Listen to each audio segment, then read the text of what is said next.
Ahab, the king of Israel, was dead. His reign had been a tumultuous one, filled with controversy and conflict. The people of Israel had long suffered under his rule, and now, with his passing, a sense of uncertainty loomed over the kingdom.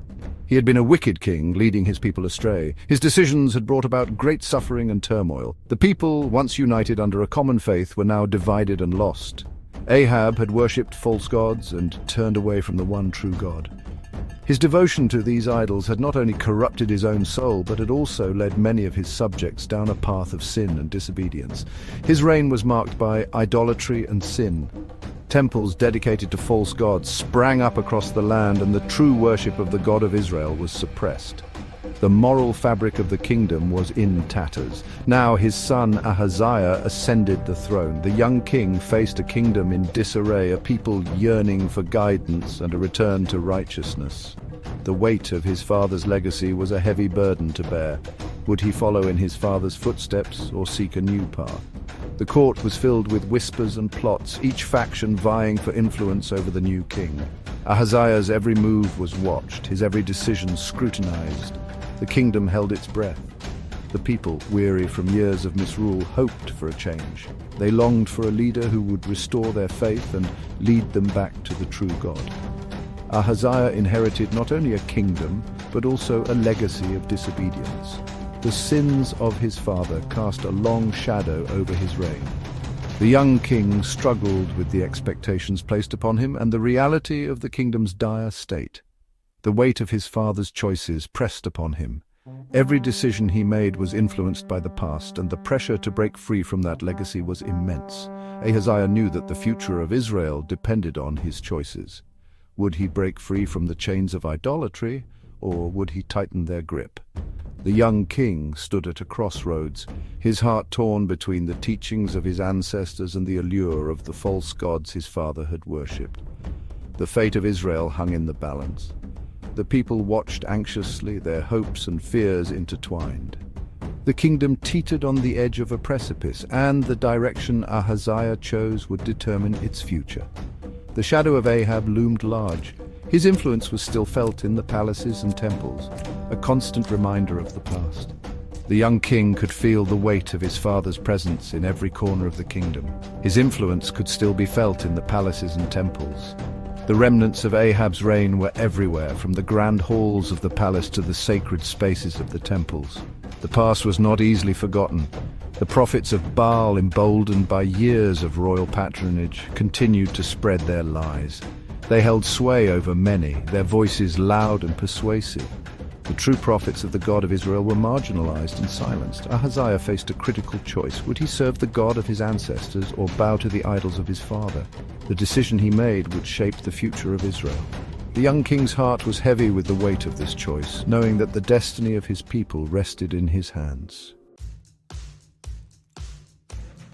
Tragedy struck. Ahaziah suffered a serious fall. He was confined to his bed, his life hanging by a thread. Fear gripped his heart. In his desperation, he sought an answer. He wanted to know if he would recover.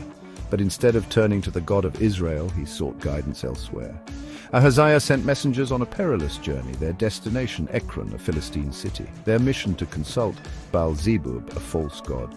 Ahaziah's question revealed his heart. He sought the counsel of a pagan deity, a god who could offer no true hope or healing. His decision was a slap in the face of the one true God. It was an act of rebellion, a declaration of allegiance to a false power. Ahaziah, in his moment of weakness, turned his back on the God of his fathers. He chose the path of idolatry, a path that would lead him to ruin. The Lord saw Ahaziah's actions. He observed from his heavenly throne, his gaze piercing through the veils of time and space, witnessing every deed and every thought. He saw the king's defiance and his worship of a false god. God's heart grieved deeply, for Ahaziah had turned away from the true path, choosing instead to bow before lifeless idols. The king's actions were a stark betrayal of the covenant that had been established with his ancestors. He had chosen Israel, had delivered them from slavery, and had made a covenant with them. This covenant was not just a mere agreement, it was a sacred bond, a promise of protection and guidance in exchange for their faithfulness and obedience. Yet they continued to stray. Time and again they turned their backs on him, seeking solace in the worship of false gods. This recurring disobedience pained the Lord, but he remained patient, hoping for their return. However, with Ahaziah's blatant rebellion, God decided to act decisively. He would confront Ahaziah's rebellion. The time had come for a direct intervention, a powerful reminder of his sovereignty and the consequences of turning away from him. He would remind his people of his power and his faithfulness. Through his chosen prophet, he would deliver a message that would resonate through the ages, a testament to his enduring love and justice. God spoke to Elijah, his prophet. In the stillness of the night, amidst the whispers of the wind, Elijah heard the divine call. The message was clear and urgent. He instructed Elijah to intercept the king's messengers. These messengers were on their way to seek guidance from Baal-zebub, the god of Ekron, a clear act of defiance against the God of Israel. Elijah, a man of unwavering faith and fiery passion, was to deliver a message. His heart burned with righteous indignation, and his spirit was fortified by the divine command. He was to confront the king's idolatry and pronounce God's judgment. This was no ordinary task. It was a mission that required immense courage and absolute trust in the Lord's protection. Elijah, fueled by God's power, went forth to fulfill his mission. Each step he took was guided by divine providence, and his resolve was unshakable. The encounter was swift and dramatic. Elijah stopped the messengers. He questioned their mission.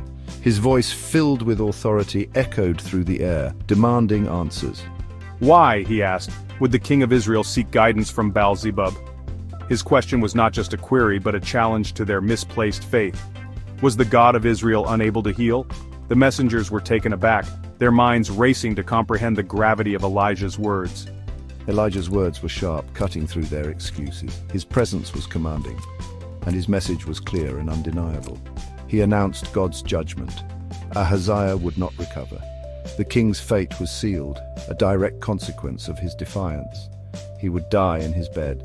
The prophecy was a stark reminder of the power and justice of the God of Israel, a lesson for all who would dare to turn away from him. The messengers, shaken by Elijah's words, returned to Ahaziah. Their faces were pale, their steps unsteady, as if they had seen a ghost. The weight of the prophet's words hung heavily upon them, and they knew they bore grave news. They relayed the prophet's message with trembling voices, each word a dagger to the king's pride. "Thus says the Lord," they began, "you shall not come down from the bed to which you have gone up, but you shall surely die." "Who dares to defy me? Who is this man?" The king's voice thundered through the hall, his eyes blazing with fury. He could not fathom that anyone would dare to challenge his authority, let alone a lone prophet. Enraged and disbelieving, Ahaziah demanded answers. His advisors cowered, knowing the king's wrath was as unpredictable as a storm. "Find this Elijah," he commanded, "and bring him to me." He sent a captain with 50 soldiers to arrest Elijah. The soldiers marched with determination, their armor clinking with each step. They were confident in their numbers and their mission, unaware of the divine power they were about to confront. Their arrival was met with defiance. Elijah stood his ground, his eyes unwavering, his faith unshakable. He knew he was not alone. The power of the Almighty was with him. "If I am a man of God, let fire come down from heaven and consume you and your 50 men." Elijah's voice rang out with authority, and the soldiers hesitated, sensing the gravity of his words. Heaven roared. The skies darkened and a fierce wind began to blow. Thunder rumbled ominously, as if the heavens themselves were preparing for battle. Fire descended, engulfing the soldiers, leaving no survivors. The flames were fierce and unrelenting, a clear sign of divine judgment. The air was filled with the acrid smell of burning, and the ground was scorched where the soldiers had stood. The display of divine power was undeniable. Yet Ahaziah remained unrepentant. The people who witnessed the event were struck with awe and fear, but the king's heart was hardened. His heart, hardened by pride, refused to acknowledge the might of the God of Israel. He could not accept that his authority was being challenged by a higher power. "Send another captain with 50 men!" Ahaziah's voice was filled with determination and anger. He would not be deterred by the loss of his men. He believed that sheer force would bend the prophet to his will. The death of the soldiers did not deter Ahaziah. His resolve was as strong as ever, and he was determined to bring Elijah to heel, no matter the cost. He sent another captain with 50 men. The new captain, aware of the fate of his predecessors, marched with a sense of foreboding. Yet, duty compelled him to obey the king's command. They too met a fiery end. The heavens once again responded to Elijah's call, and fire rained down, consuming the soldiers. The message was clear. Defiance against God's chosen prophet would not be tolerated. The message was clear. God's judgment was at hand. The stormy skies and the relentless fire were a testament to the divine power at work. Yet Ahaziah's heart remained unmoved. But Ahaziah, blinded by arrogance and consumed by his illness, refused to heed the warnings. His body weakened by disease, his mind clouded by pride, he could not see the truth before him. He persisted in his rebellion, sealing his fate with each act of defiance. His stubbornness and pride led him down a path of destruction, a tragic example of the consequences of defying divine will. Twice God had demonstrated his power. Twice Ahaziah had witnessed the consequences of his rebellion. Yet he remained unmoved. He clung to his idols, refusing to humble himself before the God of Israel. His heart had grown cold. He had become a prisoner of his own pride. A third captain was dispatched with 50 soldiers. He approached Elijah, but this time there was a difference. This captain, unlike his predecessors, showed a measure of respect. He recognized the power of the God Elijah served. He pleaded for mercy. "Man of God, please have respect for my life and the lives of these 50 men. The other 2 captains and their men are dead. We have heard of your power, and we know that you speak for the Lord. Please spare us." His words were a glimmer of hope in the darkness of Ahaziah's stubbornness. Would this act of humility sway the course of events? Elijah knew his time on earth was coming to a close. He had lived a life full of purpose, guided by his unwavering faith and dedication to God's will. As he stood on the mountaintop, looking out over the vast landscape, he felt a deep sense of peace. The journey had been long and arduous, but it had also been filled with moments of divine revelation and profound connection with the Almighty. God had spoken to him many times throughout his life, guiding him through trials and triumphs. Each encounter with the divine had strengthened his resolve and deepened his understanding of his purpose. Now, as he prayed, he felt God's presence more strongly than ever before. It was a comforting reminder that he was never alone, even in his final moments on earth. He was going to a better place, a place where pain and suffering did not exist. The thought of reuniting with the Creator filled him with joy and anticipation. He knew that his earthly journey was just a prelude to an eternal existence in the presence of God. The heavenly light that broke through the clouds seemed to beckon him, promising a future filled with divine love and peace. But first, he had work to do. There were still lessons to impart, wisdom to share, and a legacy to leave behind. Elijah understood that his mission was not yet complete. He had to prepare his faithful companion, Elisha, for the responsibilities that lay ahead. The journey they were about to undertake was not just a physical one, but a spiritual passage that would shape the future of their people. He had one last journey to make, a journey that would take him through rugged landscapes and challenging terrains. Each step was a testament to his unwavering faith and determination. The rocky path symbolized the trials he had faced throughout his life, but it also represented the strength and resilience he had gained from overcoming them. This final journey was a culmination of all his experiences, a testament to his enduring spirit. His faithful companion Elisha walked beside him. Elisha had been with him through many trials and had learned much from his mentor. Their bond was unbreakable, forged through shared experiences and mutual respect. As they walked together, Elijah could see the determination in Elisha's eyes. He knew that Elisha was ready to take on the mantle of leadership and continue the work they had started. They were the best of friends, more like father and son. Their relationship was built on trust, love, and a shared commitment to their divine mission. As they walked, they reminisced about their journey together, the challenges they had faced, and the miracles they had witnessed. Each memory was a testament to their unwavering faith and the strength of their bond. They talked about God's goodness, reflecting on the many ways He had guided and protected them. Their conversations were filled with gratitude and reverence, a celebration of the divine presence in their lives. Elijah shared his wisdom with Elisha, imparting lessons that would guide him in the years to come. Each word was a gift, a piece of the legacy that Elijah was leaving behind. They shared stories of God's miracles, recounting the many times they had witnessed His power and grace. These stories were a source of inspiration and hope, a reminder of the divine presence that had always been with them. As they spoke, they felt a renewed sense of purpose and determination. They knew that their mission was far from over, and that they had a responsibility to continue sharing God's love and power with the world. Elijah loved Elisha like a son. Their bond was more than just a mentor and disciple relationship. It was a deep, familial connection. Elijah had watched Elisha grow and develop into a strong and capable leader. He was proud of the man Elisha had become and confident in his ability to carry on their work. As they embraced, Elijah felt a deep sense of fulfillment, knowing that he had prepared Elisha well for the journey ahead. He knew Elisha would continue their important work. Elijah's blessing was a symbolic passing of the torch, a transfer of responsibility and authority. He had faith in Elisha's ability to lead and inspire others. This moment was a culmination of their journey together, a testament to the strength of their bond and the depth of their commitment to their divine mission. He would keep telling people about God's love. Elisha's passion and dedication were evident in his every word and action. He had learned from the best, and he was ready to take on the mantle of leadership. His mission was clear: to spread the message of God's love and power to all who would listen. He was determined to continue the work that Elijah had started, to be a beacon of hope and inspiration for his people. He would remind them of God's power. Elisha had witnessed many miracles during his time with Elijah, and he was ready to perform his own. He knew that God's power was limitless, and that he had been chosen to be a vessel for that power. Each miracle he performed was a testament to his faith and dedication. He was determined to show the world that God's love and power were real, and that they could transform lives.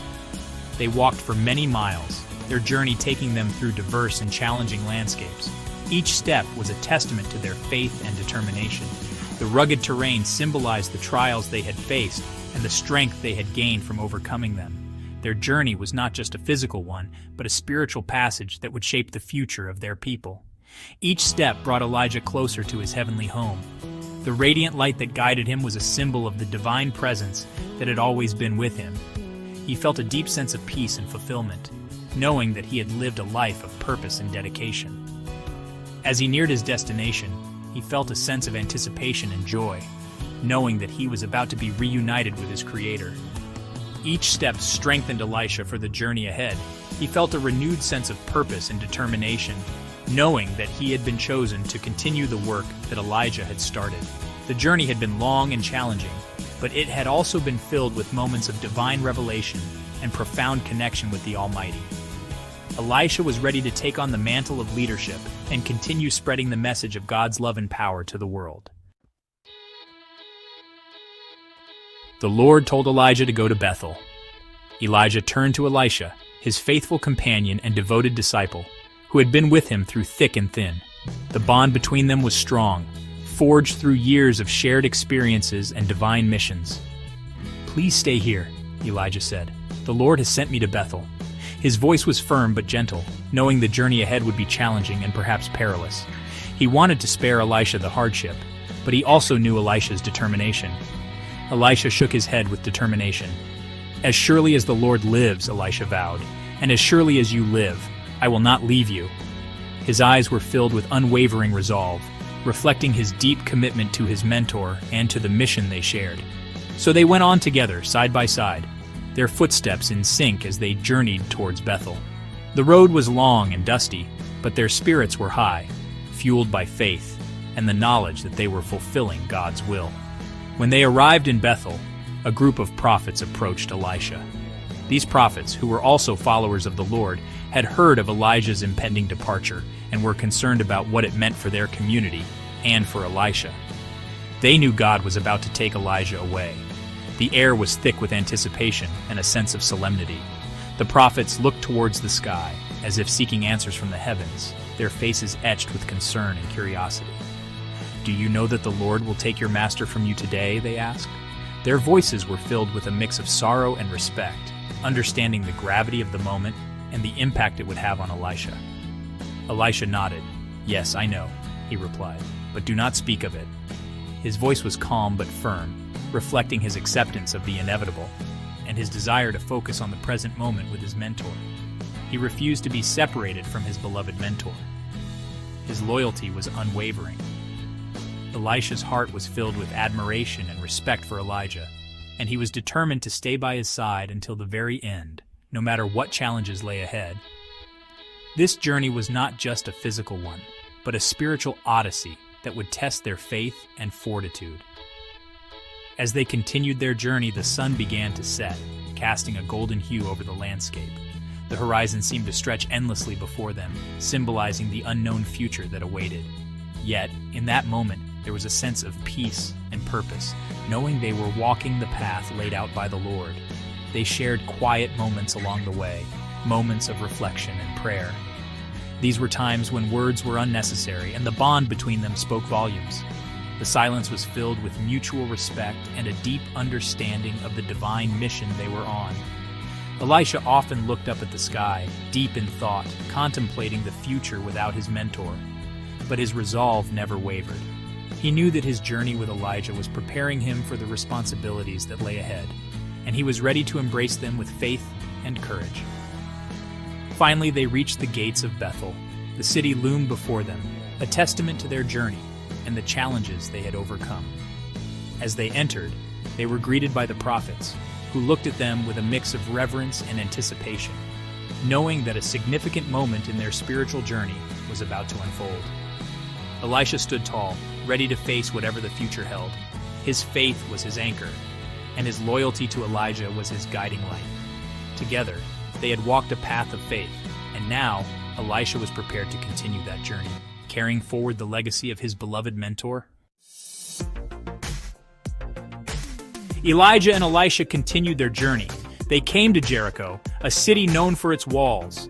Again, Elijah told Elisha to stay behind. "Stay here," Elijah said, "for the Lord has sent me to the Jordan." But Elisha wouldn't hear of it. "As surely as the Lord lives," he repeated, "and as surely as you live, I will not leave you." The 50 prophets of Jericho followed them. They stood at a distance watching as Elijah and Elisha walked to the edge of the Jordan River. The prophets knew something miraculous was about to happen. The Jordan River surged before them, its current strong and relentless, a natural barrier that seemed impossible to cross. Its waters flowed strong and deep, a testament to the power of nature. The river was a formidable force, a symbol of both life and challenge in the ancient world. But Elijah was a man of God. He wasn't afraid. His faith was unwavering, and he knew that with God's power, even the mightiest obstacles could be overcome. He took off his cloak, a simple garment that he wore daily. To the untrained eye, it was just a piece of cloth, but Elijah knew it held a greater significance. It was a simple garment, but in Elijah's hands, it became an instrument of God's power. This cloak had seen many miracles, and today it would witness another. He rolled up the cloak with a sense of purpose. He struck the water with it, and in that moment, the river obeyed. The water divided, creating a path where there was none. It flowed back on both sides, revealing a dry path. The impossible had become possible, and the way forward was clear. Elijah and Elisha walked across the riverbed, their steps steady and sure. They moved with the confidence of those who knew they were guided by a higher power. They walked as if on solid ground, the riverbed firm beneath their feet. It was a moment of triumph, a testament to their faith and the power of their God. The prophets of Jericho watched in awe. They had heard of Elijah's miracles, but to witness one firsthand was a different experience altogether. They had heard of Elijah's miracles, but to witness one firsthand was breathtaking. The sight of the river parting, the dry path appearing, and the two men walking across it was something they would never forget. It was a powerful reminder of the divine presence in their midst, a moment that would be recounted for generations to come. Elijah's face was set with determination, his faith unwavering. Beside him, Elisha looked on with admiration, knowing that he was witnessing a miracle that would shape his own path as a prophet. As they reached the other side, the waters of the Jordan River returned to their natural state, flowing once more with their usual strength. The miracle had passed, but its impact would endure. The prophets of Jericho gathered, discussing the miracle they had just witnessed. Their conversations were filled with wonder and reverence, each one trying to grasp the full significance of what they had seen. Elijah and Elisha walked away from the river, their figures silhouetted against the setting sun. They knew that this was just one of many miracles to come, a testament to the power of faith and the presence of God in their lives. The Jordan River, now serene and calm, stood as a silent witness to the power of faith and the miracles that it could bring. It was a river divided, but also a river that united the faithful in their belief in the divine. And so, the story of Elijah and the Jordan River became a timeless testament to the power of faith, a reminder that with belief, even the most insurmountable obstacles can be overcome. They reached the other side of the Jordan. Elijah turned to Elisha. He knew his time was near. "Tell me," Elijah said, "what can I do for you before I am taken from you?" Elisha didn't hesitate. He knew exactly what he wanted. "Let me inherit a double portion of your spirit," he requested. Elisha wasn't asking for more power than Elijah. He was asking for a double portion of Elijah's spirit of faith and courage. He wanted to be able to continue Elijah's work with the same dedication and power. Elijah considered Elisha's request. "You have asked a difficult thing," Elijah admitted. "Nevertheless, if you see me when I am taken from you, you will get what you asked for." As they continued talking, something incredible happened.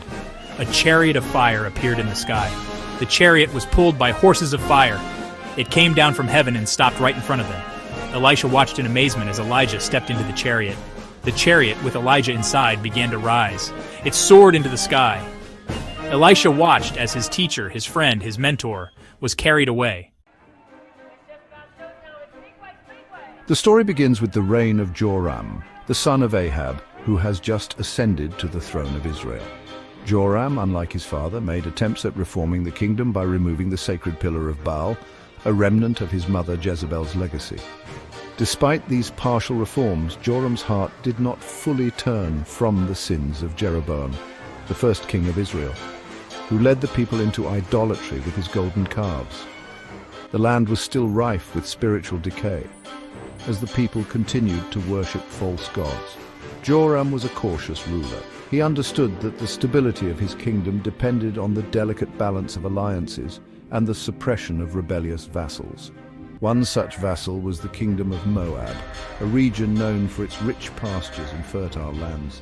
The Moabites had long been under the yoke of Israel, forced to pay a hefty tribute that included 100,000 lambs and the wool of as many rams. This tribute was a significant source of wealth for Israel, and Joram was determined to maintain it. Yet beneath the surface, tensions simmered.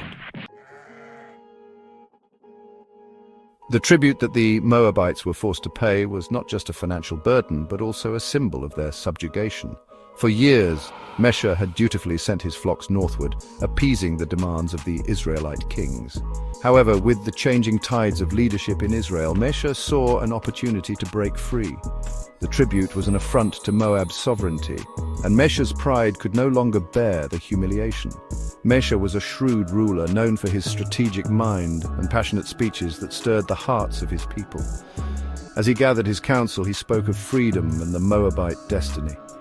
He painted a vivid picture of a future where Moab would stand as a free and independent kingdom, no longer under the shadow of Israel. His words ignited a spark in the hearts of the Moabites, who had long yearned for autonomy. With the support of his people, Mesha declared his rebellion against Israel, refusing to send the tribute that had been demanded for decades. This act of defiance was not just a rejection of Israel's demands, but a bold statement of Moabite independence. Faced with the Moabite rebellion, Joram realized the need for an alliance. He understood that a united front would be crucial in suppressing Mesha's uprising. Joram reached out to Jehoshaphat, the king of Judah, a neighboring kingdom with whom Israel shared historical and familial ties. Jehoshaphat was a God-fearing king, known for his piety and wisdom, and he was willing to help his fellow Israelites. Joram's message to Jehoshaphat was clear. The rebellion of Moab was a threat not only to Israel, but to the stability of the entire region. Mesha's defiance had to be met with a formidable response. Jehoshaphat agreed to join forces with Joram, but he was not alone in this decision. The two kings also enlisted the support of the king of Edom, a smaller kingdom situated between Judah and Moab, which also had a vested interest in the outcome of this conflict. The alliance of these three kings was a powerful one. Each brought their own strengths to the table, forming a coalition that was both intimidating and strategic. The coalition of armies set out on their journey, marching through the arid lands of Edom towards the heart of Moab. The decision to take this route was strategic. It would allow them to bypass the heavily fortified Moabite defenses and catch Mesha's forces off guard. However, the desert was unforgiving, and the journey proved more treacherous than anticipated. As days turned into weeks, the harsh sun beat down relentlessly on the troops. Supplies dwindled, and the lack of water became a dire concern.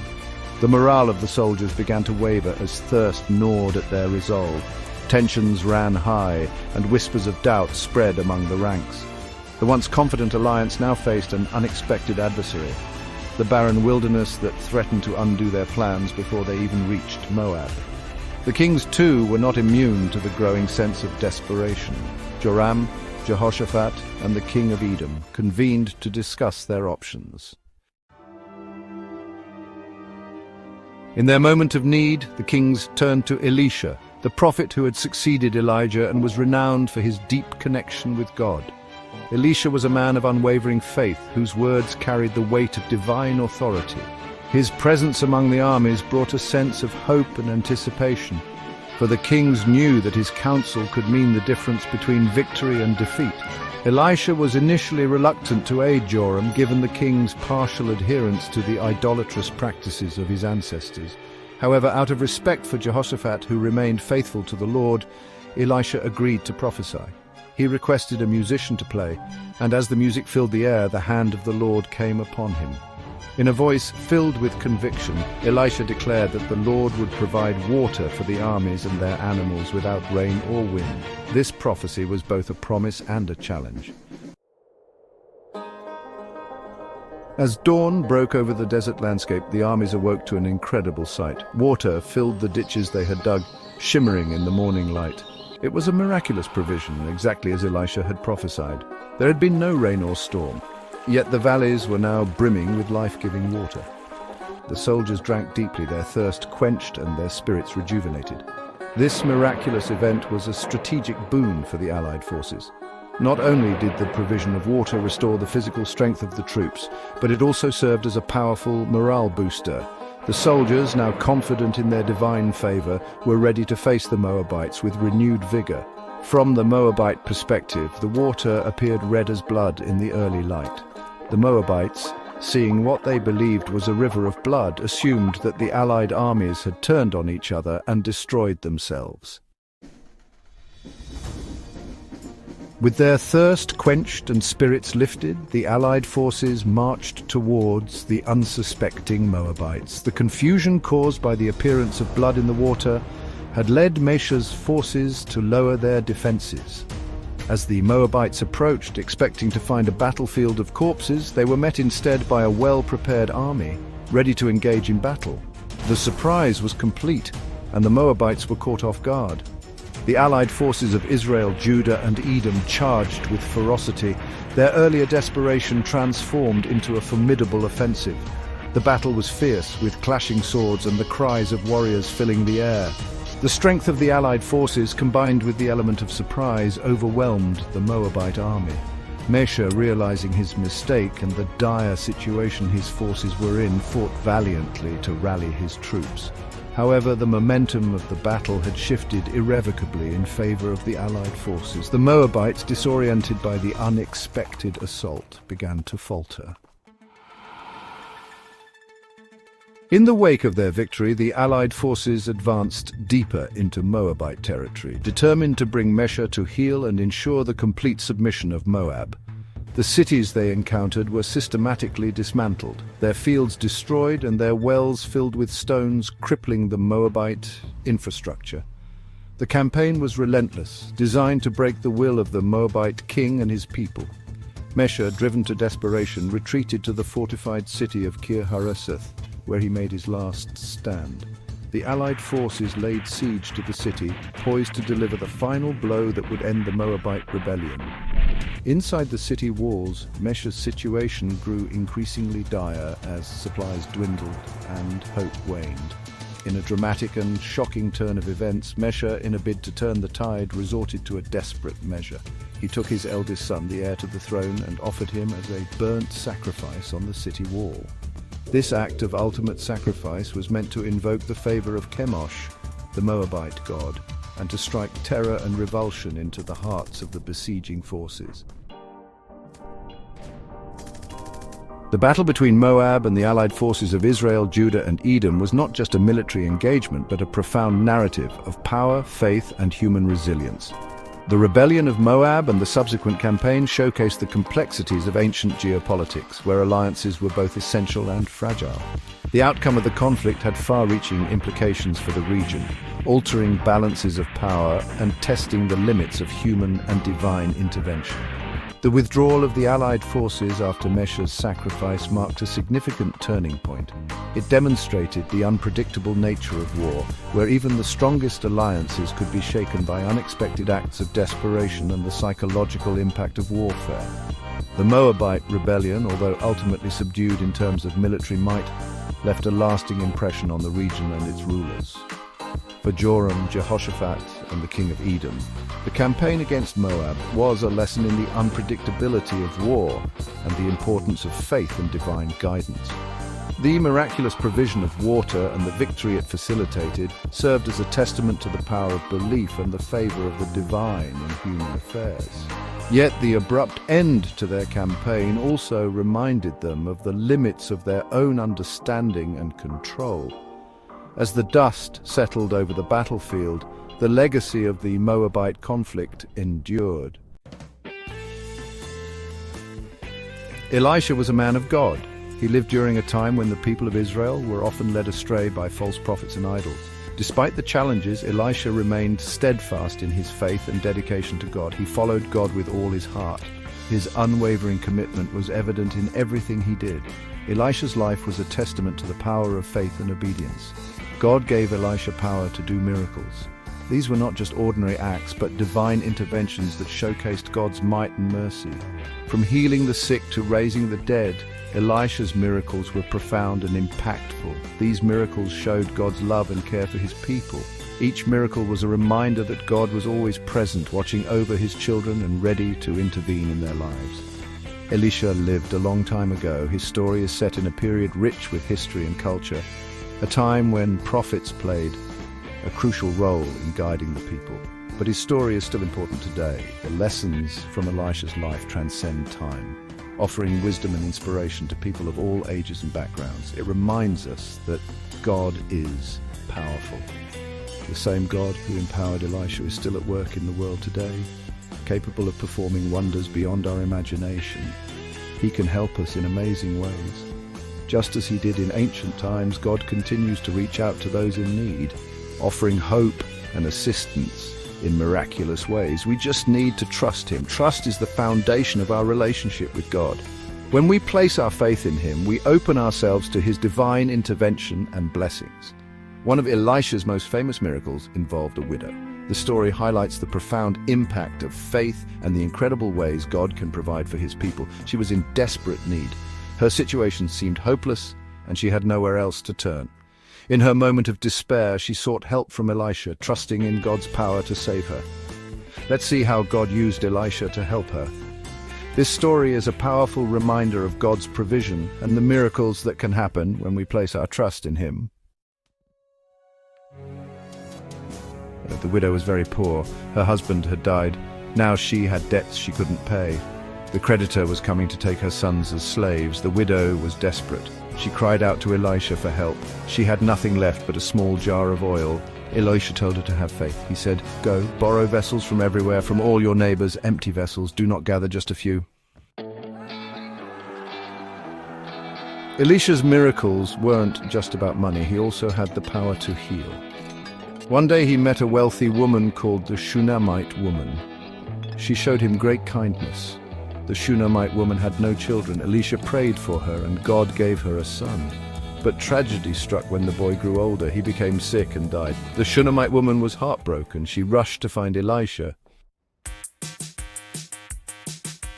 Elisha's miracles were also about providing for people's basic needs. During a time of famine, people were starving. There was no food to be found anywhere. One day a man brought Elisha a small amount of bread. It wasn't nearly enough to feed everyone. But Elisha took the bread and blessed it. He told the people to share it.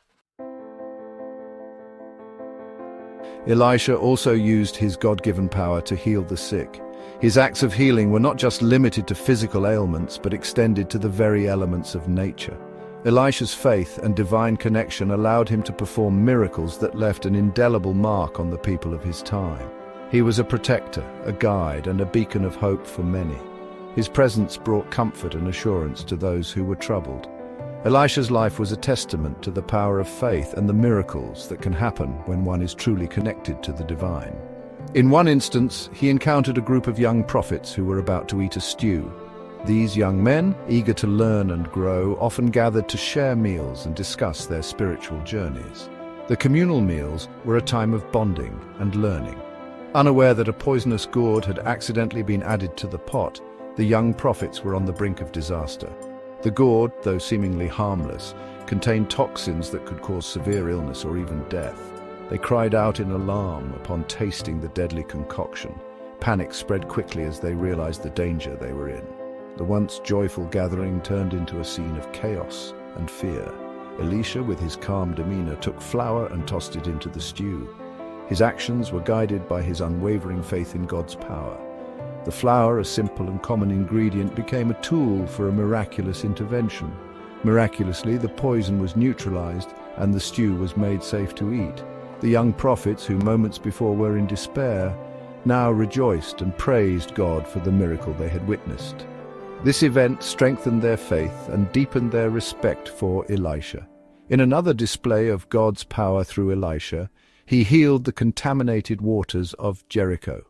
The city of Jericho, known for its rich history, was facing a dire situation with its water supply. The waters, once a source of life and sustenance, had become tainted. The contamination was causing widespread illness and suffering among the townspeople. The situation seemed hopeless and the people were desperate for a solution. The townspeople complained that their water was causing miscarriages and illnesses. The health crisis was affecting every aspect of their lives, from their ability to work to their hopes for the future. The community was in a state of despair. Elisha, led by God, took a bowl of salt and threw it into the spring. Salt, a symbol of purification and preservation, was used in a divine act to cleanse the water. Elisha's faith and obedience to God's instructions were unwavering, proclaiming, "Thus says the Lord, I have healed this water. From it there shall be no more death or miscarriage." His words, filled with divine authority, brought hope and relief to the people of Jericho. And just as he said, the water was purified. The transformation was immediate and miraculous. The once contaminated water now flowed pure and clean, bringing life and health back to the community. The people of Jericho celebrated the miracle. They gathered around the spring, drinking the purified water and giving thanks to God. The healing of the water was a testament to God's power and Elisha's role as his faithful servant. This story of healing waters and poisoned stew demonstrates God's ability to heal even the seemingly most hopeless situations.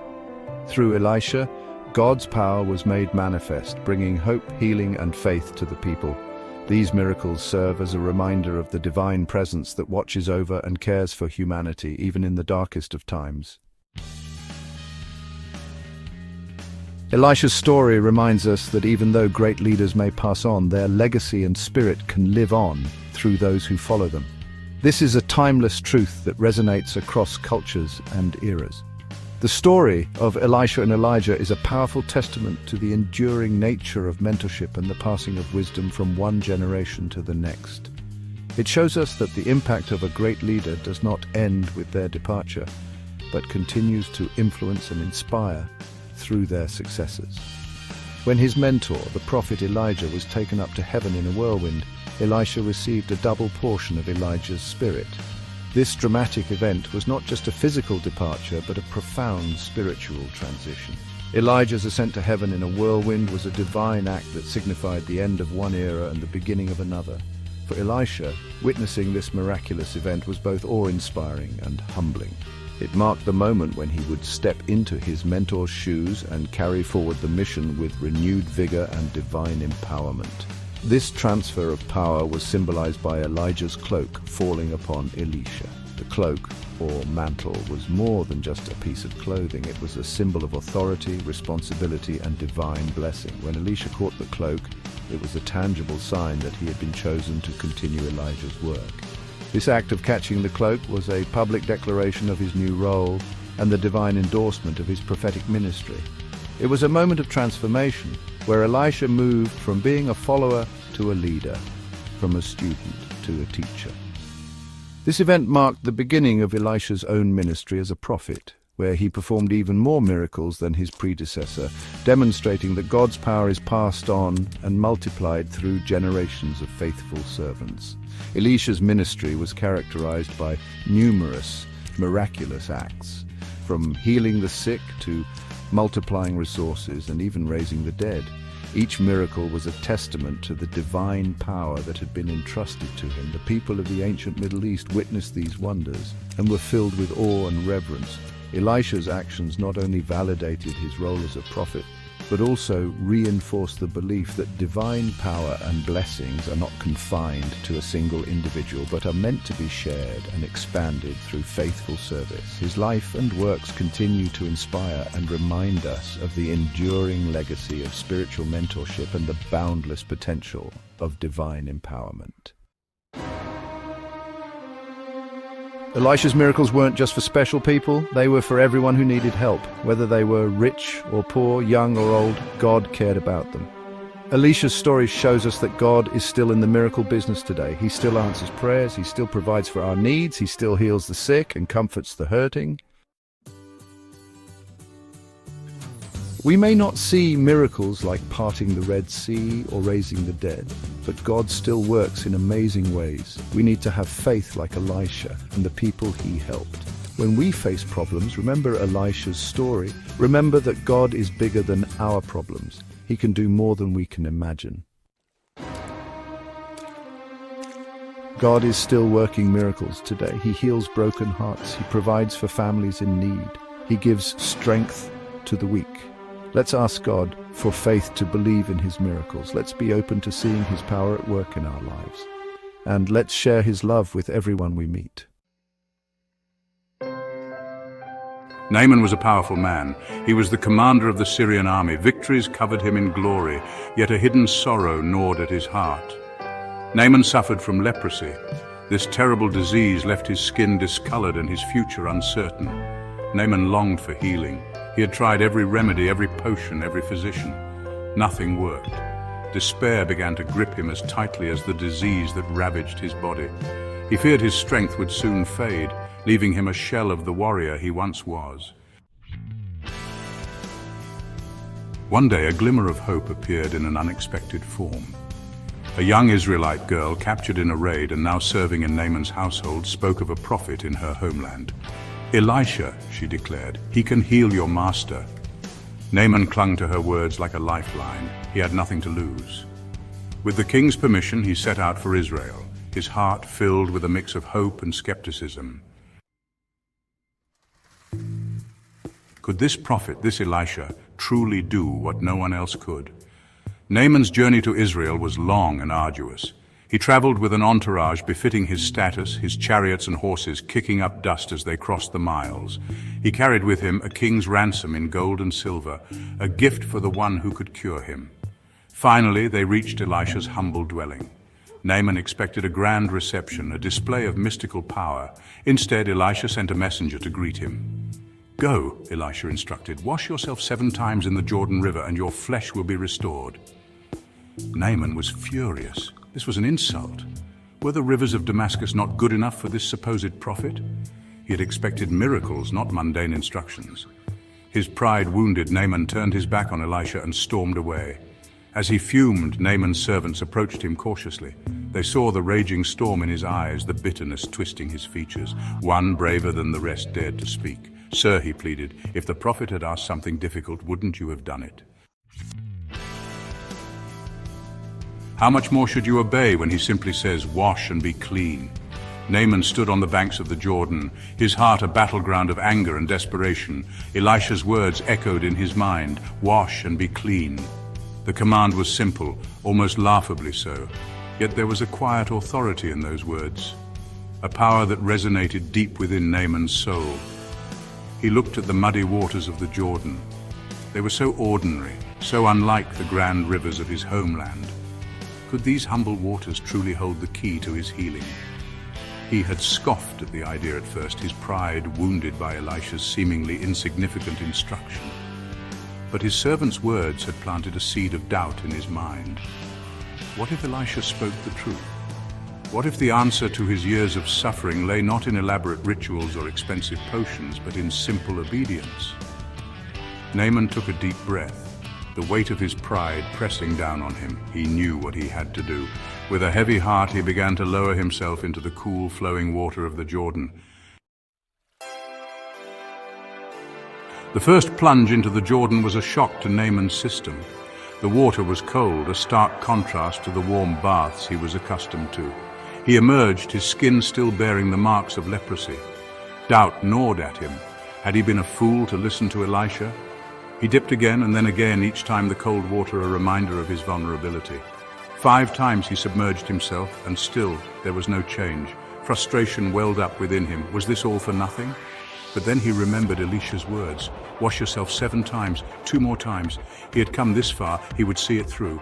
He plunged into the water for the 6th time, then the 7th. As he rose from the water, he felt a tingling sensation spread through his body. He looked down at his arms, his hands, his chest. The discolored patches were gone. His skin was clear, healthy, whole. Naaman stared at his reflection in the water, hardly daring to believe his eyes. Years of suffering gone in an instant. He had been cleansed, healed, made new, and all it took was a simple act of obedience. In that moment, Naaman knew that he had witnessed the power of a God far greater than any he had ever known. The water dripped from Naaman's skin, but it wasn't just water, it felt like a baptism, a washing away of more than just disease. His heart, once hardened by pride, now felt light, cleansed. He looked at his servants, their faces a mixture of joy and awe. "I am healed," he cried out, his voice thick with emotion. He had come to the Jordan a proud and powerful general, but he left a changed man. The waters of the Jordan had washed away not only his leprosy, but also his arrogance. He had learned a profound lesson that day, a lesson in humility and faith. Naaman returned to Elisha, no longer the skeptical scoffer, but a humble believer. He fell at the prophet's feet, overcome with gratitude. "Now I know," he declared, "that there is no God in all the world except in Israel." He offered Elisha a lavish gift, a token of his immense gratitude. But Elisha refused, for the gift of healing came not from man, but from God. Naaman understood. He had received a gift far more valuable than gold or silver, the gift of healing, both physical and spiritual. Naaman stood before Elisha, his heart overflowing. He had come seeking healing for his body, but he had found something far greater, healing for his soul. The God of Israel, the God of Elisha, had humbled him, stripped him of his pride, and in doing so had set him free. From this day forward, Naaman vowed, "I will serve the Lord your God and him alone." He would return to his homeland a changed man, a living testament to the power of the one true God. Elisha smiled, touched by Naaman's sincerity. "Go in peace," he said, his voice filled with warmth. "May the Lord be with you." And so, Naaman, the proud warrior, returned home a humble believer. He carried with him not only his restored health, but also a newfound faith that would forever change his life and the lives of those around him. The God of Israel had shown his power not through might or magic, but through simple acts of faith and obedience. News of Naaman's miraculous healing spread like wildfire. People marveled at his transformation, his skin now clear and healthy, his demeanor marked by humility and gratitude. He shared his story with everyone who would listen, proclaiming the greatness of the God of Israel. "I went to the prophet Elisha," he would say, "a proud and arrogant man. But he humbled me, showed me the error of my ways. He commanded me to wash in the Jordan River, and by the grace of God I was healed." Naaman's faith shone brightly, inspiring those around him. He became a beacon of hope, a living testament to the transformative power of belief. He had learned that true strength lay not in military might or social standing, but in humility and surrender to a power far greater than himself. The king of Aram, once skeptical of Naaman's journey, was astonished by his transformation. He listened intently as Naaman spoke of the God of Israel, a God who healed the sick and humbled the proud. A seed of curiosity, perhaps even belief, was planted in the king's heart. While Naaman embraced humility, Gehazi, Elisha's servant, fell prey to greed. He saw the gifts Naaman offered and coveted them for himself. Driven by desire, he ran after Naaman, concocting a lie to obtain what his master had refused. "My master has sent me," Gehazi lied, "to ask for a talent of silver and 2 sets of clothes for some visiting prophets." Naaman, ever generous, readily agreed, unaware of Gehazi's deceit. He loaded the gifts onto donkeys and sent Gehazi on his way, his heart light with gratitude for all that Elisha had done. But Gehazi's deceit did not go unpunished. Upon his return, Elisha confronted him, his gaze piercing through Gehazi's web of lies. "Is this the time," Elisha asked, his voice heavy with disappointment, "to take money and clothes?" The weight of his sin crashed down on Gehazi. He had betrayed his master's trust, choosing greed over integrity, and for what? Material possessions that could never fill the void in his soul. As Elisha pronounced his judgment, Gehazi felt the full weight of his transgression. He was struck with leprosy, a physical manifestation of the spiritual disease that had corrupted him. Naaman's story stands as a timeless reminder of the transformative power of faith and humility. It is a story of healing, redemption, and the unwavering love of a God who sees beyond outward appearances and into the depths of the human heart. Naaman's journey from pride to humility teaches us that true strength lies not in our own abilities, but in our willingness to surrender to a power greater than ourselves. It is in our moments of greatest vulnerability, when we let go of our pride and embrace faith, that we open ourselves to the miraculous touch of God. Gehazi's downfall serves as a stark contrast, a cautionary tale about the destructive nature of greed and deceit. It reminds us that true fulfillment cannot be found in material possessions, but in living a life of integrity and service. May Naaman's story inspire us to approach God with humble hearts, seeking his healing touch in our lives. May we learn from his example and choose faith over pride, obedience over arrogance, and integrity over greed. For it is in these choices that we discover the true meaning of healing, redemption, and the boundless love of God. Elisha was a prophet of God, a man chosen to deliver his messages and perform his wonders. His life and deeds are a testament to the power of faith and divine intervention. He lived in a time of kings and kingdoms, battles and miracles. The world around him was tumultuous, filled with political intrigue and warfare, yet amidst this chaos, Elisha stood as a beacon of hope and divine power. We find his story in the Old Testament book of 2 Kings. This ancient text chronicles his journey, his miracles, and his unwavering faith in God. It is a story that has inspired countless generations.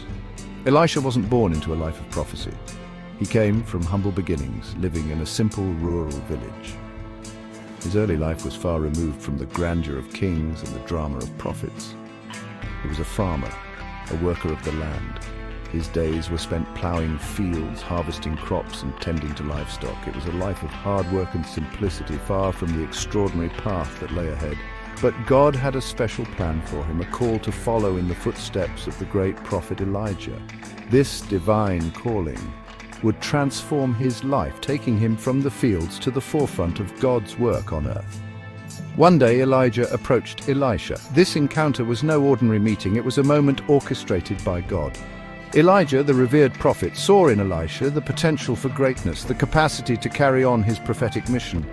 He placed his mantle, a symbol of his prophetic calling, on Elisha's shoulders. This act was rich in symbolism, signifying the transfer of spiritual authority and responsibility. It was a moment of divine appointment, a passing of the torch. It was a moment of divine appointment, a passing of the torch. Elisha was now chosen to continue the work of Elijah, to be God's voice and hands among the people. This mantle was not just a piece of cloth. It was a symbol of the weighty responsibility and honor bestowed upon him. Elisha accepted his calling with humility and courage. He understood the gravity of the task ahead. Yet he did not shy away. Instead, he embraced it, ready to serve God and his people with all his heart. He left behind his old life and stepped into the unknown, ready to serve God and his people. This decision marked the beginning of a remarkable journey, one that would be filled with challenges, miracles, and profound moments of faith. Elisha's life was marked by extraordinary miracles. His faith and obedience to God enabled him to perform acts that defied natural laws, showcasing the power of the divine. He parted the Jordan River, multiplied a widow's oil, and provided for those in desperate need. These miracles were not just displays of power. They were acts of compassion and provision, meeting the needs of the people, and even raised a boy from the dead. This miracle, perhaps one of the most profound, demonstrated the power of life over death, a testament to God's ultimate authority. But his story isn't just about spectacle. It's about the power of faith, the reality of God's intervention, and the importance of mercy in a world often consumed by conflict. Elisha's actions were guided by a deep sense of compassion and justice. It's about the power of faith, the reality of God's intervention, and the importance of mercy in a world often consumed by conflict. Elisha's life serves as a powerful reminder that faith can move mountains and that divine intervention is always at hand. Elisha's story reminds us that God sees us, calls us, and equips us for his purpose. No matter how ordinary we may feel, we are all capable of extraordinary things when we align ourselves with his will. Like Elisha, we may feel inadequate or afraid. The path ahead may seem daunting, filled with uncertainties and challenges. But it is in these moments of doubt that our faith is tested and strengthened. But when we say yes to God, he can do extraordinary things through ordinary people. Elisha's life is a testament to this truth, showing us that with faith, courage, and obedience, we too can be instruments of God's miraculous work in the world. Imagine a group of young prophets, eager to learn and serve God. These were not just any young men, they were dedicated students, committed to deepening their understanding of divine wisdom and living out their faith in every aspect of their lives. They were working alongside Elisha, expanding their dwelling place. The need for more space was pressing as their numbers grew and their mission expanded. They needed a place where they could gather, study and pray without the constraints of a cramped environment. They needed more space to study, pray and grow in their faith. This was not just a physical expansion but a spiritual one as well. The new space would allow them to invite more students, to spread their teachings and to create a sanctuary of learning and devotion. As they chopped down trees, a borrowed axe head flew off its handle. This was a significant setback. The axe was not just a tool, it was a borrowed item, a symbol of trust and responsibility. Losing it meant more than just a delay in their work. It plunged into the depths of the Jordan River. The river, with its strong currents and murky depths, seemed to swallow the axe head whole, making its retrieval appear impossible. The young man who had borrowed the axe was filled with despair. The loss of the axe head was more than just an inconvenience, it represented a significant financial burden. In those times, tools were valuable and not easily replaced. The borrower faced the daunting prospect of repaying a debt he could not afford. It represented a financial burden the borrower could not bear. The weight of this responsibility was heavy on his shoulders. He knew that without the axe their work would be delayed, and his reputation would be tarnished. Distressed, the man cried out to Elisha. His plea was filled with desperation and hope. He knew that Elisha was a man of God, capable of performing miracles. In his moment of need, he turned to the prophet, seeking divine intervention. The prophet listened with compassion. Elisha understood the gravity of the situation. He saw the young man's distress and felt his pain. With a calm and reassuring presence, Elisha prepared to act. He took a stick and tossed it into the water, a simple act of faith. This act, though seemingly insignificant, was a profound demonstration of trust in God's power. Elisha's faith was unwavering, and he believed that God would respond to their need. In that instant, the impossible happened. The water, which had seemed so unforgiving, began to stir. Ripples formed on the surface, and a sense of anticipation filled the air. The young men watched in awe, their hearts filled with hope. The heavy iron axe head miraculously floated to the surface. This was no ordinary event. The laws of nature had been defied and a miracle had occurred. The young men were witnesses to a divine intervention, a moment that would strengthen their faith forever. Elisha's response wasn't just about retrieving a lost tool. It was a powerful lesson in faith and trust. By performing this miracle, Elisha showed that God's power is limitless and that he cares deeply for his people. It was about restoring a man's faith and demonstrating God's care for even the smallest details of our lives. The young man, now holding the recovered axe head, felt a renewed sense of hope and gratitude. His faith in God and in Elisha was stronger than ever. This miracle teaches us about the boundless nature of God's power. It reminds us that no problem is too big or too small for God to handle. His power transcends the natural world, and his love for us knows no bounds. It reminds us that nothing is too small for God to care about. Every detail of our lives matters to him. From the grandest challenges to the tiniest concerns, God is always there, ready to help and provide. He sees our struggles, hears our cries, and responds with love and provision. This story of the floating axe head is a testament to God's unwavering care and the miracles that can happen when we place our trust in him. Elisha's miracles weren't confined to everyday objects. He also possessed a keen awareness of the spiritual realm. The king of Aram, a nation hostile to Israel, was constantly frustrated by Elisha's ability to anticipate and thwart his military plans. The Aramean king, enraged, dispatched a powerful army to capture Elisha. Under the cover of darkness, the Aramean soldiers surrounded the city of Dothan, where Elisha was staying. Imagine the scene. A city encircled by enemy troops, the threat of violence hanging heavy in the air. Elisha's servant woke up terrified. He cried out, "Oh no, my lord, what shall we do?" Elisha's response was calm and reassuring. "Don't be afraid," he said. "Those who are with us are more than those who are with them." Elisha prayed, and God answered with a breathtaking display of power.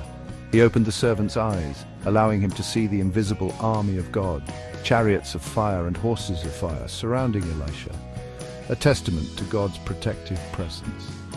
Elisha then prayed for the Aramean soldiers, not for their destruction, but for their blindness.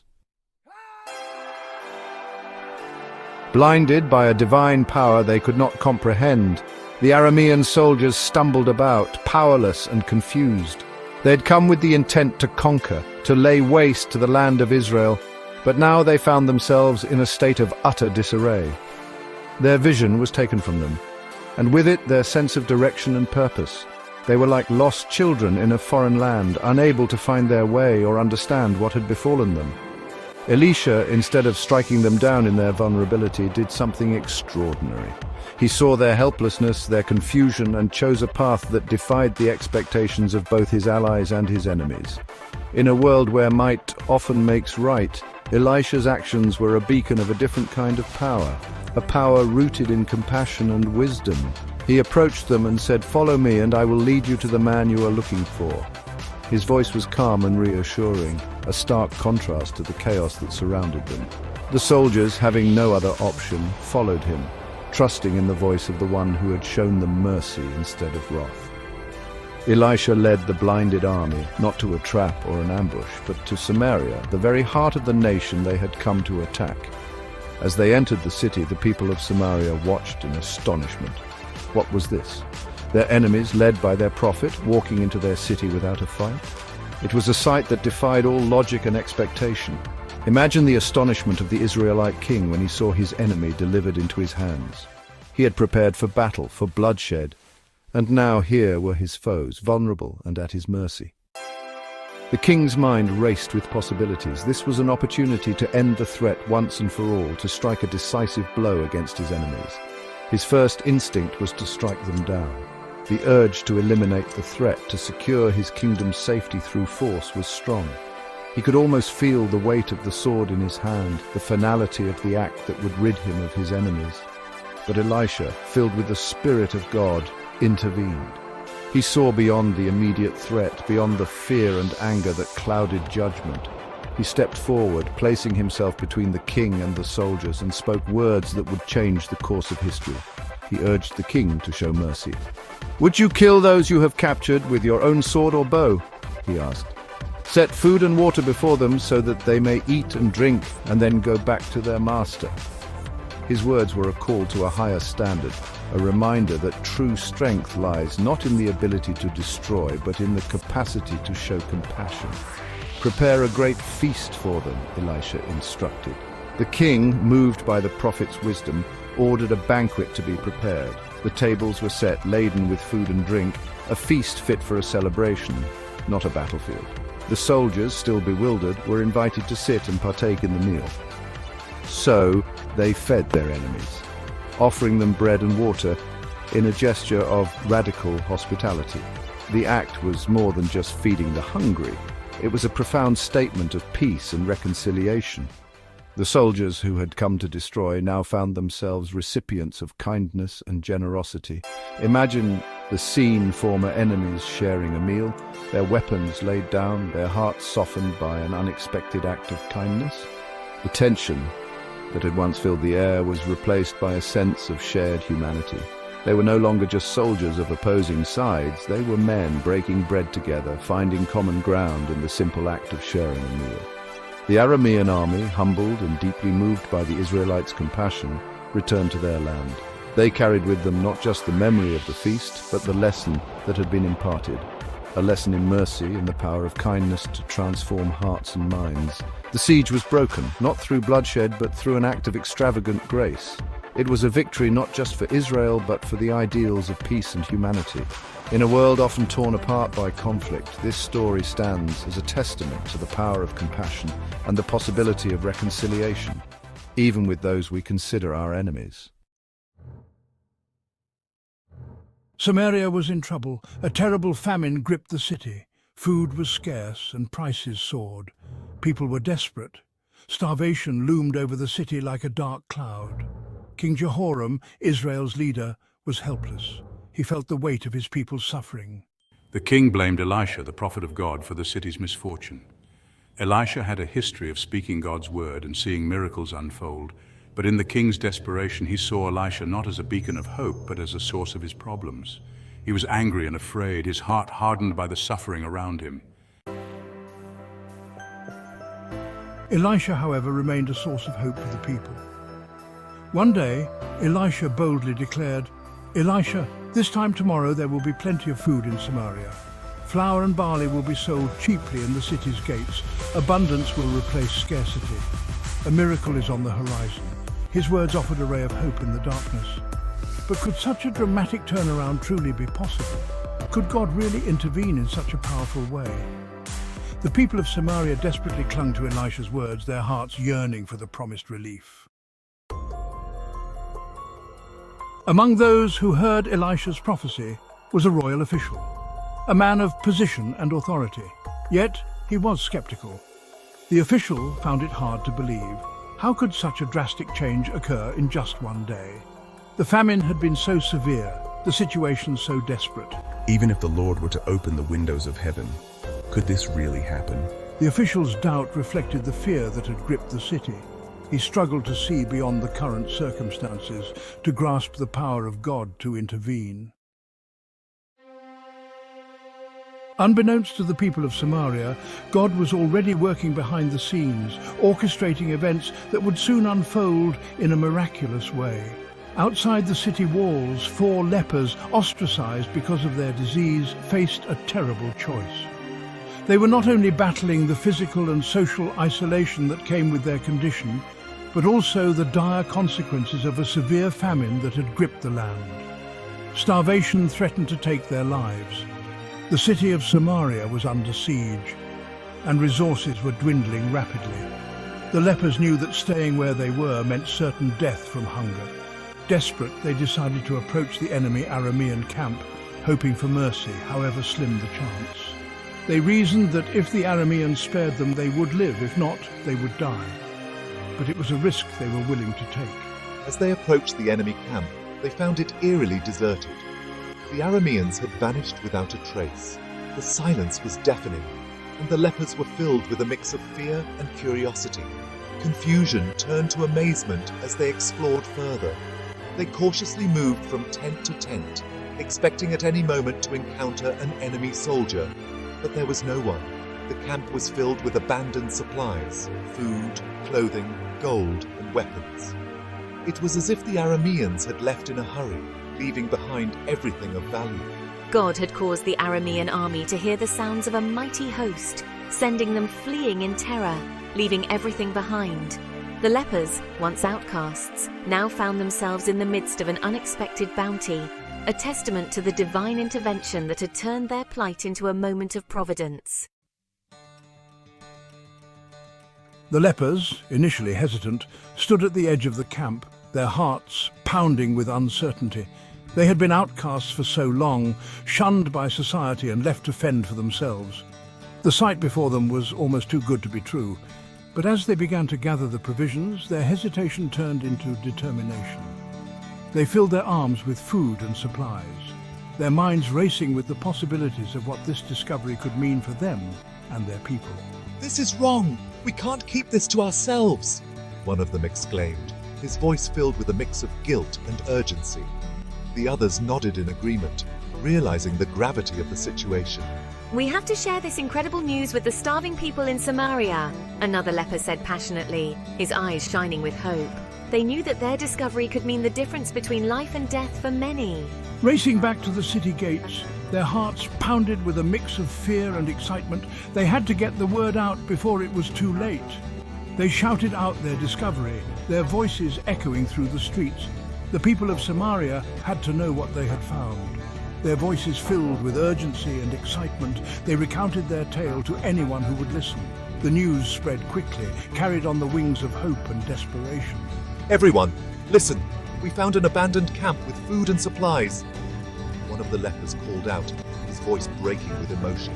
The crowd around him grew larger, their faces a mix of disbelief and hope. "Come quickly, there's enough for everyone," another leper added, waving his arms to beckon more people over.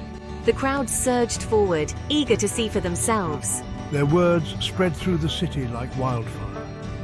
The news of the abandoned camp and its bounty reached every corner of Samaria, igniting a spark of hope in the hearts of the people.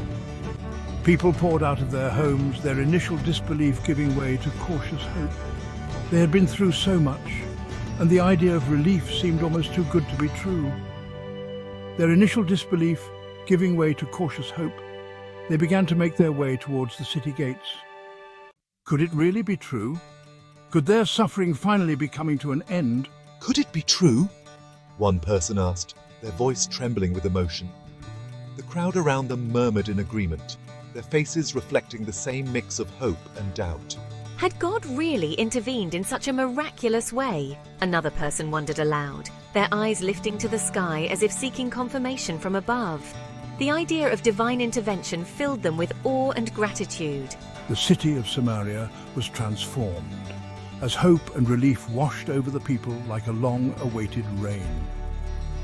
The once desolate streets were now filled with the sounds of joy and celebration.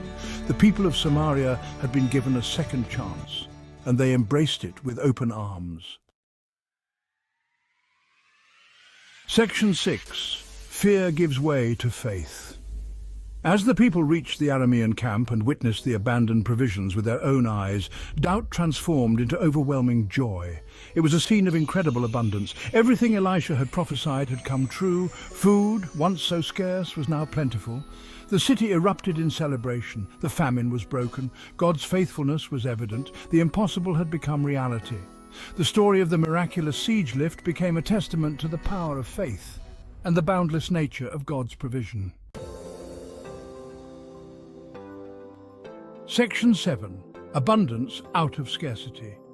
The once empty streets of Samaria now teemed with life and laughter. Families who had been on the brink of starvation were now sharing meals together, their hearts filled with gratitude. The transformation was complete. The experience left an indelible mark on the people of Samaria. They had witnessed firsthand the truth of God's word and the incredible ways he could work. Their faith, once shaken, was now deeply rooted in the reality of God's love and provision. Section 8. The price of doubt. Tragically, the skeptical royal official who doubted Elisha's words met an unfortunate end.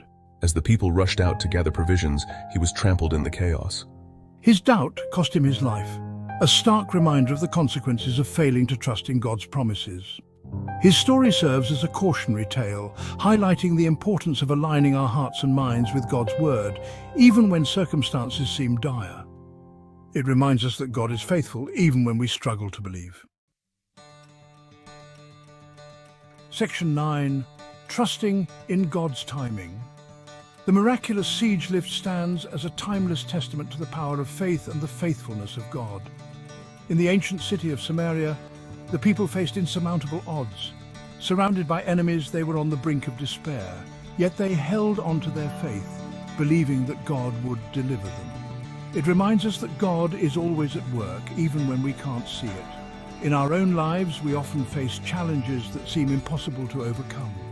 We may feel abandoned or forgotten, but the story of Samaria teaches us that God is always present, working behind the scenes. He can bring abundance out of scarcity, hope out of despair, and joy out of sorrow.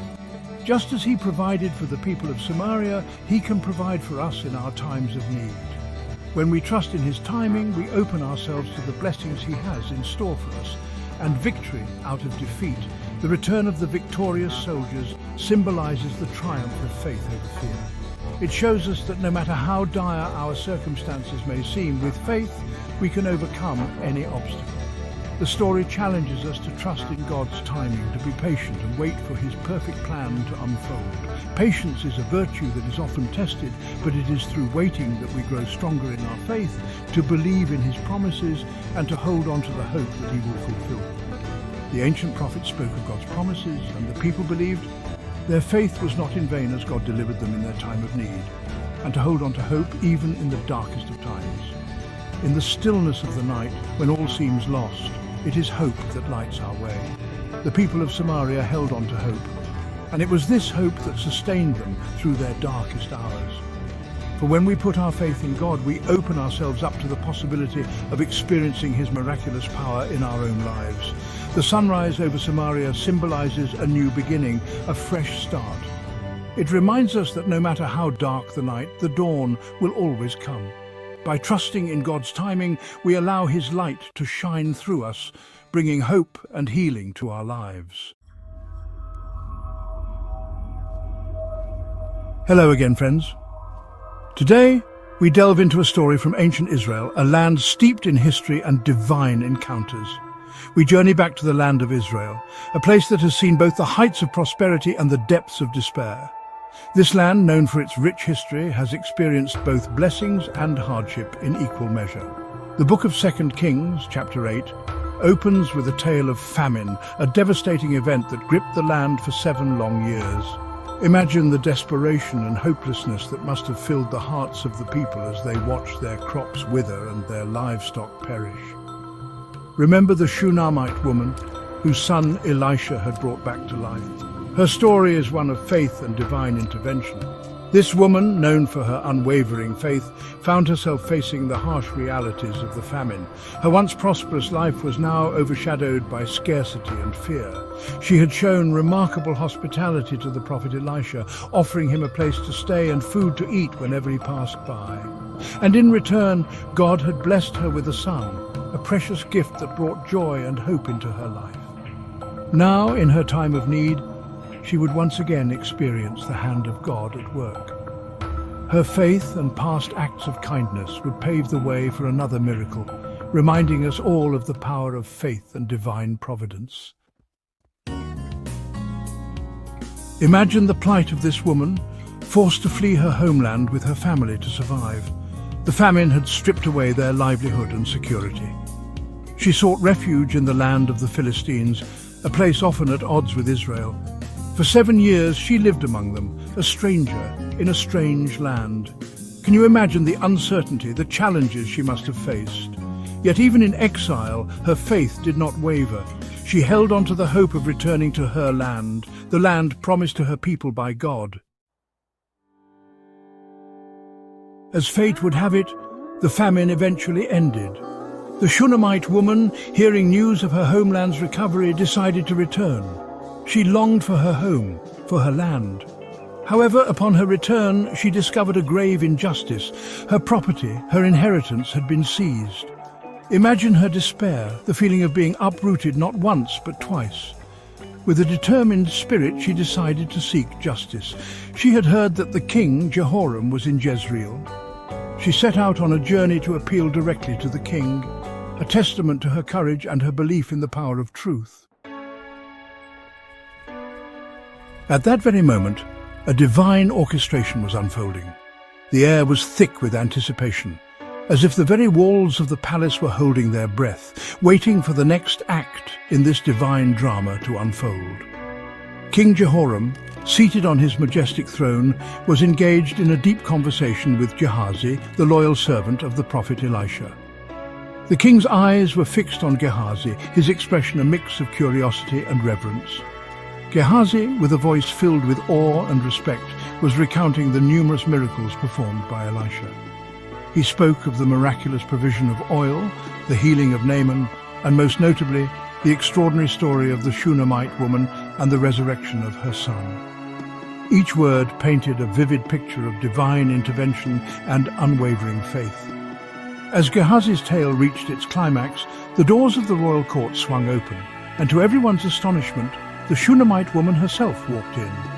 Her presence was a living testament to the miracles Gehazi had just described. The king's eyes widened in disbelief, his heart moved by the tangible evidence of divine power standing before him. Deeply moved by her story and recognizing the grave injustice she had suffered, King Jehoram's heart was filled with compassion.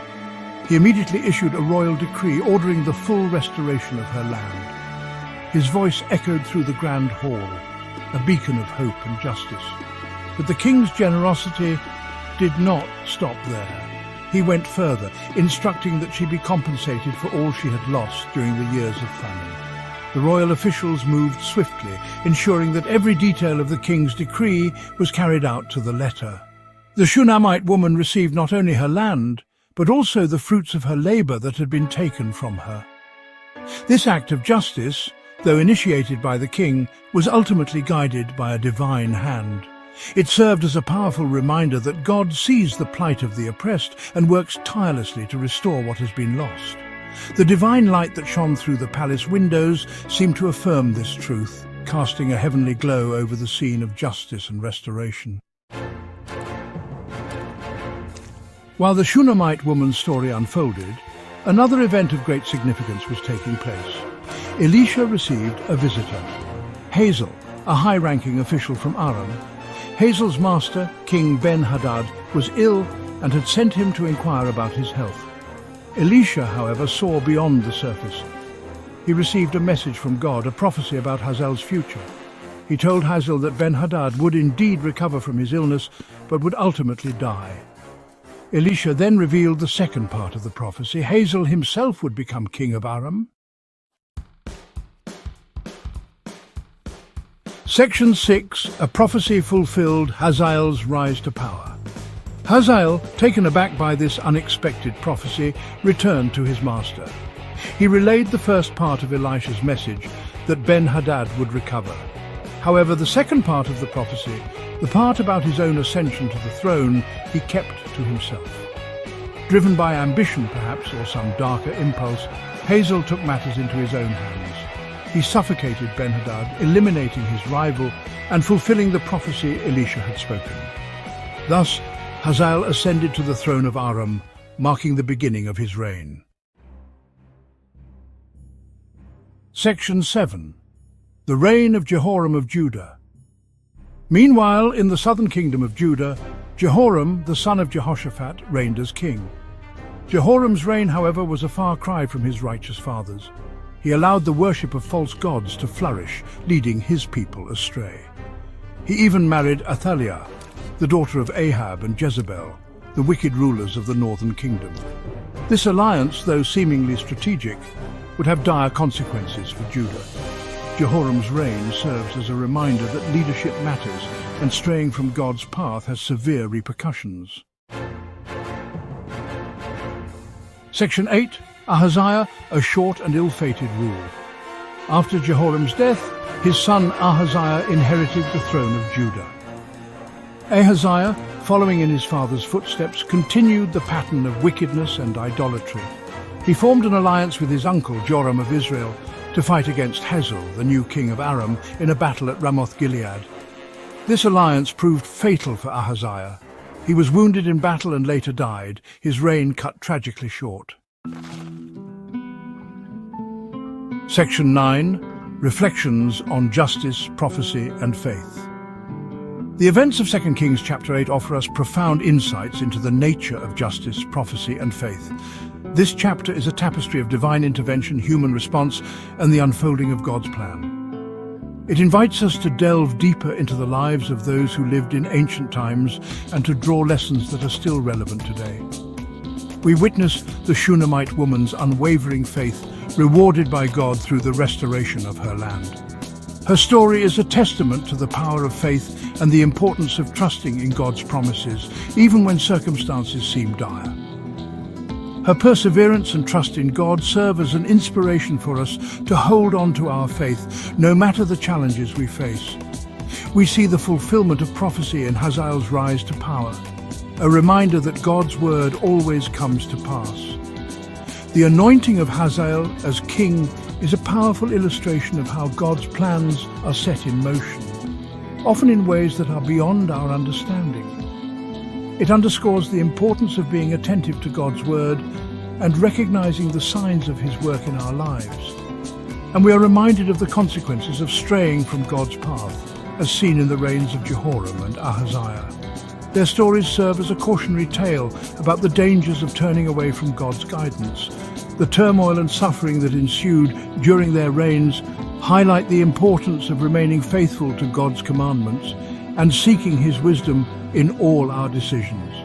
The stories in this chapter challenge us to live lives of integrity, to trust in God's justice, and to heed the warnings of prophecy. They call us to reflect on our own lives and consider how we can align our actions with God's will. By doing so, we can experience the peace and fulfillment that come from living in accordance with his divine plan. Just as God intervened in the life of the Shunammite woman, so too does he care for us, working behind the scenes to bring about his perfect will. This chapter reassures us that God is always at work in our lives, even when we cannot see it. His love and care for us are unwavering, and he is constantly guiding us towards his ultimate purpose. Let us take comfort in knowing that we are never alone, and that God's hand is always upon us, leading us towards a future filled with hope and promise. Elisha, the prophet of God, felt a familiar surge of divine instruction. It was a feeling he had come to recognize well over the years, a sensation that signaled the Lord's direct communication. This time, the message was urgent, pressing, and left no room for hesitation. The Lord's message was clear. It resonated within Elisha's soul, echoing with a divine authority that could not be ignored. The time had come for decisive action, and Elisha knew that he was merely the vessel through which God's will would be executed. The time had come to act. The sins of the land had reached a tipping point, and divine intervention was necessary to restore balance and righteousness. Elisha's heart was heavy with the weight of the task ahead, but his resolve was unshakable. The sins of King Ahab and his wicked wife Jezebel had stained the land. Their reign had been marked by corruption, idolatry, and a blatant disregard for the commandments of the Lord. The people of Israel had been led astray, and the consequences were dire. Their idolatry had corrupted Israel. The worship of false gods had become rampant, and the true faith was being overshadowed by pagan rituals and sacrifices. The spiritual decay was evident, and the Lord's patience had worn thin. The Lord's judgment was at hand. The heavens seemed to reflect the gravity of the situation, with dark clouds gathering ominously. It was a sign that the time for reckoning had arrived, and Elisha was the chosen instrument to set things in motion. Elisha summoned a young prophet, a servant of the Lord. This young man, though inexperienced, was chosen for a critical mission. His heart pounded with the weight of the task, knowing that he was about to play a pivotal role in the unfolding of divine plans. His heart pounded with the weight of the task. The young prophet could feel the enormity of the responsibility pressing down on him. He was about to embark on a journey that would change the course of history, and the gravity of it all was almost overwhelming. He handed the young man a vial of oil, the anointing oil, sacred and powerful. His instructions were precise. This oil was not just any oil, it was a symbol of God's blessing and authority. The young prophet understood the significance of the vial he held. He was to find Jehu, a commander in the Israelite army. Jehu was known for his strength and leadership, a man of valor who had the potential to lead Israel back to righteousness. The young prophet's mission was clear, but the path ahead was fraught with uncertainty. "Go," Elisha commanded. "Find Jehu, son of Jehoshaphat, the son of Nimshi." The urgency in Elisha's voice was unmistakable. This was not a mission that could be delayed or taken lightly. Every moment counted, and the young prophet had to act swiftly, anoint him king over Israel. The act of anointing was a sacred ritual, a divine appointment that signified God's choice. The young prophet knew that this moment would mark the beginning of a new chapter for Israel, one that would hopefully lead to redemption and renewal. The young prophet listened intently. Each word from Elisha was a command from the Lord, and he dared not miss a single detail. The weight of the mission bore down on him, but he was determined to carry it out faithfully. Each word etched itself into his mind. The instructions were clear, and the young prophet knew that there was no room for error. He had to remember every detail, every nuance, to ensure that the mission was executed perfectly. His mission was dangerous, cloaked in secrecy, but the Lord's will had to be done. The young prophet understood the risks involved. He knew that failure was not an option and that the consequences of being discovered could be dire. The young prophet hurried out. His heart raced as he embarked on the journey, each step bringing him closer to his divine appointment. The night was his cover, and he moved swiftly, driven by a sense of purpose and urgency. The fate of a nation rested on his shoulders. The young prophet was acutely aware of the significance of his mission. The future of Israel depended on his success, and he was determined to fulfill his duty with unwavering faith. The journey ahead was fraught with danger, but he was on the Lord's errand. The path was treacherous, filled with potential threats, but the young prophet's resolve was unshakable. He knew that the Lord was with him, guiding his every step. He knew he had to be bold. Courage was essential for the task at hand. The young prophet steeled himself, ready to face whatever challenges lay ahead. His faith was his armor, and his determination was his shield. He had to be swift. Time was of the essence, and the young prophet moved with a sense of urgency. Each moment was precious, and he could not afford to waste a single second. The Lord's will was clear, and he was committed to seeing it through. Jehu sat among his fellow officers, the weight of their collective experiences palpable in the room. Each man bore the scars of countless battles, their eyes reflecting the harsh realities of war. They were battle-hardened men, used to the clang of swords and the strategies of war.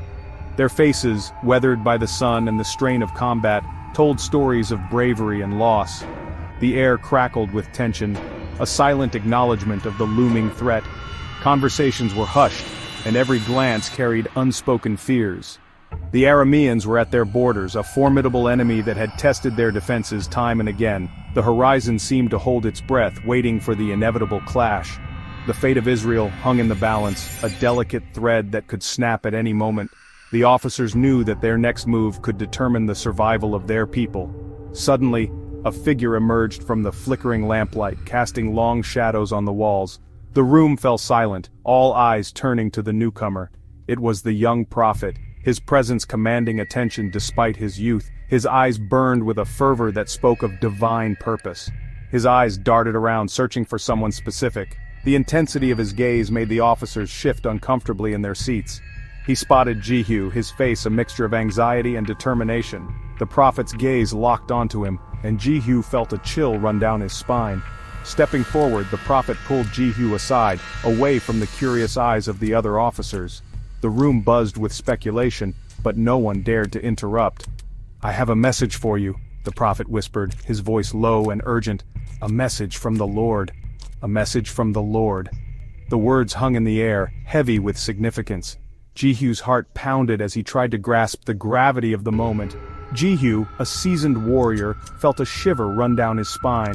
He had faced countless enemies, but this was different. This was a call from the divine. He had seen enough battles to recognize the gravity of the situation. This was not just another fight, it was a pivotal moment in his life and the history of Israel. The prophet, with trembling hands, poured the sacred oil over Jehu's head. The oil, a symbol of divine favor, felt cool against his skin. "Thus says the Lord, the God of Israel, I have anointed you king over the people of the Lord, over Israel." The proclamation echoed in the room, each word resonating with power. The words hung heavy in the air. Jehu was stunned. Anointed king? What did this mean? His mind raced with questions, but one thing was clear. His destiny had been unveiled. The prophet, his mission complete, melted back into the shadows. He left Jehu in a whirlwind of emotions, shock, confusion, and a growing sense of destiny. What should he do? How could he, a simple commander, become king? Jehu, his mind racing, rejoined his fellow officers. They looked at him, their faces etched with concern. He looked different, changed somehow. What did he want? One of them asked. Jehu hesitated for a moment. Then, with a steely glint in his eye, he revealed the prophet's message.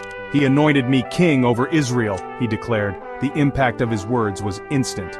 The officers exchanged glances. They knew this was a turning point. A buzz of excitement rippled through the group. This was no time for hesitation. With a mix of fear and determination, they rallied around their newly anointed king. They pledged their allegiance to Jehu. They would help him claim his rightful throne. The conspiracy was born. Section 4, Chariots of Fire, the charge against Joram. Word of the coup spread like wildfire. Jehu, a ruthless strategist, knew he had to act swiftly. Joram, the reigning king, the son of Ahab and Jezebel, was in Jezreel, recovering from a battle wound. This was Jehu's opportunity. "Prepare the chariots!" Jehu roared, his voice echoing across the camp. "We ride for Jezreel! Joram must be stopped!" The camp erupted in a frenzy of activity. Horses neighed, chariot wheels churned the dust, and men scrambled to their positions. The air vibrated with anticipation and dread. Jehu, a whirlwind of energy, oversaw the preparations. He selected his most trusted men, the bravest and most loyal. He knew this was a suicide mission. They were outnumbered, outmaneuvered, but they had the element of surprise on their side. With a thunderous roar, the chariots surged forward. Jehu, at the head of the column, urged his horses onward. The fate of Israel, the destiny of a nation, rested on the outcome of this desperate gamble. Section 5. Blood in the Field, Justice for Naboth. This is a tale of betrayal, ambition, and divine retribution, set in the ancient lands where kings and prophets walked the earth. It is a story that echoes through the ages, reminding us of the consequences of unchecked power and the inevitable justice that follows. Joram, the king of Israel, was oblivious to the approaching danger. He was in his palace, surrounded by the trappings of power, when he received word of an approaching company. The messenger's urgent tone hinted at the gravity of the situation. Joram stepped out, his eyes narrowing as he squinted at the distant dust cloud. The horizon was hazy, but the dust cloud was unmistakable. It signaled the approach of a significant force, and Joram's mind raced with possibilities. "Who is it?" he asked his watchman, his voice laced with unease. The watchman, perched high in the guard tower, strained his eyes to make out the figures in the distance. The tension in the air was palpable. "It is Jehu," the watchman replied, his voice trembling. "He drives like a madman." Joram's blood ran cold. Jehu was known for his ruthlessness, a commander who would stop at nothing to achieve his goals. The implications of his arrival were dire.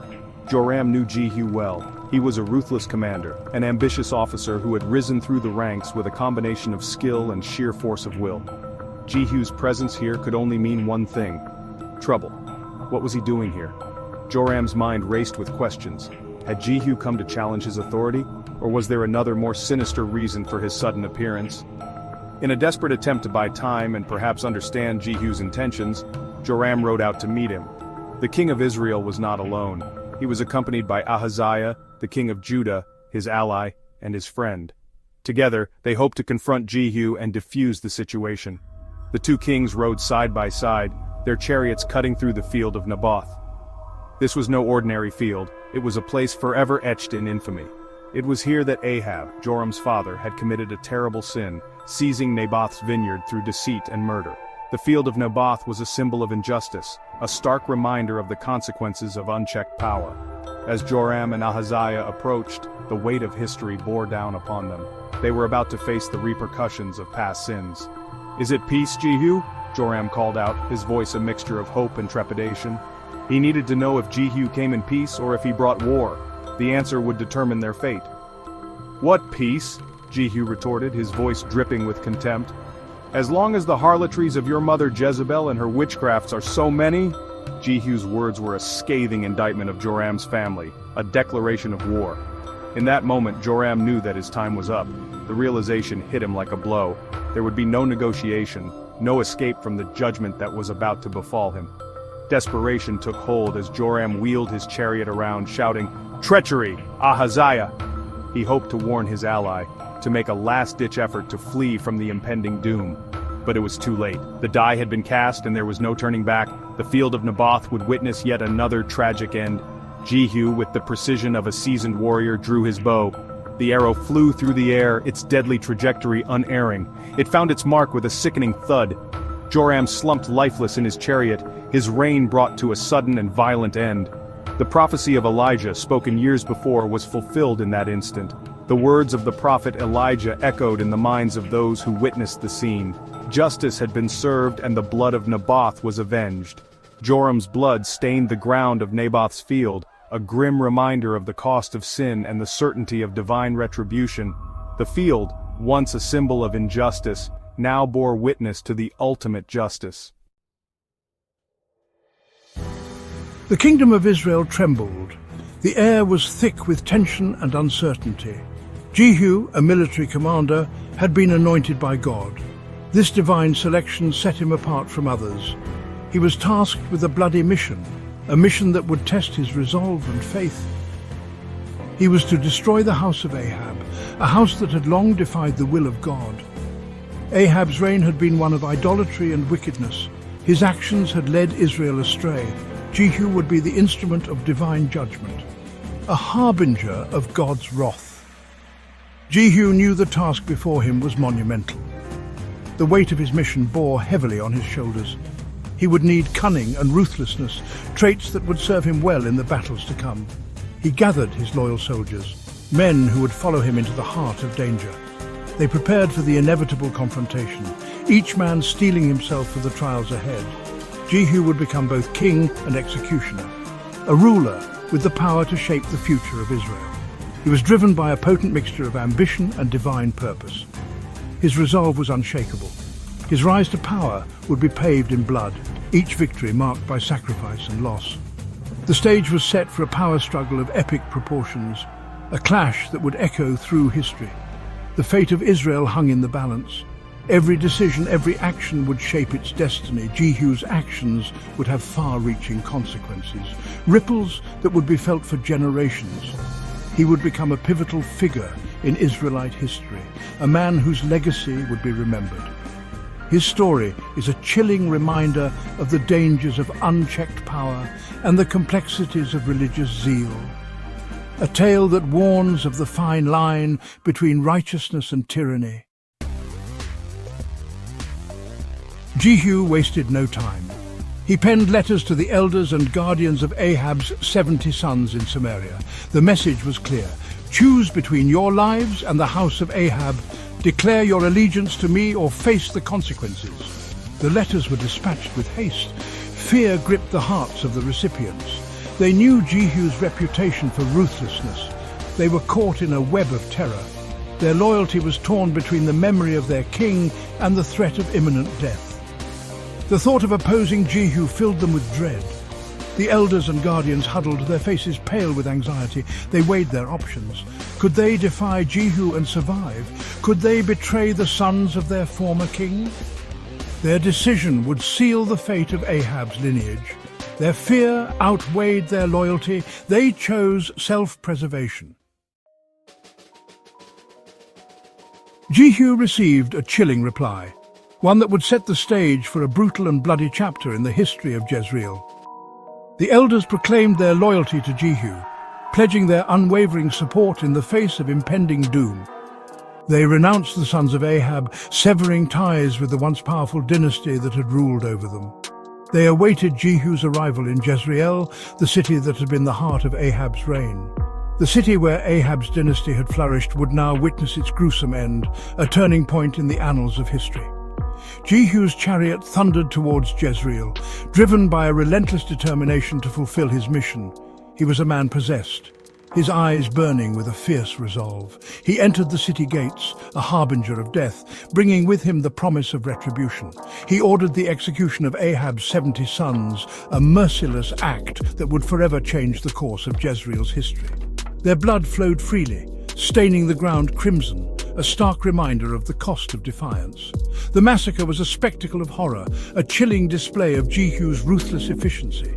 Jehu's message was clear. This is the price of idolatry, a stern warning to all who witness the carnage.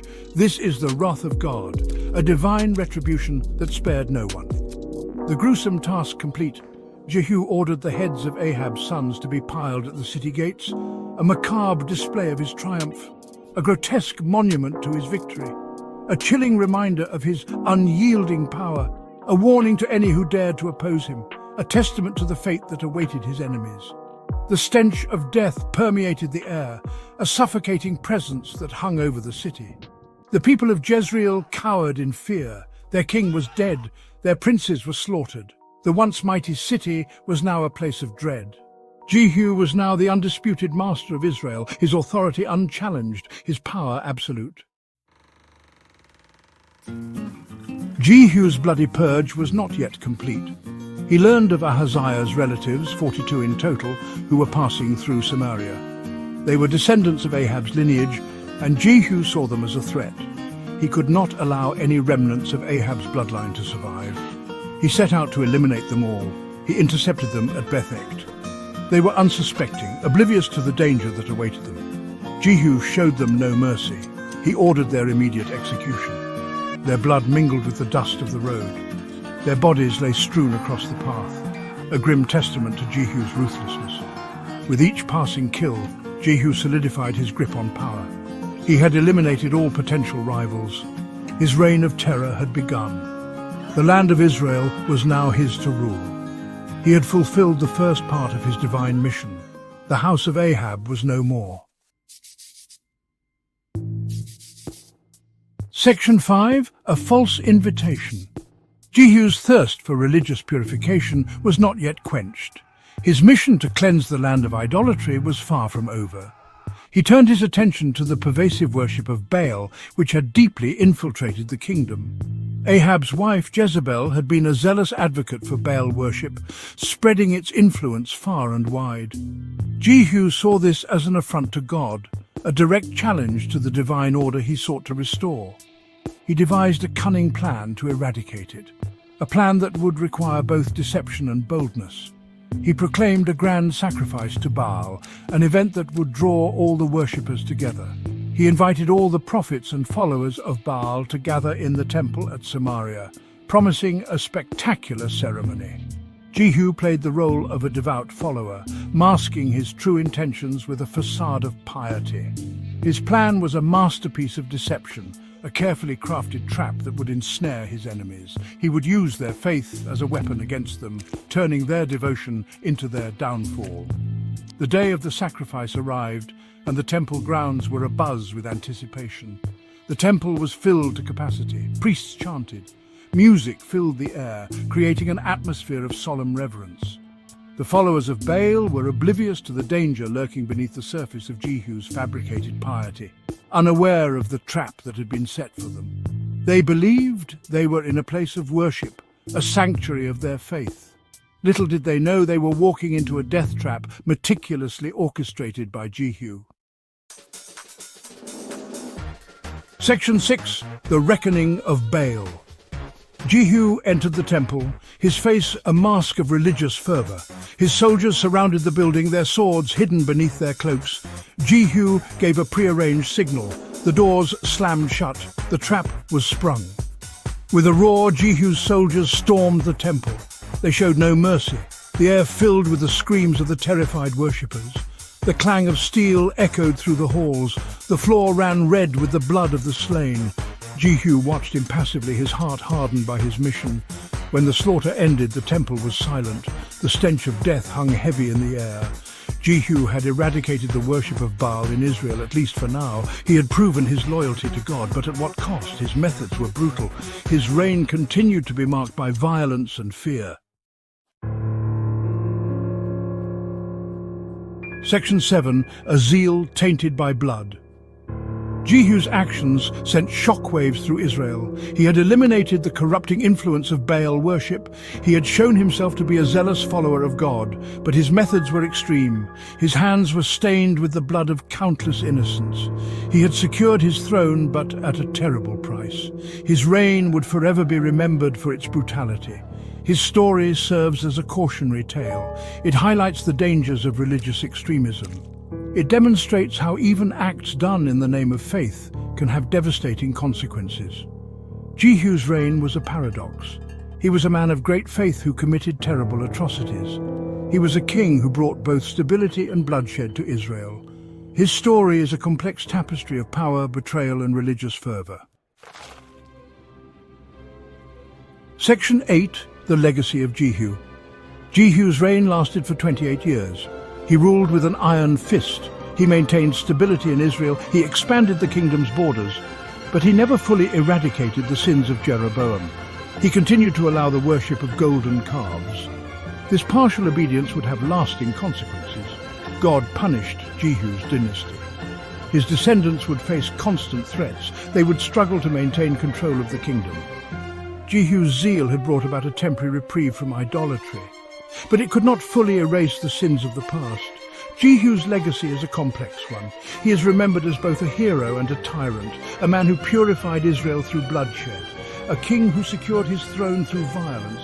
His story serves as a reminder of the enduring power of faith, the corrupting nature of power, and the profound consequences of our actions.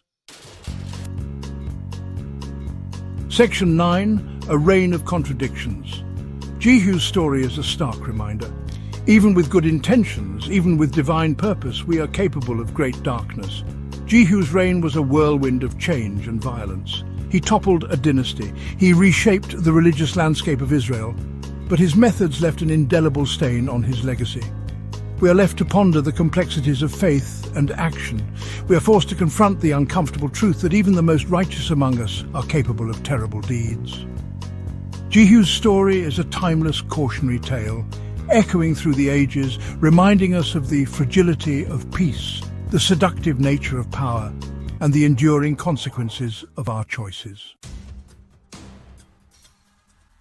The kingdom of Judah was in turmoil. King Ahaziah was dead. He was the son of Athaliah, the daughter of the wicked King Ahab of Israel. Athaliah was a woman of fierce ambition and a heart consumed by darkness. Upon hearing of her son's demise, a wicked plan took root in her mind. She would secure her power no matter the cost. Athaliah's thirst for power was insatiable. She would eliminate any threat to her rule. Her own bloodline meant nothing to her. She ordered the execution of all her grandchildren, the rightful heirs to the throne. The house of David, the lineage of King David himself, was on the verge of annihilation. The kingdom held its breath, bracing for darkness. With the royal line seemingly extinguished, Athaliah seized control. She declared herself ruler of Judah.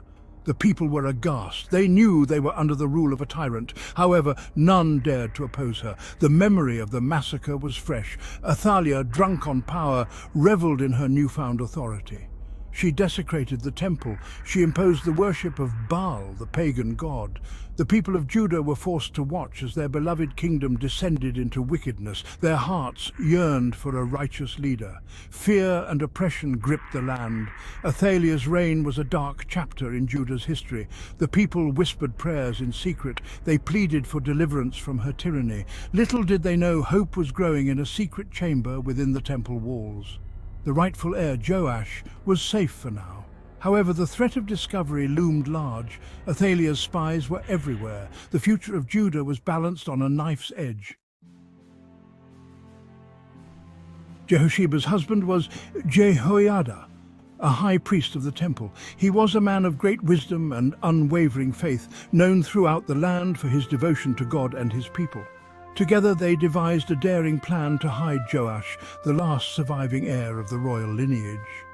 They knew the risks were immense, but their love for the child and their commitment to preserving the line of David gave them the courage to proceed. The temple, a sacred sanctuary, became their hiding place.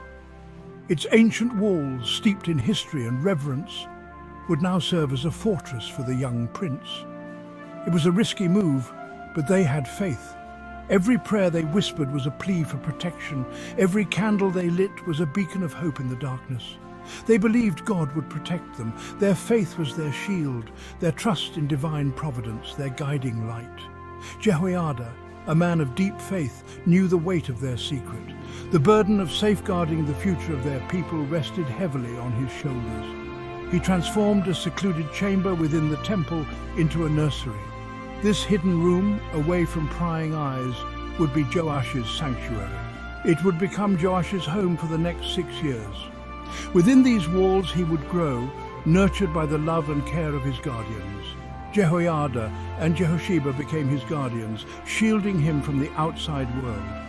They were vigilant, always on guard, knowing that a single mistake could lead to their discovery. Every day was a delicate dance of secrecy and vigilance. They moved through the temple with quiet steps, always aware of the dangers that lurked outside. Jehosheba would sneak in to see Joash, her heart aching for her young nephew. Each visit was a bittersweet reunion, filled with love and longing. She would tell him stories of his lineage, of the great King David, instilling in him the legacy he carried. These tales were more than just bedtime stories, they were lessons in courage, honor, and destiny. Jehoiada, meanwhile, began to strategize. He knew that their time in hiding couldn't last forever. The day would come when Joash would need to take his rightful place. He knew Athaliah wouldn't be content with her stolen throne forever. Her reign was built on treachery, and such foundations are always unstable. He needed a plan to reclaim what was rightfully Joash's. This was not just about a throne, it was about restoring justice and faith in their land. He needed to rally the people of Judah. They would need to see the truth to understand the importance of Joash's survival and the hope he represented for their future. Jehoiada's resolve was unshakable, and his faith in their cause was absolute. Years passed, and the world outside the temple continued its relentless march forward. The sun rose and set, seasons changed, and the sands of time flowed steadily, marking the passage of days, months, and years. Within the sacred confines of the temple, Joash grew strong and resilient. The ancient walls, steeped in history and reverence, became his playground and his sanctuary. He wandered through the corridors, his footsteps echoing softly, a young boy unaware of the destiny that awaited him. Outside, the city was a cauldron of unrest and conflict. The streets were filled with the sounds of strife and the cries of a people under siege. Yet Joash remained blissfully ignorant of the turmoil that raged beyond the temple's protective embrace. Within the temple, Joash immersed himself in the sacred scriptures. He studied the ancient texts with a fervor and dedication that belied his young age. The words of the Lord became his guiding light, illuminating his path and shaping his understanding of the world. Joash was a bright and cheerful child, his spirit unbroken by the weight of his lineage. His laughter echoed through the temple gardens, a testament to his unyielding joy and innocence. He played with a carefree abandon, his heart light and his mind free from worry. Yet beneath his playful exterior, Joash was the hope of a nation, hidden in plain sight. He was the living embodiment of a promise, a beacon of light in a time of darkness. From behind the temple pillars, he watched the world with curious eyes, unaware of the monumental role he was destined to play. Jehoiada, the wise and gentle high priest, watched over Joash with a father's love and a mentor's guidance. He saw in the boy a spark of greatness, a potential that needed nurturing and protection. Joash looked up to Jehoiada with admiration and determination. In the boy's eyes, the high priest saw the flicker of leadership, a glimmer of the king he was meant to become. Their bond was one of mutual respect and unwavering trust. Under Jehoiada's tutelage, Joash learned the ways of kingship. He was taught to handle ancient artifacts with care, to read the scrolls with understanding, and to lead with wisdom and compassion. Each lesson was a step towards his destiny. Jehoiada instilled in Joash the values of justice, righteousness, and compassion. He taught him that a true king must be a servant to his people, a guardian of the weak, and a champion of the oppressed. These values became the cornerstone of Joash's character. Day by day, Joash honed his skills under Jehoiada's watchful eye. He practiced with diligence and determination, preparing for the day he would reclaim his birthright. The temple became his training ground, a place where he could grow and learn in safety. Outside the temple walls, the situation grew increasingly dire. Athaliah's grip on Judah tightened, her rule becoming more oppressive with each passing day. The city streets were patrolled by soldiers, a constant reminder of her tyrannical reign. The people of Judah suffered greatly under Athaliah's rule. The markets were desolate, the citizens downtrodden and weary. Hope seemed a distant memory replaced by fear and despair. Yet, amidst the suffering, the people clung to a glimmer of hope. They gathered in prayer, their hearts longing for the restoration of the lineage of David. They looked towards the temple, their eyes filled with longing and expectation. They prayed fervently for a savior, for the day when their true king would return and bring justice and peace to their land. Their prayers were a chorus of hope, a collective plea for deliverance. As they looked towards the horizon, their hearts filled with hope, they believed that their prayers would soon be answered. The anticipation was palpable, a shared sense of expectation that united them in their longing for a better future. Among the crowd, the children looked up with wide-eyed anticipation. Their faces were a reflection of the hope that burned in the hearts of their elders. They too believed in the promise of a brighter tomorrow. Jehoiada, sensing the time was right, prepared to act. His expression was one of determination and resolve.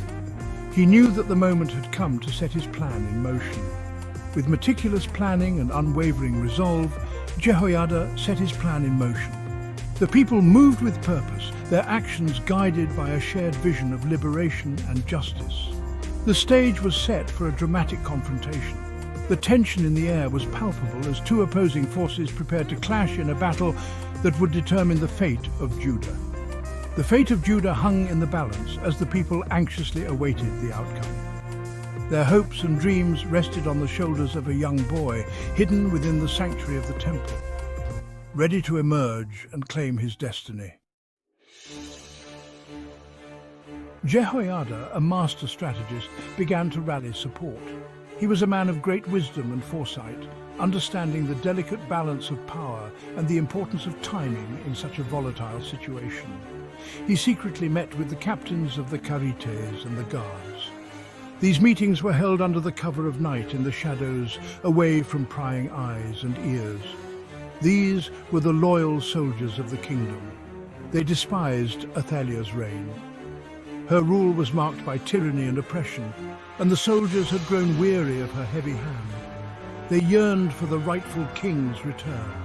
The hope of a just and righteous ruler was a beacon in their hearts, a light in the darkness of their current plight. Jehoiada revealed the truth to them. He spoke of the hidden heir, the one who had been kept safe from Athaliah's murderous grasp.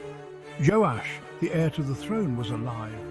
This revelation was like a spark in dry tinder, igniting a fire of hope and determination. He had been hidden within the temple all these years. The captains were astonished. They had believed the royal line to be extinguished, but now they saw a glimmer of hope. They pledged their allegiance to Joash without hesitation.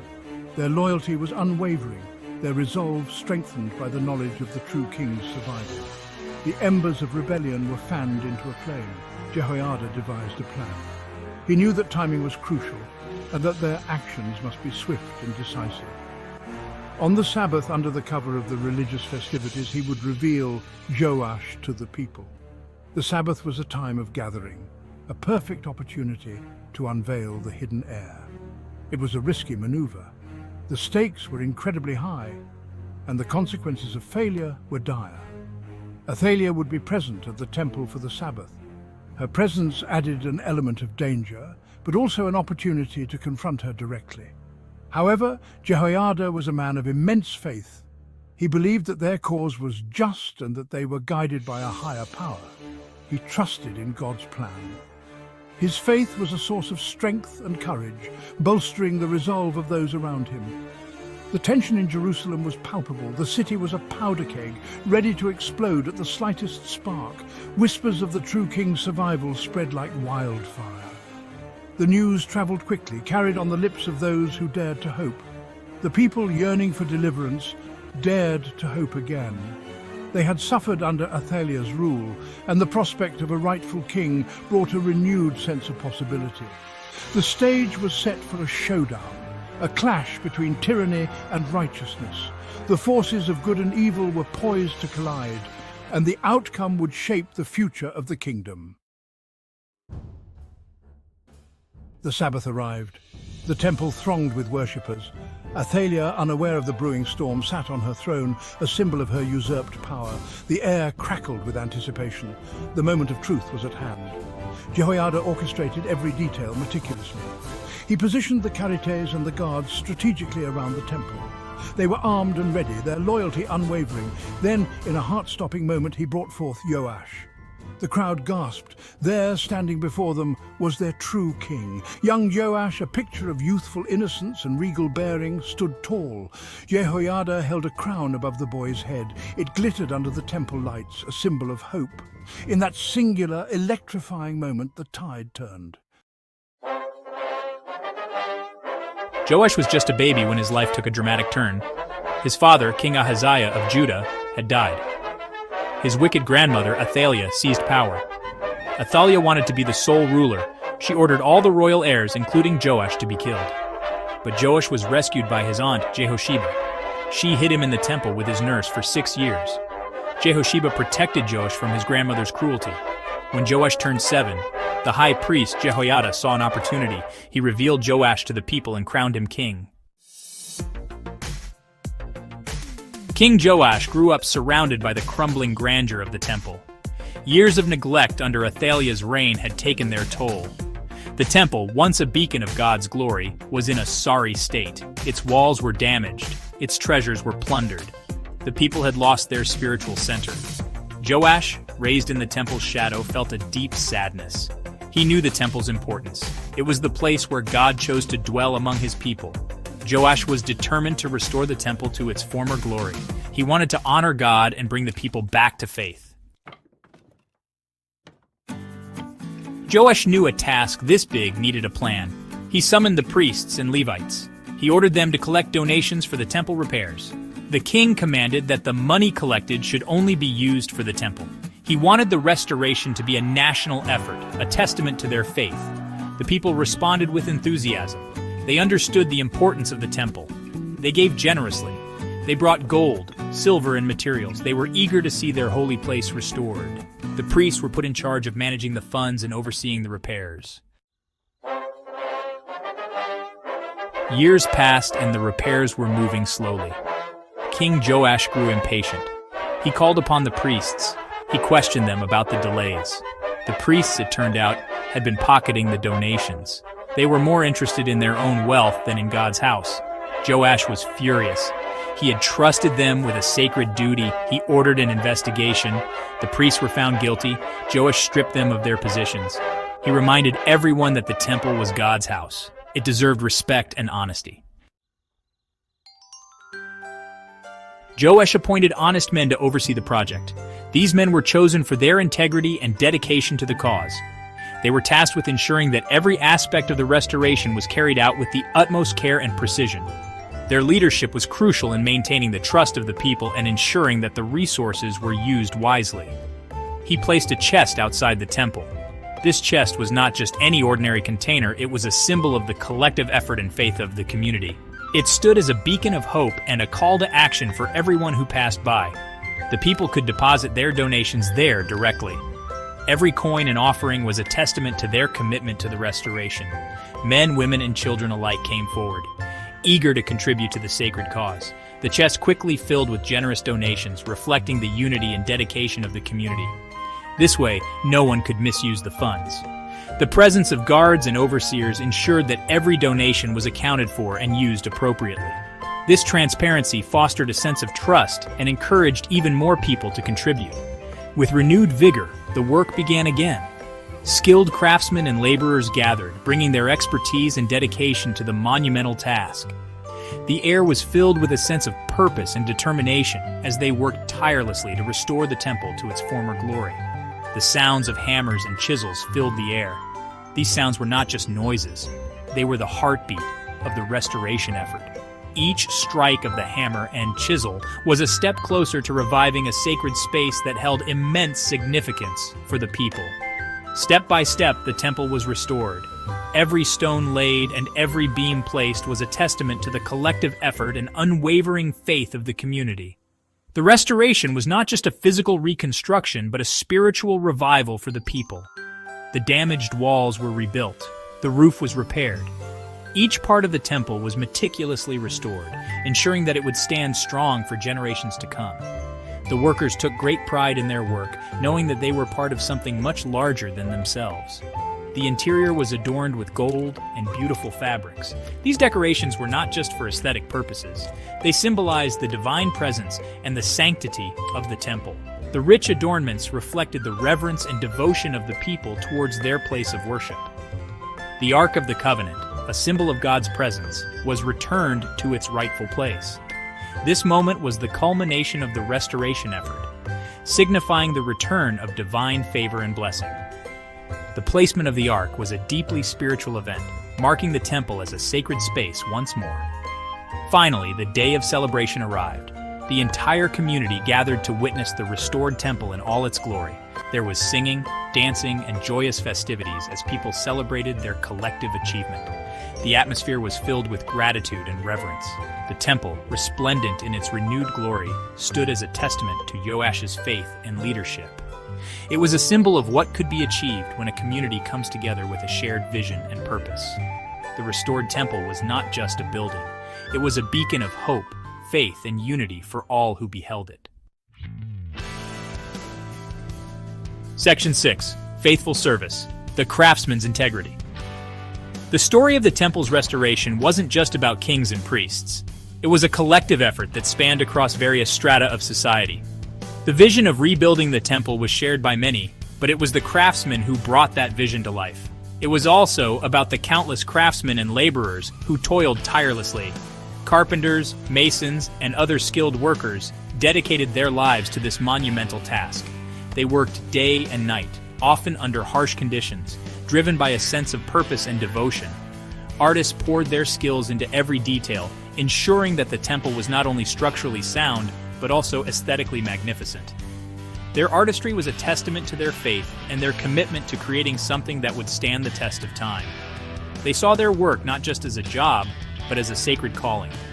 Each stroke of the brush, each chisel of the stone, was an act of worship. They believed that their craftsmanship was a way to honor the divine, and this belief fueled their dedication. These workers could have easily cut corners, used cheaper materials, but they didn't.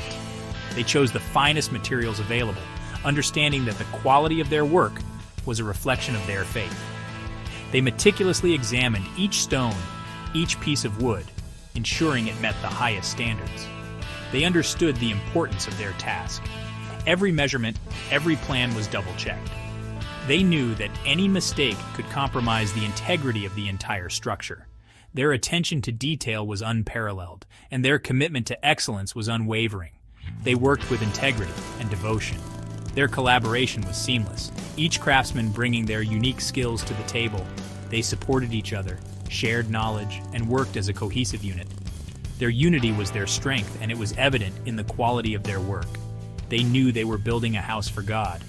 This knowledge imbued their work with a sense of reverence and responsibility. They were not just building a structure, they were creating a sacred space, a place where the divine would dwell. This belief elevated their work to a spiritual practice. Their dedication serves as a powerful reminder that every act of service, no matter how small, can be an act of worship. Their story teaches us that integrity, devotion, and a sense of purpose can transform ordinary tasks into extraordinary acts of faith. The legacy of these craftsmen lives on, inspiring us to approach our own work with the same level of commitment and reverence. Section 7. War and Tribute. The Shadow of Aram. Despite the joy of the temple's restoration, trouble loomed on the horizon. Hazael, the powerful king of Aram, threatened Judah. His armies were vast and fearsome. Joash, facing a superior force, made a difficult decision. He decided to pay Hazael a hefty tribute. He hoped to avoid a bloody conflict. This act, while seen by some as weakness, bought Judah valuable time. It allowed them to rebuild and strengthen their defenses. Joash, though a man of peace, was not afraid to make tough choices to protect his people. Section 8. A King Betrayed. The Assassination of Joash. Sadly, Joash's reign, marked by such promise and renewal, was not destined to last. Despite all he had done for Judah, he faced betrayal from within his own court. His own officials, driven by greed and ambition, conspired against him. They attacked him in his own palace, leaving him severely wounded.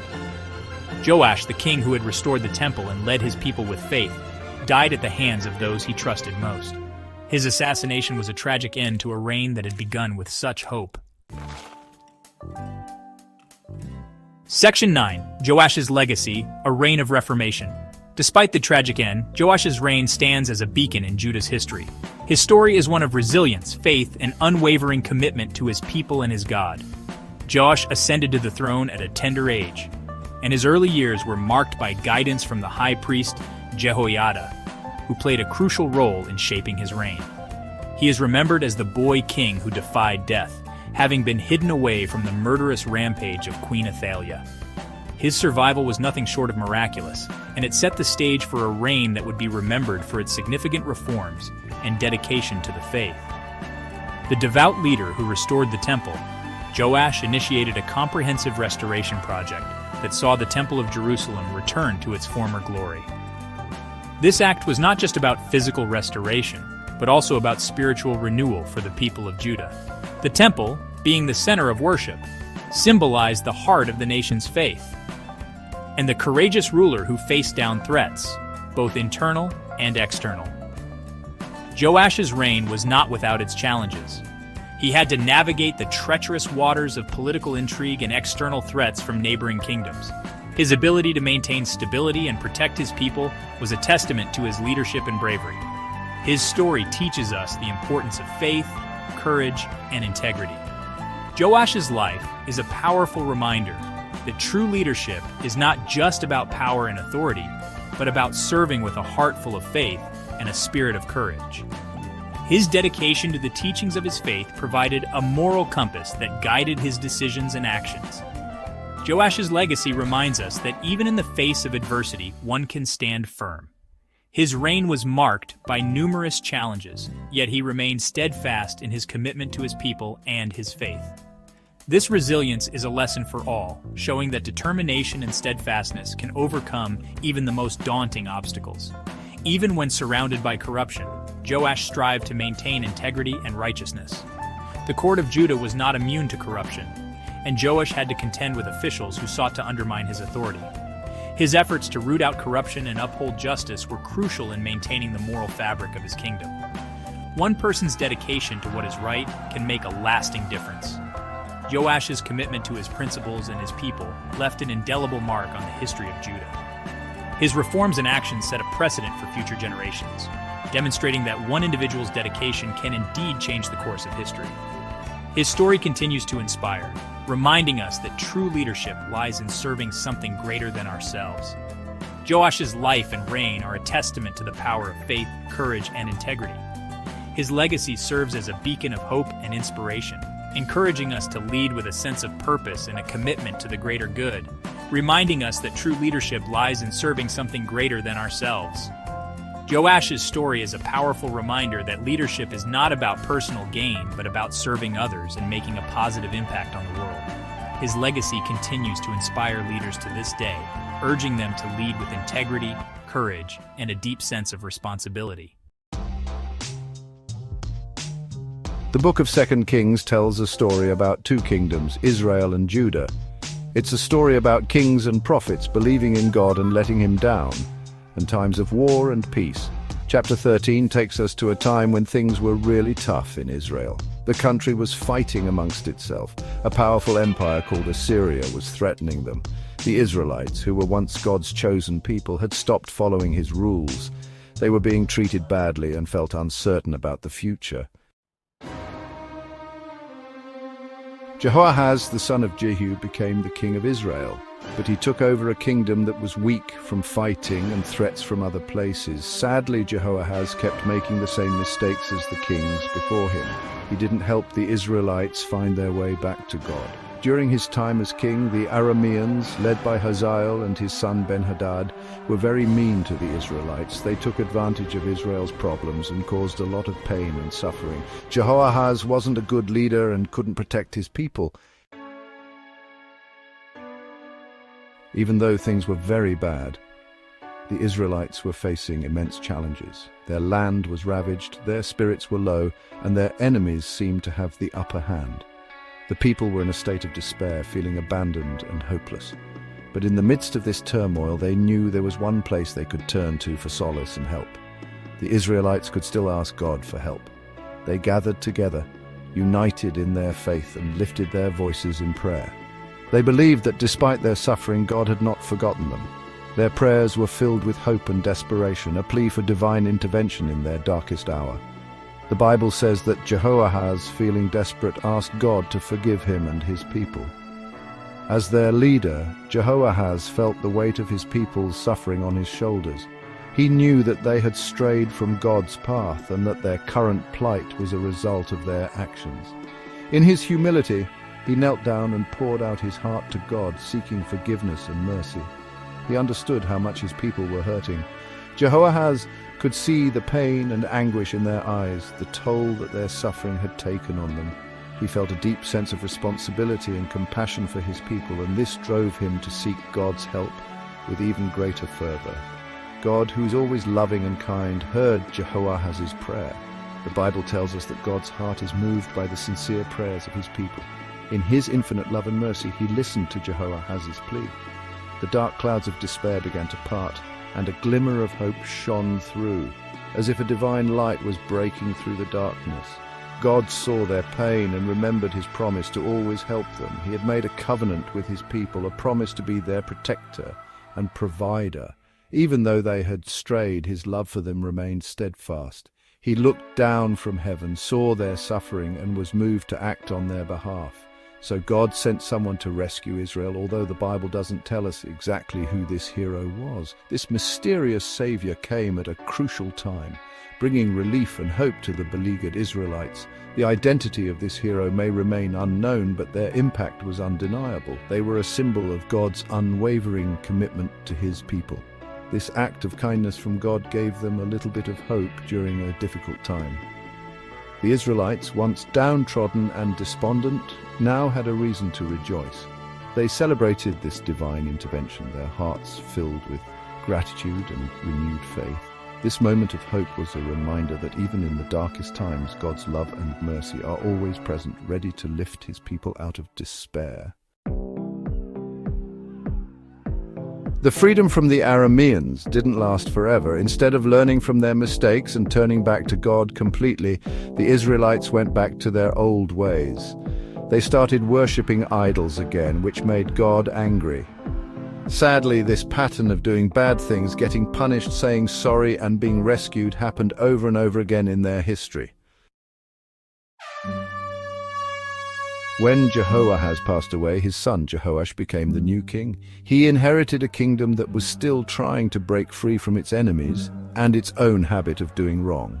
The Bible tells us that Jehoash was a better king than his father, but he couldn't completely get rid of idol worship in the land. Just like his father's reign, Jehoash's time as king was also filled with fighting against the Arameans. As Jehoash, the king of Israel, was looking for guidance in his fight against the Arameans, he found himself in a desperate situation. The Arameans were a formidable enemy, and Jehoash knew that he needed divine intervention to secure victory. In his quest for answers, he went to visit the elderly prophet Elisha, who was known for his wisdom and connection to God. Elisha, despite his frail condition, welcomed the king. He knew that his time on earth was drawing to a close, but he still had one final message to deliver. Elisha, with a sense of urgency, instructed Jehoash to take a bow and some arrows. The king, eager to receive the prophet's guidance, did as he was told. Elisha then told Jehoash to open the window facing east and shoot an arrow out of it. This act, though seemingly simple, was laden with symbolic meaning. The arrow shot out the window represented the Lord's arrow of victory over Aram. It was a prophetic act, signifying that God would grant Israel victory over their enemies. Elisha's eyes sparkled with a glimmer of hope as the arrow flew through the air. He then turned to Jehoash and gave him another instruction. He told the king to take the remaining arrows and strike the ground with them. This act was meant to symbolize the extent of Israel's victory over Aram. Jehoash, perhaps not fully understanding the significance of the act, struck the ground 3 times and then stopped. Elisha's face fell. He had hoped for more.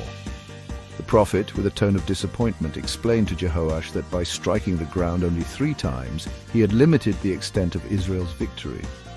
Elisha told him that he would only defeat Aram 3 times instead of completely crushing them. The king's actions had inadvertently set a limit on the victories that God had intended for Israel. This was a missed opportunity, a moment where greater faith and understanding could have led to a more complete triumph.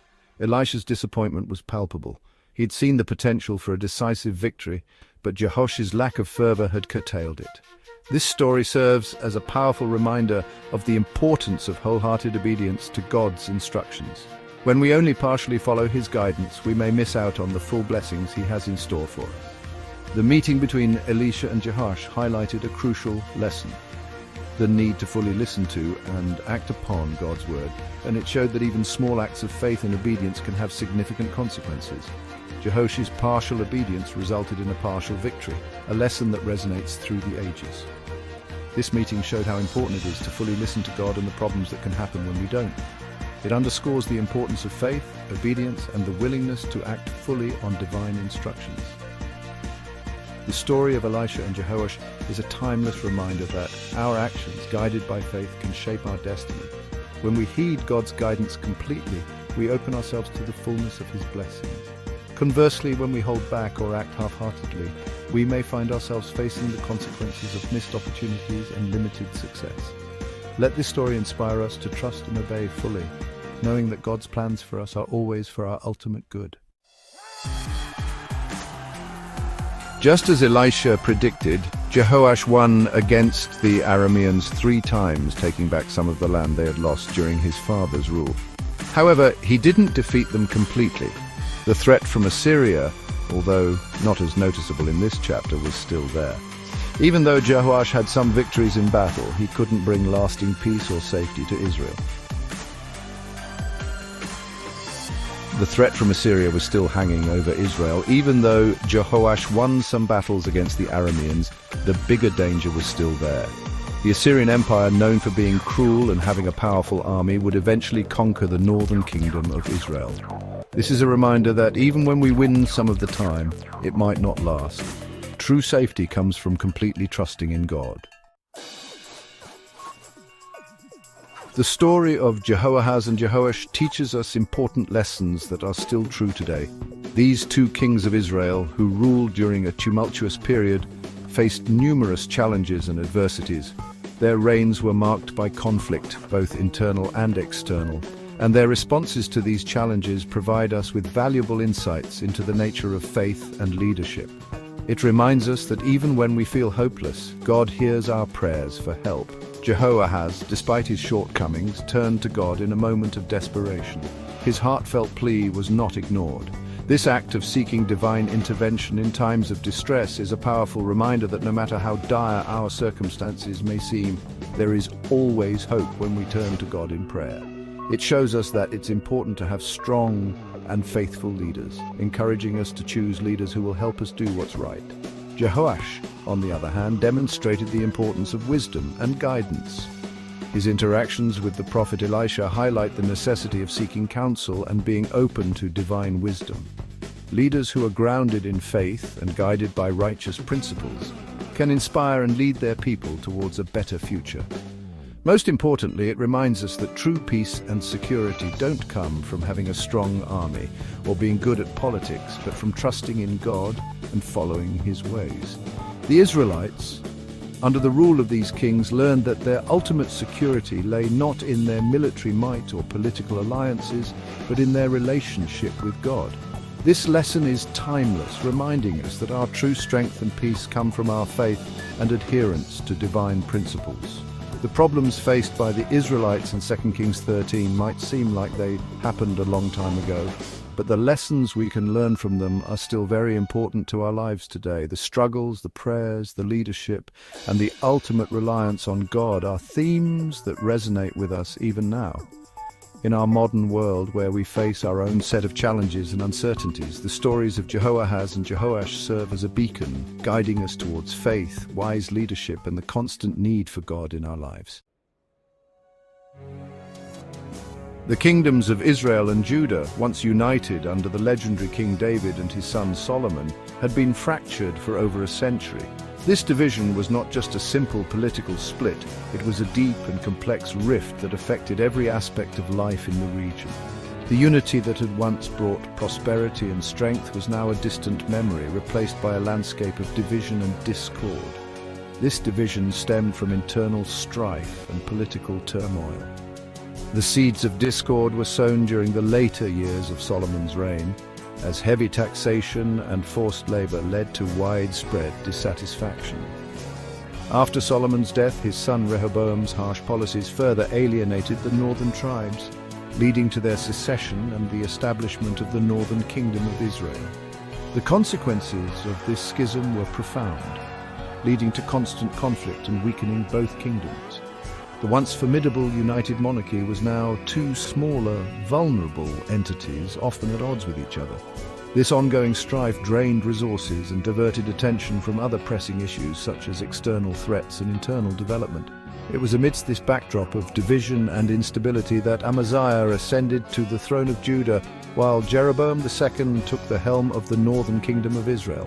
Both kings faced the daunting task of ruling over nations that were not only divided, but also struggling with their own internal issues. Their reigns would be marked by efforts to consolidate power, address internal dissent, and navigate the complex political landscape of the time. Their reigns, though occurring in different periods, were intertwined in a complex tapestry of war, religion, and political maneuvering. Amaziah and Jeroboam II had to deal with the legacy of their predecessors, which included ongoing conflicts, religious reforms, and the ever-present threat of foreign invasion. Their strategies and decisions would shape the future of their respective kingdoms in profound ways. The northern kingdom, known as Israel, had fallen into a pattern of idolatry and instability. This was a period marked by frequent changes in leadership, with many kings coming to power through coups and assassinations. The religious practices in Israel often deviated from the worship of Yahweh, leading to further internal strife and weakening the kingdom's cohesion. It had seen a succession of short-lived dynasties. Each new ruler brought a different approach to governance, often undoing the policies of their predecessors. This lack of continuity made it difficult for Israel to achieve long-term stability and prosperity. The frequent power struggles and shifts in leadership left the kingdom vulnerable to external threats and internal rebellion. The south, the kingdom of Judah, while smaller, held fast to the Davidic line and the worship of Yahweh, the God of their ancestors. This continuity provided a sense of stability and identity for the people of Judah. The Davidic line was seen as a symbol of divine favor and legitimacy, which helped to unify the kingdom despite its smaller size and fewer resources. However, Judah also faced its share of internal and external challenges. Internally, there were issues of social inequality, economic hardship, and political intrigue. Externally, Judah had to contend with powerful neighbors who sought to expand their influence and territory. The kingdom's leaders had to be adept at diplomacy and military strategy to navigate these threats. Both kingdoms struggled to maintain their independence in a region rife with powerful empires and ambitious neighbors. The Assyrians, Egyptians, and Babylonians were just a few of the formidable powers that sought to dominate the region. Israel and Judah had to constantly negotiate alliances, pay tributes, and sometimes engage in warfare to preserve their sovereignty. It was into this volatile world that Amaziah and Jeroboam II were born, inheriting the legacy of a fractured kingdom and the daunting task of navigating their people through an era of uncertainty. Their reigns would be a testament to their ability to adapt, lead, and make difficult decisions in the face of overwhelming challenges. The story of Amaziah and Jeroboam II is not just a tale of two kings, but a reflection of the broader struggles and resilience of the people of Israel and Judah. Amaziah, crowned king of Judah at the tender age of 25, initially showed promise. He inherited a kingdom still reeling from internal strife. His father, Joash, had been assassinated by his own officials. This act of treachery left a scar on the kingdom, a wound that Amaziah was determined to heal. He began his reign by punishing those who had conspired against his father. However, he demonstrated restraint and adherence to the law by sparing their children. This act of measured justice set the tone for the early years of his reign, signaling his intent to rule with fairness and uphold the law. Early in his rule, Amaziah demonstrated a keen understanding of military strategy and a desire to restore Judah to its former glory. He recognized the importance of a strong and loyal army. Amaziah reorganized and strengthened his forces. He recalled the troops that had been previously dismissed. He also hired 100,000 skilled warriors from Israel. This move, while strategically sound, would later backfire with disastrous consequences. Amaziah's reign was not without its triumphs. His most notable military success came against the Edomites, the perennial rivals of Judah who resided in the mountainous region to the south. The Edomites, descendants of Esau, Jacob's brother, had a long and bitter history with the Israelites. They had often raided Judean territory, taking advantage of moments of weakness. Amaziah, determined to secure his kingdom's borders and avenge past grievances, launched a daring campaign against them. The campaign culminated in a decisive victory at the Valley of Salt, a region known for its harsh terrain and unforgiving climate. Amaziah's forces routed the Edomite army, killing 10,000 soldiers and capturing their stronghold of Selah, later renamed Joktheel. This victory was a resounding success, bolstering Amaziah's reputation as a strong and capable leader. It also served as a stark warning to Judah's enemies, demonstrating that the kingdom was no longer an easy target. The victory over Edom, however, proved to be a double-edged sword. While it brought glory and riches to Amaziah and his kingdom, it also sowed the seeds of overconfidence and hubris in the king's heart. This triumph, instead of being a stepping stone to greater wisdom and caution, became the catalyst for a series of reckless decisions that would ultimately lead to his downfall. It fueled Amaziah's pride, leading him to make a series of disastrous decisions. His newfound arrogance blinded him to the realities of his own limitations and the strength of his adversaries. He began to see himself as invincible, a dangerous delusion for any ruler. Emboldened by his success, Amaziah sent a message to Jehoash, the king of Israel, challenging him to battle. This was not a mere skirmish he sought, but a full-scale confrontation, a test of might and valor. He believed that his victory over Edom had proven his military prowess, and that he could replicate this success against Israel. This act of aggression was a grave miscalculation on Amaziah's part. He underestimated the strength and experience of Jehoash, a seasoned warrior and a shrewd tactician. Amaziah's challenge was not just a test of strength, but a gamble with the fate of his kingdom. Jehoash, a seasoned and cunning ruler, was taken aback by this unexpected challenge. He knew that Amaziah's pride had clouded his judgment, and he saw an opportunity to teach the young king a lesson. Jehoash's response was measured and strategic, reflecting his years of experience in both governance and warfare. He responded with a parable, warning Amaziah against his arrogance. The parable was not just a story, but a strategic move to make Amaziah reflect on his actions. It was a subtle yet powerful way to convey the message that pride comes before a fall. He compared Amaziah to a lowly thistle that dared to challenge the might of a cedar tree. This imagery was meant to highlight the disparity in their strengths and the futility of Amaziah's challenge. The cedar, strong and enduring, represented Jehoash, while the thistle, fragile and insignificant, symbolized Amaziah. The message was clear: Amaziah was punching above his weight, and this confrontation would only end in disaster for Judah. Jehoash's warning was a final attempt to dissuade Amaziah from his reckless path, but it fell on deaf ears. Despite Jehoash's warnings, Amaziah remained resolute. His pride and desire for glory overshadowed any sense of caution. He was determined to prove his strength and the might of his kingdom, even if it meant risking everything. He led his army north, eager to prove his strength against the larger and more powerful Israelite army. The march was long and arduous, but Amaziah's determination kept his troops moving forward. They believed in their king and his vision of victory. The ensuing battle at Beth Shemesh was a humiliating defeat for Judah. The battlefield was strewn with the bodies of fallen soldiers, a stark reminder of the cost of pride and overconfidence. Amaziah's dreams of glory were shattered in an instant.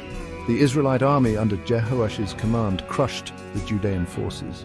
Jehoash's strategic acumen and the superior strength of his troops ensured a decisive victory. The battle was over almost as soon as it began, leaving Judah in ruins.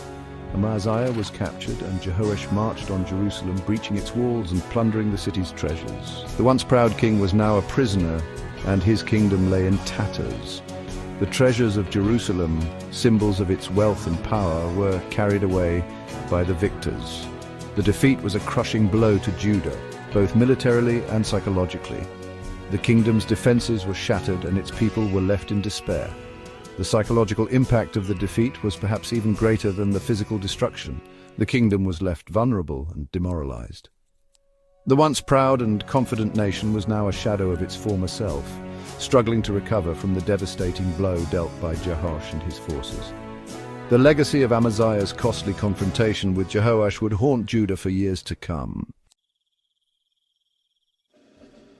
While Amaziah's reign was marked by both triumph and tragedy, his story is just one chapter in the rich tapestry of Israel's history. His efforts to strengthen the kingdom laid the groundwork for future leaders who would continue the quest for glory and stability. Jeroboam II's rule over Israel was one of unprecedented expansion and prosperity. His reign is often remembered as a golden age, a time when the kingdom flourished economically and culturally. Ascending to the throne in a time of relative peace, Jeroboam II was able to focus on internal development and external expansion. His leadership brought stability and growth, setting the stage for a period of remarkable achievements. Jeroboam inherited a kingdom poised for greatness. The foundations laid by his predecessors allowed him to build a strong and resilient state, ready to take advantage of the opportunities that lay ahead. He was a shrewd and ambitious ruler, determined to restore Israel to its former glory and expand its borders to their ancient limits. His vision was not just about military conquest, but also about cultural and economic revival. Jeroboam II's reign marked a high point in the history of the Northern Kingdom. His policies and campaigns brought unprecedented wealth and stability, making Israel a dominant power in the region. He successfully navigated the complex geopolitical landscape of the region, understanding the delicate balance of power and the importance of strategic alliances. Exploiting the weaknesses of his enemies and forging alliances when necessary, Jeroboam II demonstrated a keen understanding of realpolitik. His diplomatic acumen was as crucial to his success as his military prowess. Jeroboam's reign coincided with a period of decline for the great empires of Assyria and Egypt. This decline created a power vacuum in the Near East, which Jeroboam was quick to exploit. This power vacuum in the Near East provided him with a unique opportunity to assert Israelite dominance. He seized this chance to expand his influence and secure Israel's position as a leading power. He skillfully exploited this situation, launching a series of military campaigns that significantly expanded his kingdom's territory. His strategic brilliance ensured that Israel could capitalize on the weaknesses of its neighbors. Launching a series of military campaigns that significantly expanded his kingdom's territory, Jeroboam II demonstrated his military genius. Under his leadership, Israel not only defended its borders but also pushed them further than ever before. Israel regained its lost territories east of the Jordan River. This reclamation of land was a significant achievement, symbolizing the resurgence of Israelite power and influence. He pushed the kingdom's borders north towards Hamath and south towards the Dead Sea, effectively restoring the boundaries of the kingdom to their greatest extent since the time of Solomon. This territorial expansion was a testament to his effective leadership and strategic vision. Effectively restoring the boundaries of the kingdom to their greatest extent since the time of Solomon, Jeroboam II's reign is remembered as a period of revival and resurgence. His legacy is one of strength, ambition, and the relentless pursuit of Israel's glory. The book of 2 Kings tells a tumultuous tale of kings, prophets, and the fate of a nation divided. This historical narrative is not just a simple recounting of events, but a complex tapestry woven with the threads of divine intervention, human ambition, and the relentless march of time. As we delve into the pages of this ancient text, We uncover the stories of leaders who rose to power, only to be brought low by their own flaws and the inexorable will of God. By the time we reach chapter 15, the once united kingdom of Israel has long since fractured into two Israel in the north and Judah in the south.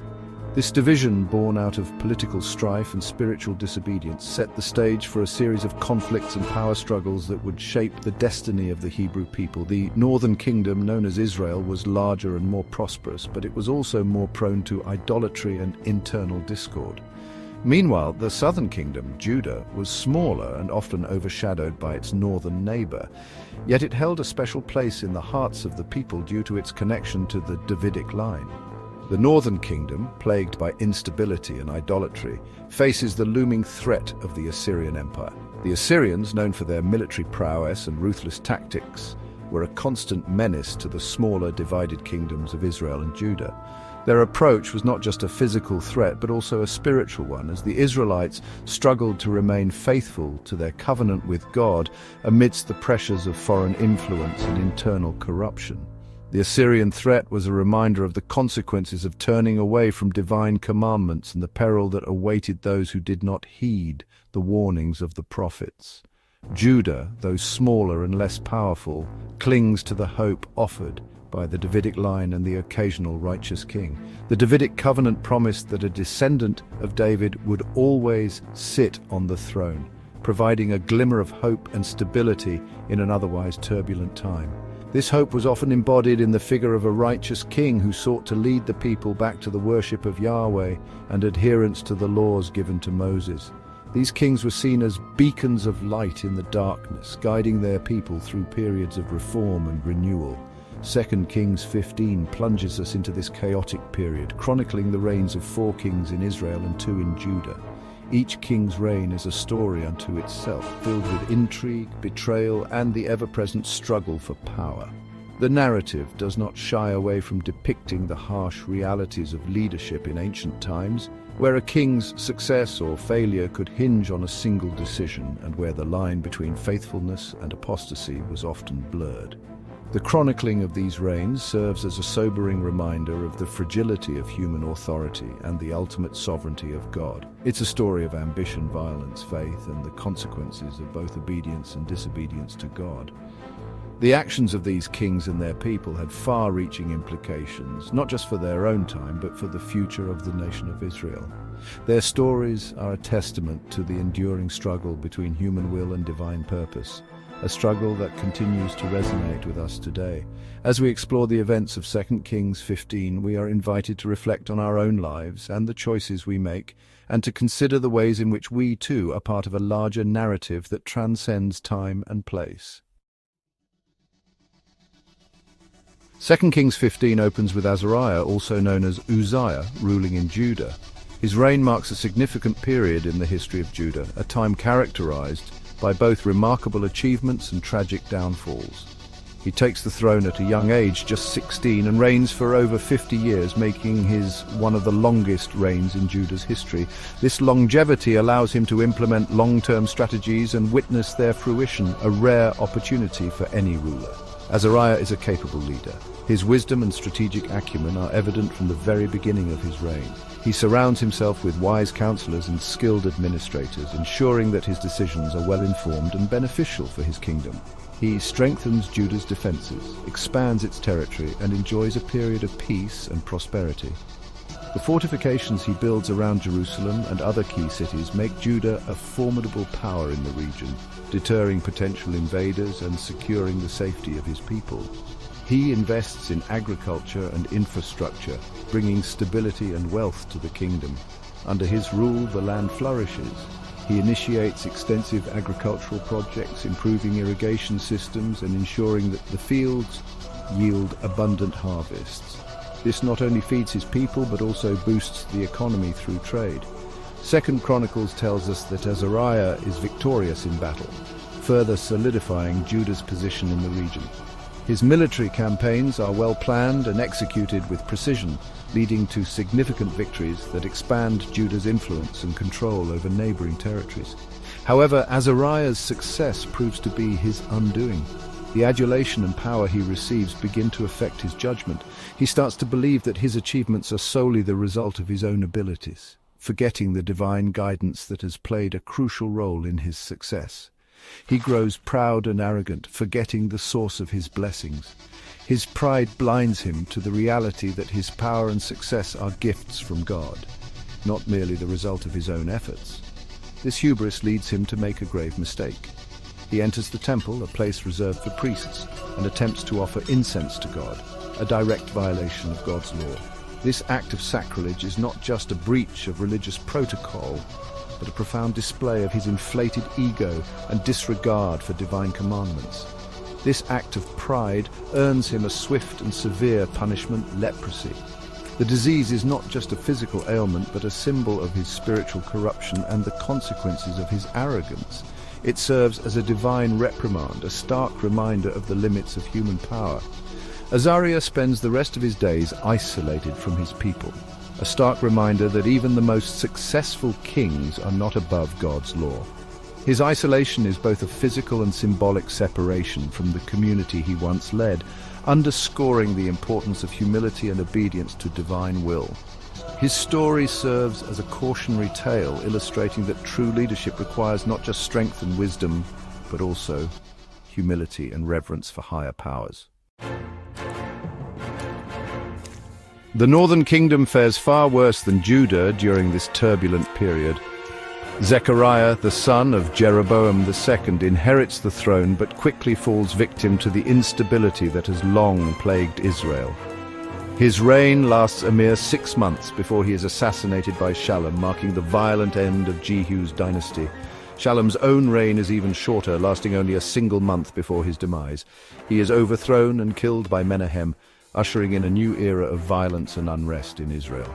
These brief, violent reigns highlight the deep-seated corruption and instability within the northern kingdom of Israel. Menahem, the third king of Israel mentioned in 2 Kings 15, is a ruthless and ambitious ruler. His ascent to power is marked by a series of violent and strategic moves, ensuring that no rival could challenge his claim to the throne.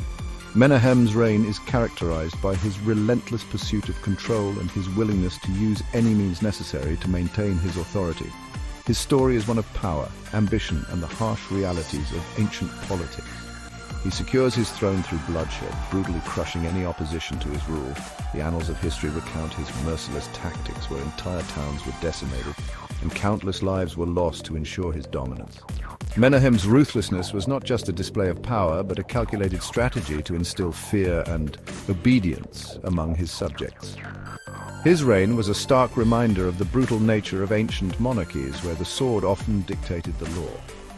His reign coincides with the growing might of the Assyrian Empire, which has set its sights on expanding its territory southward.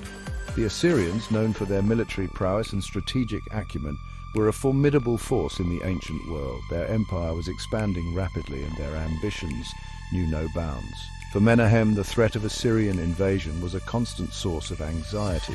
He knew that his kingdom, though strong, was no match for the might of Assyria. The looming threat of invasion forced Menahem to make difficult decisions to safeguard his reign and his people. When faced with an Assyrian invasion led by King Pul, Menahem chooses to buy peace with a hefty tribute of silver. This decision, though seen as a sign of weakness by some, was a pragmatic move to ensure the survival of his kingdom. The tribute was a significant amount, and gathering it required immense effort and resources. Menahem's choice to pay off the Assyrians was a calculated risk, one that bought him time, but also placed a heavy burden on his people. He extorts the money from wealthy Israelites, further demonstrating his oppressive rule. The heavy taxation and forced contributions from the wealthy elite created a sense of resentment and unrest among the populace. Menahem's methods were harsh, but he believed they were necessary to secure the future of his kingdom. The extortion of funds from his subjects highlighted the desperate measures he was willing to take to maintain his power and keep the Assyrian threat at bay. While Menahem's actions temporarily avert disaster, they also highlight the precarious position of the northern kingdom, caught between internal strife and external threats. The kingdom was a powder keg of tensions, with internal factions vying for power and external enemies waiting for any sign of weakness. Menahem's reign, though marked by temporary stability, was a period of constant vigilance and strategic maneuvering. His story is a testament to the complexities of leadership in ancient times, where every decision could mean the difference between survival and annihilation. The legacy of Menahem is one of a ruler who, despite his ruthless methods, managed to navigate the treacherous waters of ancient geopolitics, buying precious time for his kingdom in the face of overwhelming odds. Ahaz became king of Judah when he was just a young man. Imagine the immense responsibility that fell upon his shoulders. He was thrust into a role that demanded wisdom, courage, and strength, qualities that are often honed over years, not possessed by a youth. Yet here he was, a young king in an ancient palace, expected to lead his people through one of the most tumultuous periods in their history. Imagine being handed the weight of an entire nation at such a young age. The pressure was immense, the stakes incredibly high. Every decision he made could mean the difference between survival and annihilation for his people. The burden of leadership weighed heavily on his young shoulders, and the stress was palpable. He had to navigate not only the political landscape, but also the emotional and psychological toll of his position. It was a difficult time to be king. The kingdom of Judah was not just facing internal strife, but external threats that loomed large. Ahaz had to make decisions that would affect not just his reign, but the very future of his kingdom. The dilemmas he faced were complex, with no easy answers. Each choice came with its own set of risks and potential consequences. The kingdom of Judah was surrounded by enemies, powerful nations that threatened to swallow them whole. The threat was not just theoretical, it was real and immediate. Armies were amassing at their borders, ready to invade and conquer. The people of Judah lived in constant fear of attack, their lives hanging in the balance. The sense of impending doom was pervasive, affecting everyone from the king to the common citizen. The northern kingdom of Israel, once their allies, had turned against them. This betrayal was a bitter pill to swallow. Alliances that had once provided security and mutual support were now sources of danger and treachery. The political landscape was shifting, and old friends were becoming new enemies. This added another layer of complexity to Ahaz's already challenging situation. They joined forces with Syria, putting immense pressure on Judah and its young king. The coalition of these two powerful nations was a formidable force, one that Judah was ill-prepared to face alone.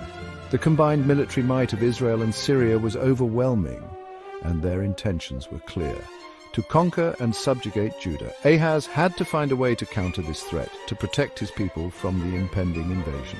Fear and uncertainty gripped the hearts of the people. The citizens of Judah looked to their young king for guidance and reassurance. But Ahaz himself was grappling with his own fears and doubts. The weight of their expectations was another burden he had to bear. The atmosphere was thick with anxiety, and the future seemed bleak and uncertain. The people needed hope, but Ahaz was struggling to find it himself. What would become of their nation? The question was on everyone's lips. The uncertainty of their future was a constant source of anxiety. Would they be able to withstand the external threats? Would their young king be able to lead them to safety? The fate of the kingdom hung in the balance, and every day brought new challenges and new fears. The people of Judah were living in a state of perpetual uncertainty, their lives and their future inextricably linked to the decisions of their young king. Could this inexperienced ruler possibly guide them through such turbulent times? Ahaz's inexperience was a significant concern. He had not had the time to develop the skills and knowledge that were essential for effective leadership. Yet, he was expected to make decisions that would determine the fate of his kingdom. The pressure was immense, and the stakes were incredibly high. Every choice he made was scrutinized, and the margin for error was virtually non-existent. Ahaz was faced with a daunting challenge. The very survival of his kingdom, his people, his heritage rested on his shoulders. He had to navigate a complex web of political alliances, military threats, and internal strife. Each decision he made had far-reaching consequences, and the weight of responsibility was almost unbearable. Yet he had no choice but to rise to the occasion, to find a way to lead his people through the storm. The very survival of his kingdom, his people, his heritage, rested on his shoulders. Ahaz had to balance the immediate needs of his people with the long-term survival of his kingdom. He had to make decisions that would protect his people in the short term while also ensuring the future stability and prosperity of Judah. The weight of these responsibilities was immense, and the pressure was unrelenting. He had to make choices, difficult choices, that would shape the destiny of Judah. Each decision was a gamble, with the potential for both great reward and great risk. Ahaz had to weigh the pros and cons of each option, considering not just the immediate impact, but also the long-term consequences. The choices he made would determine the future of his kingdom, and the stakes could not have been higher. Would he trust in the God of his ancestors, the God who had promised to protect them? This was a critical question. Ahaz had to decide whether to place his faith in the divine promises of protection and guidance, or to seek more tangible, immediate solutions. The decision was not just a political one, but also a deeply personal and spiritual one. It required him to confront his own beliefs and values, to decide what kind of leader he wanted to be. Or would he seek other alliances, other solutions to secure his kingdom's future? The option to form new alliances was tempting. It offered a more immediate and tangible solution to the threats facing Judah. But it also came with its own set of risks and potential consequences. Ahaz had to weigh these options carefully, considering not just the immediate benefits, but also the long-term implications for his kingdom and his people. The decisions he made in these critical moments would shape the future of Judah for generations to come. King Ahaz, unlike his predecessors King David and King Solomon, did not walk faithfully with God. He embraced idolatry, allowing the worship of foreign gods within Judah's borders. He permitted the construction of altars and high places dedicated to these deities, a direct violation of God's commands. This deviation from the faith of his forefathers marked a significant turning point in Judah's history. Ahaz's actions were not just about personal religious preference, they had profound implications for the nation he ruled. The God of Israel was not merely one God among many. He was the God who had established a covenant with his people, promising blessings for obedience and consequences for disobedience. By turning away from God and embracing idol worship, Ahaz was jeopardizing the future of his entire kingdom. Fearful of the impending threat from Israel and Syria, King Ahaz of Judah found himself in a precarious position. The combined forces of these two powerful neighbors posed a significant danger to his kingdom. The people of Judah were anxious, and the king himself was deeply troubled by the looming crisis. The threat was not just military, but also political, as the alliance between Israel and Syria aimed to dethrone Ahaz and replace him with a puppet ruler more favorable to their interests. Ahaz made a fateful decision. In his desperation, he chose to seek help from a foreign power rather than relying on the divine protection that had been promised to the house of David. This decision marked a significant turning point in the history of Judah. Instead of turning to the prophets or seeking guidance through prayer, Ahaz looked to the political and military might of a distant empire. He turned his back on God and sought help from a powerful pagan king, Tiglath-Pileser of Assyria. This Assyrian ruler was known for his military prowess and his ability to crush any opposition. Ahaz believed that an alliance with such a formidable power would secure his throne and protect his kingdom from the immediate threat. However, this decision was not without its costs and consequences. This alliance came at a steep price. To secure the support of Tiglath-Pileser, Ahaz had to offer a substantial tribute. The wealth of Judah, accumulated over generations, was now at risk. The king ordered the stripping of the temple's treasures, which included gold, silver, and other valuable items that had been dedicated to the worship of God. These sacred treasures were sent as tribute to the Assyrian king, a gesture that symbolized the subjugation of Judah to a foreign power. Ahaz stripped the temple of its treasures, sending them as tribute to the Assyrian king. This act of desperation not only depleted the kingdom's wealth, but also desecrated the holy place of worship. The priests and the people of Judah watched in dismay as the sacred items were taken away, knowing that their king had chosen to rely on human power rather than divine intervention. He pledged loyalty and subservience to Tiglath-Pileser, effectively making Judah a vassal state of Assyria. This meant that Judah was now under the control and influence of a foreign empire, losing its autonomy and freedom. Ahaz's decision to submit to Assyria had far-reaching implications, not just for his reign, but for the future of the entire nation. While this alliance provided immediate relief from the threat of Israel and Syria, it came with devastating long-term consequences.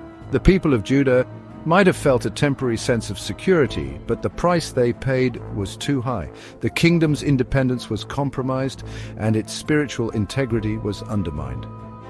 The relief was short-lived, and the shadow of Assyrian dominance loomed large over Judah. Ahaz had traded the protection of the Almighty God for the fickle favor of a foreign king. This decision reflected a deeper spiritual crisis within the kingdom. The king's actions led to a decline in religious practices and a turn towards idolatry. The people of Judah, following their king's example, began to forsake their faith and adopt the customs and gods of the Assyrians. This spiritual decline had profound effects on the moral and social fabric of the nation. He had placed the fate of his nation in the hands of a ruthless conqueror, known for his brutality and oppression. Tiglath-Pileser was not a benevolent ruler. He was a tyrant who ruled through fear and violence. By aligning with such a figure, Ahaz exposed his people to the harsh realities of Assyrian rule. The once proud and independent kingdom of Judah was now at the mercy of a foreign despot. This decision would have far-reaching implications for Judah, leading them down a path of political subjugation and spiritual decline. The alliance with Assyria marked the beginning of a dark chapter in Judah's history. The kingdom's autonomy was eroded, its wealth depleted, and its faith compromised. The consequences of Ahaz's choice would be felt for generations, as Judah struggled to regain its independence and restore its spiritual heritage. Under the influence of the Assyrians, Ahaz implemented radical changes in the temple in Jerusalem. This period marked a significant shift in the religious landscape of the region. Ahaz, the king of Judah, was heavily influenced by the Assyrian Empire, which was known for its powerful military and cultural dominance. The Assyrians had a pantheon of gods and a rich tradition of religious practices that were vastly different from the monotheistic worship of Yahweh that was central to the Jewish faith. Ahaz's decision to introduce these foreign elements into the temple was not just a political move, but also a profound spiritual deviation. He ordered the construction of a new altar, modeled after a pagan altar he had seen in Damascus. This altar was a striking departure from the traditional altar used for worshipping Yahweh. The design and structure of the Damascus altar were elaborate, reflecting the intricate religious rituals of the Assyrians. Ahaz was captivated by its grandeur and believed that incorporating such an altar would elevate the status of his kingdom. However, this decision was met with resistance from the priests and the people who were devoted to the worship of Yahweh. This new altar was not meant to replace the original altar of God, but to stand alongside it. The coexistence of these two altars within the sacred space of the temple was symbolic of the broader cultural and religious syncretism that Ahaz was promoting. The original altar, which had been the focal point of Jewish worship, now had to share its space with a foreign structure. This physical juxtaposition of the two altars highlighted the tension between maintaining religious purity and embracing new influences. This act represented a blatant disregard for the sanctity of the temple and the purity of worship demanded by God. The introduction of the pagan altar was seen as a defilement of the holy space, a sacrilege that undermined the core tenets of the Jewish faith. The priests, who were the custodians of the temple, were particularly outraged by this act. They viewed it as a direct challenge to their authority and a violation of the covenant between God and his people. The desecration of the temple was not just a physical act, but a spiritual affront that had far-reaching implications. The presence of this foreign altar within the sacred space of the temple was a visible symbol of Ahaz's spiritual compromise. It was a testament to his willingness to forsake the exclusive worship of Yahweh in favor of a more inclusive but diluted form of worship. This compromise was not just a personal failing, but a reflection of the broader societal changes that were taking place. The people of Judah were being exposed to new ideas and practices, and the presence of the foreign altar in the temple was a powerful symbol of this cultural shift. It represented the blending of the worship of Yahweh with the worship of foreign gods, a syncretism that God explicitly forbade. The Jewish faith was built on the foundation of monotheism, the belief in one true God. The introduction of foreign gods into the worship practices of the temple was a direct violation of this principle. Syncretism, the blending of different religious traditions, was seen as a threat to the purity and integrity of the Jewish faith. The prophets of the time vehemently opposed this blending, warning of the dire consequences that would follow. This act further alienated the people from their God and paved the way for further spiritual corruption. The introduction of the pagan altar created a sense of confusion and disillusionment among the people. They were torn between the traditional worship of Yahweh and the new practices being introduced by Ahaz. This spiritual confusion led to a weakening of their faith and a gradual drift away from the core principles of their religion. The long-term impact of Ahaz's actions was a deepening of the spiritual crisis that plagued the kingdom of Judah, setting the stage for further conflicts and challenges in the years to come. Hoshea, a name that might not be familiar to many. Do you know that name? Hoshea was not just any king. He was the last king of Israel, a figure shrouded in both mystery and tragedy. He wasn't a king from a faraway land, someone you'd read about in fairy tales. He was a real person, a ruler who faced immense challenges. Hoshea was the last king of Israel, a real person who ruled over God's people during a tumultuous time. His reign was marked by political intrigue, betrayal, and the looming threat of foreign invasion. But his reign marked a time of great sorrow and turmoil. The kingdom was in disarray and the people were divided. The Assyrian Empire was growing stronger and Israel was caught in the crossfire. You see, Israel, the nation chosen by God, had strayed far from his love. They had forgotten the covenant they made with him and turned to other gods. They had turned their backs on the very one who had called them out of slavery, who had protected them and blessed them abundantly. The stories of their ancestors, who had been led out of Egypt and through the desert, seemed like distant memories. Instead of following God's laws, they chased after idols, foreign gods who demanded their worship. These idols, made of stone and wood, could not offer the protection and blessings that the true God had provided. Their hearts, once filled with gratitude for God's blessings, had grown cold and distant.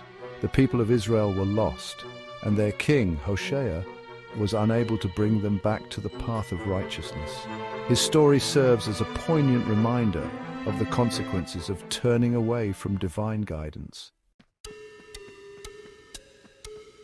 Imagine being caught in a tug-of-war, pulled between two powerful forces. That was Israel's reality. Assyria, a mighty empire, loomed large, its shadow casting fear across the land. Desperate to break free from Assyrian control, Hoshea turned to Egypt for help, but Egypt's promises of support proved empty, leaving Israel vulnerable and alone. Their alliances were shifting sand, crumbling beneath them. They had forgotten the most important truth. True security came not from military might or political maneuvering, but from placing their trust in God alone. How did it come to this? How did God's chosen people, the recipients of his boundless love and grace, end up so far from him? The answer is a painful one, a slow and steady descent into disobedience. It didn't happen overnight. It was a gradual process, like a tiny crack in the wall that widens over time until the whole structure crumbles. Generation after generation had chipped away at their faithfulness to God. They allowed the allure of worldly things to dim their love for him. They embraced the customs of their pagan neighbors, their hearts hardening against God's pleas to return to him. Imagine the frustration, the heartache of a parent watching their child make destructive choices despite their best efforts to guide them. That's how God must have felt as he sent prophet after prophet to warn Israel, to call them back to himself. These prophets were like watchmen on the wall, sounding the alarm, pleading with the people to turn back to God before it was too late. But their words fell on deaf ears.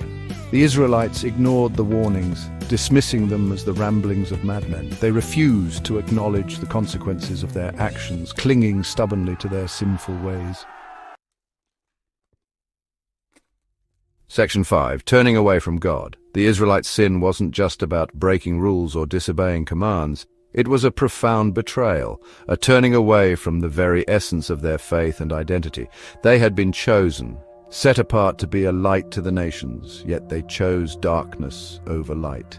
It was about something far deeper, a fundamental shift in their hearts. Their hearts, once filled with devotion and love for their Creator, had grown cold and distant. They no longer sought the face of God, but instead they sought after the fleeting pleasures and false promises of the world around them. They had turned away from the one who loved them most, choosing to chase after empty idols that could never satisfy their deepest longings. These idols, made of wood and stone, had no power to save, no ability to love, and yet the Israelites poured their hearts and souls into worshipping them. They built altars to these false gods, offering sacrifices that were an abomination to the Lord. These sacrifices, meant to bring them closer to their gods, only served to drive them further away from the true God who had delivered them from bondage and led them to the promised land. They embraced pagan rituals, their hearts growing colder and harder with each passing day. These rituals, filled with darkness and deception, replaced the pure and holy worship that God had ordained. The Israelites, once a people of hope and promise, became ensnared in the lies and deceit of paganism. Their worship, once directed solely to the one true God, became a twisted, distorted thing. What was once a beautiful expression of love and devotion became a mockery, a hollow shell of what it was meant to be.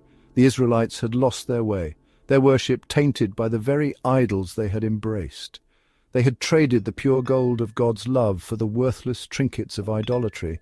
These trinkets, though they glittered and shone, held no real value. They were mere distractions, pulling the Israelites further away from the true treasure that was their relationship with God. In their pursuit of these empty promises, they lost sight of the eternal riches that were theirs in the Lord. Section 6, the crushing weight of sin. Sin is like a heavyweight dragging us down, separating us from God's love and grace. The Israelites, burdened by their disobedience, felt this weight more and more each day. Their land, once flowing with milk and honey, suffered from drought and famine. Their enemies, emboldened by their weakness, encroached upon their borders. Peace and prosperity, once hallmarks of their nation, seemed like distant memories. Section 7. Exile. The price of disobedience. The inevitable consequence of Israel's sin was a bitter pill to swallow: exile. The mighty Assyrian army swept through the land, conquering cities, destroying villages, and taking the Israelites captive. Their beloved city of Samaria, once a symbol of their strength, lay in ruins. Their exile wasn't merely a physical displacement, it was a profound spiritual separation from God and all that He represented. The Israelites were scattered among foreign nations, their identity as God's chosen people seemingly lost. Section 8. Echoes of ancient warnings. Though these events transpired centuries ago, their message still resonates with a profound urgency today. We too live in a world filled with idols, with temptations that can easily distract us from our relationship with God. We may not struggle with the same specific sins as the Israelites, but the human heart, with its capacity for both great love and terrible betrayal, remains unchanged. We are constantly bombarded with messages that tell us to find fulfillment in material possessions, in fleeting pleasures, in the pursuit of power or fame. Section 9. Choosing faith today. The story of Hosea and the fall of Israel serves as a stark reminder of the consequences of disobedience and the importance of remaining faithful to God. In the ancient world, the people of Israel faced numerous challenges and temptations that led them astray. Despite the warnings from prophets and the clear signs of impending doom, they continued to follow their own desires, turning away from the covenant they had with God. This historical account is not just a tale of the past, but a lesson for us today. It urges us to reflect on our own lives and the choices we make daily. It's a call to examine our own hearts, to identify the idols we may be clinging to, and to turn back to the one who offers us true hope and lasting peace. In our modern world, idols may not be golden statues or ancient deities, but they can be anything that takes precedence over our relationship with God. It could be our careers, our possessions, or even our own ambitions. By taking a moment to reflect and remove these masks, we can see clearly the path that leads to spiritual fulfillment and peace. This journey of self-reflection is crucial in understanding where our true priorities lie. We have a choice to make: to follow in the footsteps of those who turned away from God, or to embrace the path of faith, trusting in his love and guidance no matter the circumstances. Life often presents us with crossroads, moments where we must decide which direction to take. These decisions can shape our destiny and define our spiritual journey. By choosing the path of faith, we are not promised an easy road, but we are assured of God's presence and support. This path requires courage, trust, and a deep commitment to follow his teachings. Let us choose wisely, for our eternal destiny hangs in the balance. The decisions we make today have far-reaching consequences, not just for our lives, but for our eternal souls. Prayer, reflection, and a sincere heart can guide us in making the right choices. As we stand at the crossroads of life, let us remember the lessons from the past and the promises of the future. By embracing faith and trusting in God's plan, we can find true peace and fulfillment, knowing that our journey is guided by his loving hand. The kingdom of Judah needed a hero. The land was in turmoil, and the people were desperate for a leader who could guide them back to prosperity and faith. The once great kingdom was now a shadow of its former self. Plagued by internal strife and external threats, the people yearned for a savior, someone who could restore their faith and lead them to a brighter future. It was 715 BC. The world was a very different place, filled with ancient wonders and civilizations that have long since vanished. In this turbulent time, the kingdom of Judah stood at a crossroads, its fate hanging in the balance. The decisions made in this era would shape the future of the nation for generations to come. Ahaz, the previous king, had turned away from God. His reign was marked by a series of poor decisions that led the kingdom astray. He abandoned the worship of the one true God and instead embraced the idols and false gods of neighboring nations. This not only weakened the spiritual foundation of Judah, but also led to political and social instability. He filled the land with idols. Everywhere one looked, there were symbols of false worship. The temples that once stood as beacons of faith were now desecrated with the images of foreign gods. The people, following their king's example, turned away from their ancestral faith and embraced these new, empty deities. The spiritual decay was evident, and the kingdom suffered as a result. The people forgot the one true God. Then Ahaz died. His death marked the end of a dark chapter in Judah's history. But it also left the kingdom in a state of uncertainty. The people were lost, both spiritually and politically. They needed a new leader, someone who could guide them out of the darkness and into the light. His son Hezekiah became king. Hezekiah was young, but he possessed a wisdom and determination beyond his years. As he ascended to the throne, the people looked to him with hope and anticipation. They believed that he could be the one to restore their faith and lead them to a brighter future. Hezekiah was only 25 years old. Despite his youth, he was ready to take on the immense responsibility of leading a kingdom. He understood the challenges that lay ahead and was prepared to face them head-on.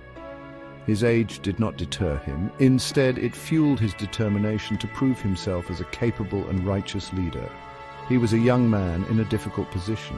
The kingdom was in disarray, and the people were divided. Hezekiah knew that he had to act quickly and decisively to restore order and faith in Judah. He sought the counsel of wise advisors and spent many hours in deep thought and prayer, seeking guidance for the path ahead. But Hezekiah had a strong faith in God. His faith was his anchor, providing him with the strength and courage to face the challenges before him. He believed that with God's guidance, he could lead his people back to righteousness and restore the kingdom to its former glory. He knew that Judah had strayed from God's path. The evidence of their deviation was all around him, in the ruins of their temples and the idols that littered the land. Hezekiah was determined to change this. He knew that the first step in restoring the kingdom was to bring the people back to their faith. Hezekiah decided to lead his people back to God. He began a series of reforms aimed at purging the land of idols and restoring the worship of the one true God. He called upon the people to return to their faith and to follow the commandments that had been given to their ancestors. His leadership inspired a revival, and the people began to turn back to God. He was ready to face the challenges ahead. Hezekiah knew that the path to restoration would not be easy. There would be opposition, both from within and from neighboring nations. But he was prepared to face these challenges with courage and determination. He believed that with God's help he could overcome any obstacle. He knew God would be with him. This belief gave him the strength to move forward, even in the face of great adversity. Hezekiah's faith was unwavering, and he trusted that God would guide him and his people through the difficult times ahead. A new era was beginning in Judah. With Hezekiah at the helm, the kingdom was poised for a revival. The people were ready to follow their new king, and together they would work to restore their faith and their nation. The future was filled with hope and promise, and a new chapter in Judah's history was about to unfold. King Hezekiah was a man of action. He didn't waste time. He immediately began to make changes. Hezekiah reopened the temple doors. He called for the priests to return. He wanted the people to worship God again. Hezekiah knew that the idols had to go. He ordered them all destroyed. He even destroyed the bronze snake. Moses had made it long ago, but people began to worship it. This angered God. Hezekiah wanted to please God, not anger him. He removed anything that stood between God and his people. Hezekiah wasn't just going through the motions. He truly loved God. He wanted to follow God's law. He told his people to do the same. Hezekiah knew that true strength came from God. Hezekiah restored the Passover festival. This was a special celebration. It helped the people remember God's goodness. They remembered how God had freed them from slavery in Egypt. Hezekiah's reforms were more than a change in rules. They were a change of heart. He was guiding his people back to God's love. Hezekiah's faith in God was about to be tested. The kingdom of Judah was facing an unprecedented threat, one that would challenge the very core of its existence. Hezekiah the king knew that this was not just a battle of armies, but a test of faith and resilience. A powerful enemy threatened Judah. The Assyrian Empire, known for its might and ruthlessness, was advancing. Their armies were vast, their soldiers fierce, and their reputation for destruction was unparalleled. The people of Judah could feel the tension in the air as the Assyrian forces drew closer. The Assyrian Empire was on the rise. Their conquest had already swallowed many nations, and their ambition knew no bounds. They were expanding rapidly, and Judah was next on their list. The maps of the time showed the relentless spread of Assyrian control, inching ever closer to Jerusalem. This mighty empire conquered nation after nation. Cities fell before them like dominoes, each conquest adding to their strength and resources. The ruins of once great cities stood as silent witnesses to the Assyrians' unstoppable force. The stories of their brutal tactics and overwhelming power spread fear far and wide. They were fierce and ruthless. The Assyrian soldiers were trained to be merciless, their strategies designed to break the spirit of their enemies. Their reputation was enough to make even the bravest warriors think twice before standing against them. The artifacts from that era depict warriors with an unyielding resolve and a thirst for conquest. Now, they were setting their sights on Judah. The Assyrian king had decided that Jerusalem would be the next jewel in his crown. The plans for the siege were being laid out, and the Assyrian army was preparing for what they believed would be another swift victory. The people of Judah could see the storm gathering on the horizon. Many kings trembled in fear before Assyria. The might of the Assyrian Empire was such that many rulers chose to surrender without a fight, hoping to save their cities from destruction. The fear of Assyria's wrath was a powerful motivator, and many chose submission over resistance. The artifacts of the time show kings bowing in submission, their faces etched with fear. They surrendered their cities to avoid destruction. But Hezekiah was different. He was not willing to bow down to the Assyrian threat. He believed that surrender was not an option, and that true strength came from faith and determination. Hezekiah's resolve was unshakable, and he was prepared to stand his ground. He knew that true security came from God, not from armies.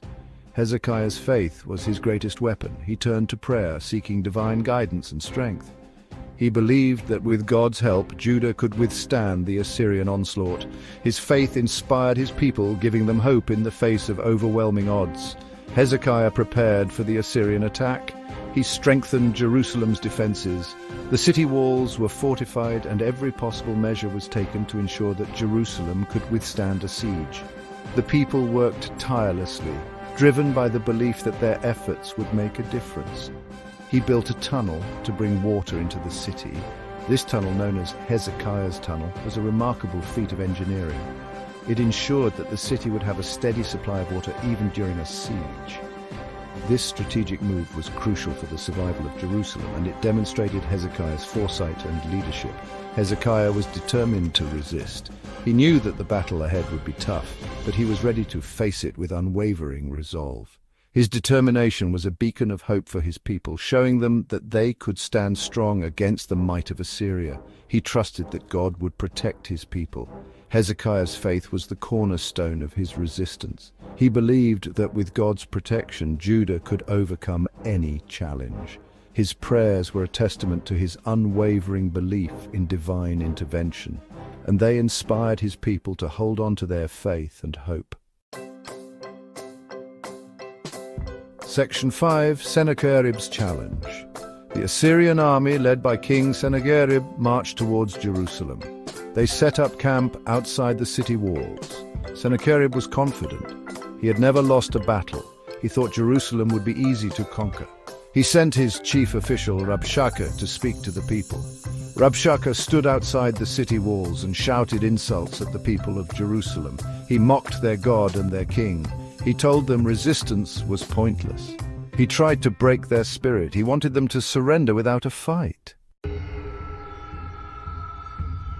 Section 6. The walls of Jerusalem tremble. Rabshakeh's words were like poison arrows. He spoke in Hebrew so everyone could understand. Your God can't save you, he taunted. Look around. What city has their God saved from Assyria? He pointed at the towering walls of Jerusalem. These walls are your only hope, and they won't hold us back for long. Fear gripped the hearts of the people. They looked to Hezekiah. What would their king do? Would he be strong enough to stand against this giant? Section 7. Words of defeat, whispers of faith. Hezekiah was troubled by Rabshakeh's words. The Assyrian envoy had spoken with such confidence, belittling the power of Judah and mocking their faith. The words echoed in Hezekiah's mind, filling him with dread and uncertainty. He felt the weight of his people's fate pressing heavily on his shoulders. He knew his army was no match for the mighty Assyrians. The sight of the Assyrian forces with their gleaming armor and countless soldiers was a terrifying reminder of their impending doom. The Assyrians had conquered many lands, leaving destruction in their wake. How could Judah, a small kingdom, stand against such a formidable foe?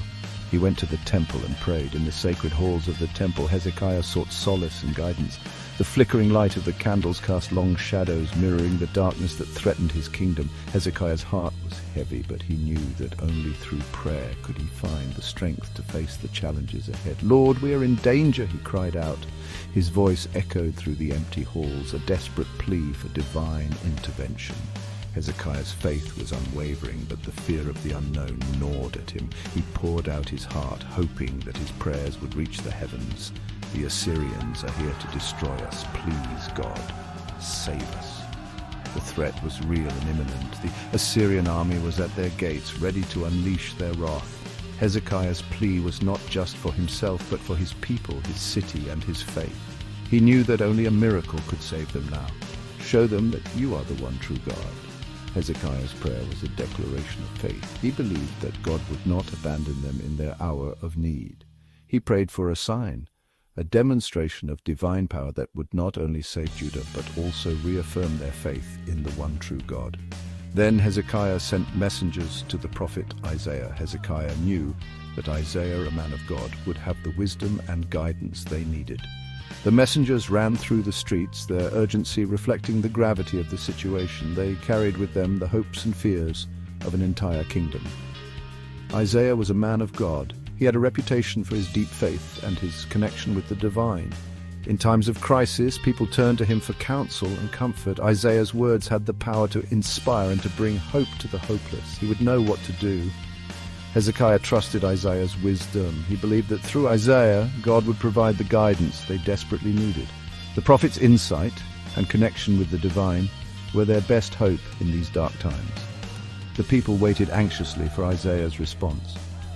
The city was filled with a tense silence as everyone awaited the prophet's words. They knew that Isaiah's message could determine their fate. The anticipation was palpable, and every moment felt like an eternity. Hope mingled with fear in their hearts. The people of Judah were torn between hope and fear. They wanted to believe that God would save them, but the threat of the Assyrian army loomed large. Their faith was being tested, and they clung to the hope that their prayers would be answered. Would God answer their prayers? The question lingered in the air, a silent plea for divine intervention. The people of Judah had placed their faith in God, and now they waited, hoping for a miracle that would save them from the brink of destruction. Section 8. A city united in silence. Isaiah's answer was simple. Do not be afraid, he told Hezekiah. The Lord is with you. Isaiah said that God had heard Sennacherib's insults. He promised that God would defend Jerusalem. Hezekiah shared Isaiah's message. He urged his people to stay strong. He told them to trust in God. Hezekiah's courage calmed the people. They chose to believe. A hush fell over Jerusalem. The taunts of the Assyrians were met with silence. This was the sound of faith. Section 9. Courage in the face of giants. That night something amazing happened. An angel of the Lord struck down the Assyrian army. When morning came, 185,000 Assyrian soldiers were dead. Sennacherib woke up to a camp of corpses. He was defeated. His pride was shattered. He retreated back to Assyria in shame. Hezekiah and his people were safe. They had faced a giant and emerged victorious. They learned that even when giants seem unbeatable, faith can move mountains. The memory of Hezekiah's courage would inspire generations to come. King Hezekiah was a good king, known for his wisdom and piety. He ruled Judah with justice and led his people with unwavering faith in God. But a storm was brewing on the horizon, threatening the peace and stability of his reign. The mighty Assyrian army, led by the ruthless Sennacherib, was advancing towards Jerusalem with relentless force. Their goal, to crush the city, enslave its people, and snuff out the flame of Judah's independence, leaving nothing but ruins. Hezekiah knew the stories of the Assyrians, tales of their conquests and their merciless tactics. He knew their reputation for brutality and their insatiable hunger for conquest, which struck fear into the hearts of many. Fear gripped the hearts of the people as the news of the approaching army spread like wildfire, causing panic and chaos. The very existence of their kingdom hung in the balance. The situation was dire, and hope seemed to be fading. The Assyrian army was vast and powerful, equipped with the most advanced weaponry of the time, making them nearly invincible. They had conquered nation after nation, leaving a trail of destruction and despair in their wake, a testament to their might. What hope did little Judah have against such a formidable foe? The odds were overwhelmingly against them. Hezekiah faced a choice: surrender to the inevitable or stand firm and fight for his people and his God, despite the overwhelming odds. The Assyrians were not just another enemy. They were a force that struck fear into the hearts of all who opposed them. They were a force of nature, a whirlwind of destruction that swept across the ancient world, leaving devastation in their wake. Their armies were legendary for their size, discipline, and sheer ruthlessness. They moved with precision and purpose, crushing any resistance. They were masters of psychological warfare, using fear and intimidation to break the will of their enemies before a single arrow was even fired. Their reputation alone was enough to cause panic. Sennacherib, the Assyrian king, was a proud and arrogant ruler. His ambition knew no bounds, and his confidence was unshakable. He had never tasted defeat, and he was determined to add Jerusalem to his long list of conquests. His eyes were set on the city, and he would stop at nothing to claim it. He sent his messengers ahead of his army, carrying with them threats and insults designed to demoralize the inhabitants of Jerusalem. These messages were crafted to instill fear and hopelessness. They mocked Hezekiah's faith in God, portraying him as a weak and foolish ruler who had deluded himself into believing in a powerless deity. Their words were filled with scorn and derision. They boasted of their own gods, claiming that they had granted them victory over countless nations. Their confidence in their divine favor was unshakable. Their words were like poison arrows aimed at the heart of Jerusalem's resistance. Each insult and threat was designed to weaken the resolve of the city's defenders. The people of Jerusalem were terrified. The fear of the Assyrians was palpable, and it spread like wildfire through the city. They had heard the stories of Assyrian cruelty. Tales of unimaginable brutality and suffering at the hands of the Assyrians were well known. They knew what awaited them if their city fell: death, slavery, and the utter destruction of everything they held dear. The stakes were unimaginably high. The streets were filled with fear and despair. The once vibrant city was now a place of dread as its inhabitants awaited their fate. Hezekiah, though afraid, refused to give in to despair. He was a king who understood the gravity of his situation, yet he chose to seek a higher power. He knew that his only hope lay in the God of Israel, the God who had delivered his ancestors from countless perils. He gathered the Assyrian messengers' threatening letters and went to the temple. With a heavy heart, he walked through the sacred halls, seeking solace. He spread the letters out before the Lord and poured out his heart in prayer. His words were filled with desperation and hope. Hezekiah's prayer was raw and honest. He laid bare his fears and his faith, holding nothing back.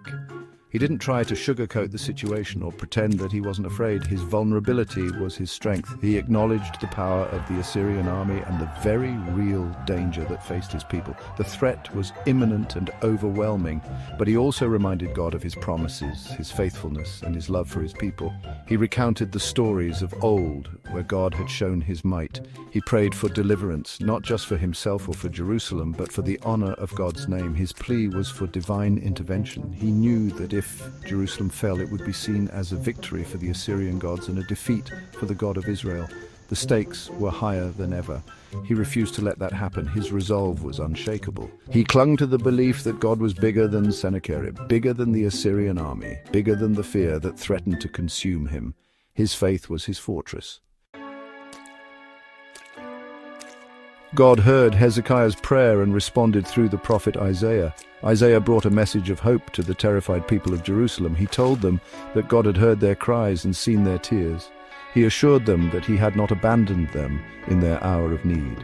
Isaiah's words were like balm on a wound. He spoke of God's power and his unwavering commitment to his people. He declared that Sennacherib would not succeed in his plans to conquer Jerusalem. He would not even set foot in the city, nor shoot a single arrow against it. The prophet's words were bold and defiant, a stark contrast to the fear that permeated the city. He spoke of God's scorn for Sennacherib's arrogance and his blasphemous taunts. He proclaimed that God himself would defend his city and his people. Section 5. The Angel of Death, a night of divine intervention. That night, something extraordinary happened. As the Assyrian army lay encamped outside the walls of Jerusalem, a silent and unseen force descended upon them. The angel of the Lord moved through the camp, leaving death and destruction in his wake. When morning came, the scene was horrifying. The once mighty Assyrian army was decimated. 185,000 soldiers lay dead, their bodies strewn across the ground like fallen leaves. The stench of death filled the air, a grim testament to the power of the God of Israel. Sennacherib awoke to a nightmare. His invincible army, the instrument of his ambition and cruelty, was no more. He was utterly defeated, his pride shattered, his plans in ruins. The God of Hezekiah had spoken, and his judgment was swift and terrible. Section 6. Sennacherib's retreat, humiliation and defeat. Humiliated and defeated, Sennacherib had no choice but to retreat. He slunk back to Nineveh, his dreams of conquest lying shattered around him. The once mighty king was a shadow of his former self, haunted by the memory of that terrible night. The Bible tells us that Sennacherib was eventually assassinated by his own sons while he was worshipping in the temple of his god Nisroch. This act of violence within his own family served as a final tragic end to the reign of a king who had dared to defy the God of Israel. News of the Assyrian defeat spread like wildfire throughout the region. It was a turning point in the history of Judah, a testament to the power of faith and the faithfulness of God. The God of Israel had proven himself stronger than the mightiest army on earth. He had protected his people and preserved his city. Section 7. The Power of Faith, Hezekiah's Enduring Legacy. Hezekiah's story is a powerful reminder that faith is not simply a matter of intellectual assent or blind optimism. It's a choice to trust in God, even when the odds are stacked against us, even when we don't understand what he's doing, even when we're afraid. Hezekiah's faith wasn't passive. It was active and courageous. He didn't just sit back and hope for the best. He took action, he prayed, he sought God's guidance. He rallied his people. He refused to give in to despair. Hezekiah's legacy is not just about military victory, it's about the power of faith to overcome seemingly insurmountable obstacles. It's about the courage to stand up for what's right, even when it's unpopular or dangerous. The Section 8, Echoes of Hope, finding relevance in modern times. The story of Hezekiah is not just an ancient tale, it's a timeless message of hope and encouragement for us today. We may not face Assyrian armies, but we all face battles in our lives. Battles against fear, doubt, insecurity, injustice, and despair. In those moments when we feel overwhelmed by the challenges we face, the story of Hezekiah reminds us that we serve a God who is bigger than our problems. He's the same God who delivered Hezekiah and the people of Judah. And he's still in the business of doing miracles today. Just like Hezekiah, we need to be people of prayer. We need to take our fears, anxieties, and concerns to God. We need to remind ourselves of his promises and his faithfulness. We need to trust that he's working behind the scenes, even when we can't see it. Section 9. Trusting in a higher power, lessons from ancient Jerusalem. The story of Hezekiah's deliverance is a powerful testament to the power of prayer and the importance of trusting in a higher power, even in the face of overwhelming odds. It reminds us that God is not a distant observer of human affairs, but an active participant in our lives. Just as Hezekiah sought God's guidance and protection, we too can turn to him in times of need. We may not always understand his ways or his timing, but we can trust that he is always working for our good, even when we can't see it. The challenges we face today may be different from those of ancient Jerusalem, but the principles remain the same. When we humble ourselves before God, acknowledge our need for him, and seek his guidance, we open ourselves to his power and provision in our lives. Hezekiah was a good king. He loved God. Hezekiah's reign was marked by his devotion to God and his efforts to lead his people in righteousness. He was known for his piety and his commitment to the spiritual well-being of his kingdom. Hezekiah's faith was unwavering, and he sought to bring his people closer to God through his leadership and example. He led his people with courage. Hezekiah was not just a king, he was a shepherd to his people, guiding them through times of prosperity and adversity. His leadership was characterized by wisdom and strength, and he was deeply respected by his subjects. Hezekiah's ability to inspire and unite his people was a testament to his exceptional leadership qualities. But one day, Hezekiah faced a terrible enemy. This enemy was unlike any he had encountered before. It was not a foreign invader or a rebellious faction within his kingdom. It was something far more insidious and personal. It was an enemy that struck fear into the hearts of even the bravest warriors. It wasn't an army or a wild beast, it was an illness. This illness came upon Hezekiah suddenly and with great severity. It was a sickness that left him weak and bedridden, unable to perform his duties as king. The once strong and vibrant leader was now confined to his bed, struggling to hold on to life.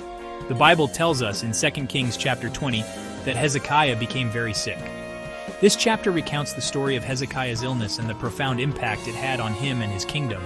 It is a story of faith, desperation, and ultimately, divine intervention. The account of Hezekiah's sickness serves as a powerful reminder of the fragility of life and the importance of faith in times of crisis. The doctors feared for his life. They had never seen an illness like this before, and their knowledge and skills were put to the test. Despite their best efforts, Hezekiah's condition continued to deteriorate. The doctors were at a loss, and their fear and uncertainty were palpable. They knew that without a miracle, Hezekiah's days were numbered. They said there was no hope. The prognosis was grim, and the doctors could offer no solutions. Their words were a heavy blow to Hezekiah and his loved ones. The sense of hopelessness was overwhelming, and it seemed as though all was lost. The kingdom was on the brink of losing its beloved leader, and the future looked bleak. Can you imagine how Hezekiah felt? He was young. Hezekiah was in the prime of his life, with so much potential and so many dreams yet to be realized. The thought of his life being cut short was devastating. Hezekiah's mind was filled with questions and fears. He wondered why this was happening to him and what would become of his kingdom without his guidance. He had so much more to do. Hezekiah had plans and aspirations for his kingdom. He wanted to continue his work of reform and lead his people to greater heights. The thought of leaving his work unfinished was unbearable. Hezekiah's determination to fulfill his purpose was a driving force, even in the face of his illness. He had a whole kingdom to lead. Hezekiah's responsibilities were immense, and he took them seriously. He felt a deep sense of duty to his people and his God. The weight of his kingdom's future rested on his shoulders, and he was not ready to relinquish that burden.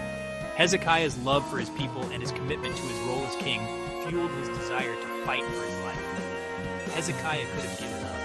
The situation seemed hopeless, and it would have been easy for Hezekiah to surrender to his fate.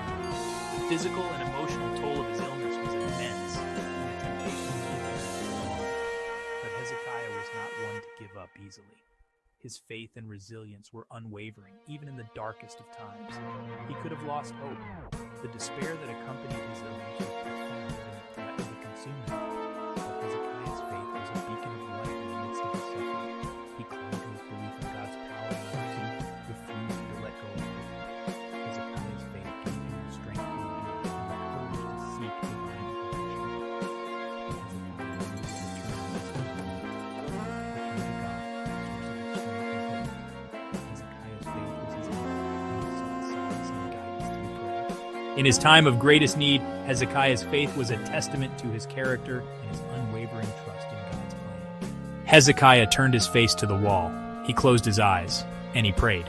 In that moment of vulnerability and desperation, Hezekiah's faith shone brightly. His prayer was a heartfelt plea for mercy and healing, a testament to his deep and abiding trust in God. Hezekiah's story is a powerful reminder of the strength of faith and the power of prayer in times of crisis.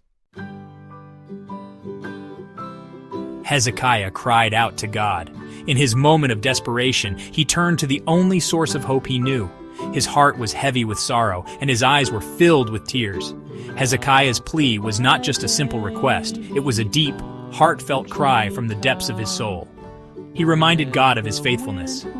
Hezekiah recounted the times he had walked in righteousness, striving to follow God's commandments. He spoke of his dedication and the efforts he had made to lead his people in the ways of the Lord. His words were a testament to his unwavering faith and commitment. He had always tried to please God. Every decision, every action was taken with the intention of honoring the divine. Hezekiah's life was a reflection of his devotion, and he hoped that his past deeds would speak on his behalf in this critical moment. He had walked in God's ways. His journey was one of faith and obedience. Hezekiah had faced many challenges, but he had always sought to remain true to his beliefs. His path was not always easy, but it was one he chose with conviction and purpose. Hezekiah poured out his heart to God. His prayer was filled with emotion, a raw and honest outpouring of his fears and hopes. Hezekiah held nothing back, laying bare his soul before the Almighty. His vulnerability was a testament to his deep trust in God's mercy and compassion. Hezekiah didn't just ask for healing. He sought more than just physical restoration. He yearned for a renewal of his spirit and strength. Hezekiah's plea was for a chance to continue his mission, to fulfill the purpose he believed God had set for him. He pleaded for more time. Time to see his dreams realized. Time to witness the growth and prosperity of his kingdom. Hezekiah's request was deeply personal, driven by his love for his people and his desire to see them thrive under his guidance. He wanted to see his children grow. The thought of leaving them behind was unbearable.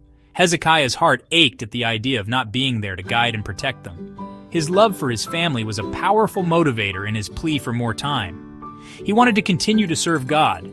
His service was not just a duty, but a calling. Hezekiah felt a deep sense of responsibility to lead his people in worship and to uphold the spiritual integrity of his kingdom. His desire to serve was a reflection of his deep faith and commitment. Hezekiah's prayer teaches us the power of humility.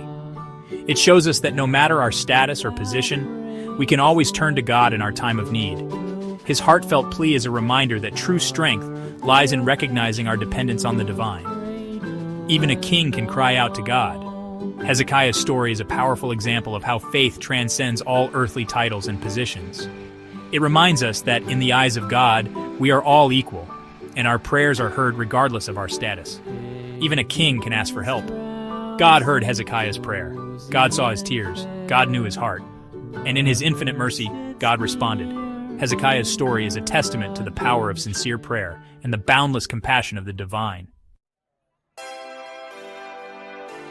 God sent the prophet Isaiah to Hezekiah.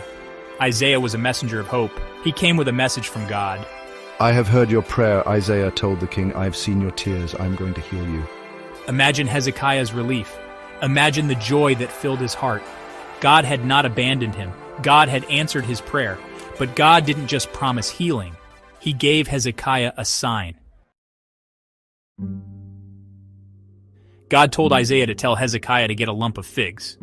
This lump of figs would be made into a poultice. The poultice would be placed on Hezekiah's skin. This poultice would be part of God's healing. Hezekiah's servants prepared the poultice. They carefully applied it to his skin. And just as God promised, Hezekiah began to heal. The Bible tells us that he recovered quickly. God's power was at work. Section 5, 15 more years, a second chance to lead. God gave Hezekiah 15 more years of life. 15 more years to love God, 15 more years to lead my people, 15 more years to be a father to my children. Hezekiah was so grateful for God's mercy. He praised God for his goodness. He used his extra time to serve God even more faithfully. But Hezekiah's story doesn't end there. One day, envoys from Babylon came to visit Hezekiah. These envoys were sent by their king with a specific purpose. They had traveled a long distance, crossing deserts and mountains, to reach the kingdom of Judah. Their arrival was a significant event, marked by much fanfare and ceremony. They had heard about his miraculous recovery. Hezekiah had been gravely ill, and his recovery was nothing short of a miracle. The news of his healing had spread far and wide, reaching even the distant lands of Babylon. The envoys were curious and wanted to see the king who had been so miraculously healed. They brought gifts and messages from their king. These gifts were not just tokens of goodwill, but also symbols of the wealth and power of Babylon. The envoys carried with them treasures that showcased the richness of their culture and the generosity of their king. We bring you gifts and messages from our great king.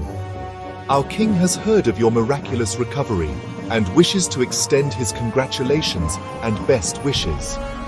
He hopes that these gifts will be a token of the friendship between our two great nations. Hezekiah, in his pride, showed the envoys all his treasures. He wanted to impress them with the wealth and splendor of his kingdom.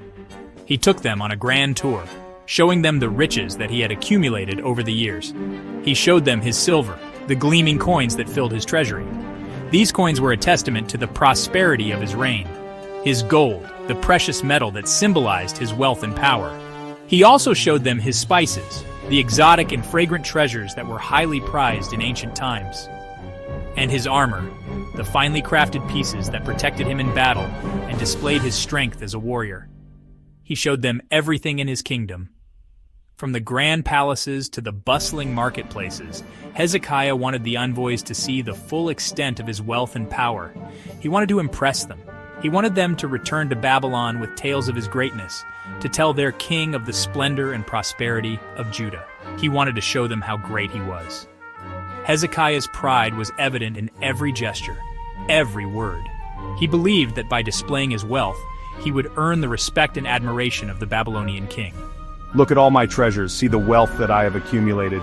These treasures are a testament to my greatness and the prosperity of my kingdom. See my silver, the coins that fill my treasury, my gold, the precious metal that symbolizes my wealth and power, my spices, the exotic and fragrant treasures that are highly prized, and my armor, the finely crafted pieces that protect me in battle and display my strength as a warrior.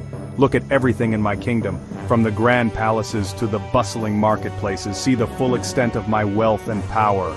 This is the kingdom of Judah, and I am its proud and prosperous king. Hezekiah's story teaches us important lessons. First, it teaches us about the power of prayer. When we pray, God listens. He hears our cries for help. He sees our tears. He knows our hearts. Second, Hezekiah's story teaches us about the importance of humility. We should never let pride rule our hearts.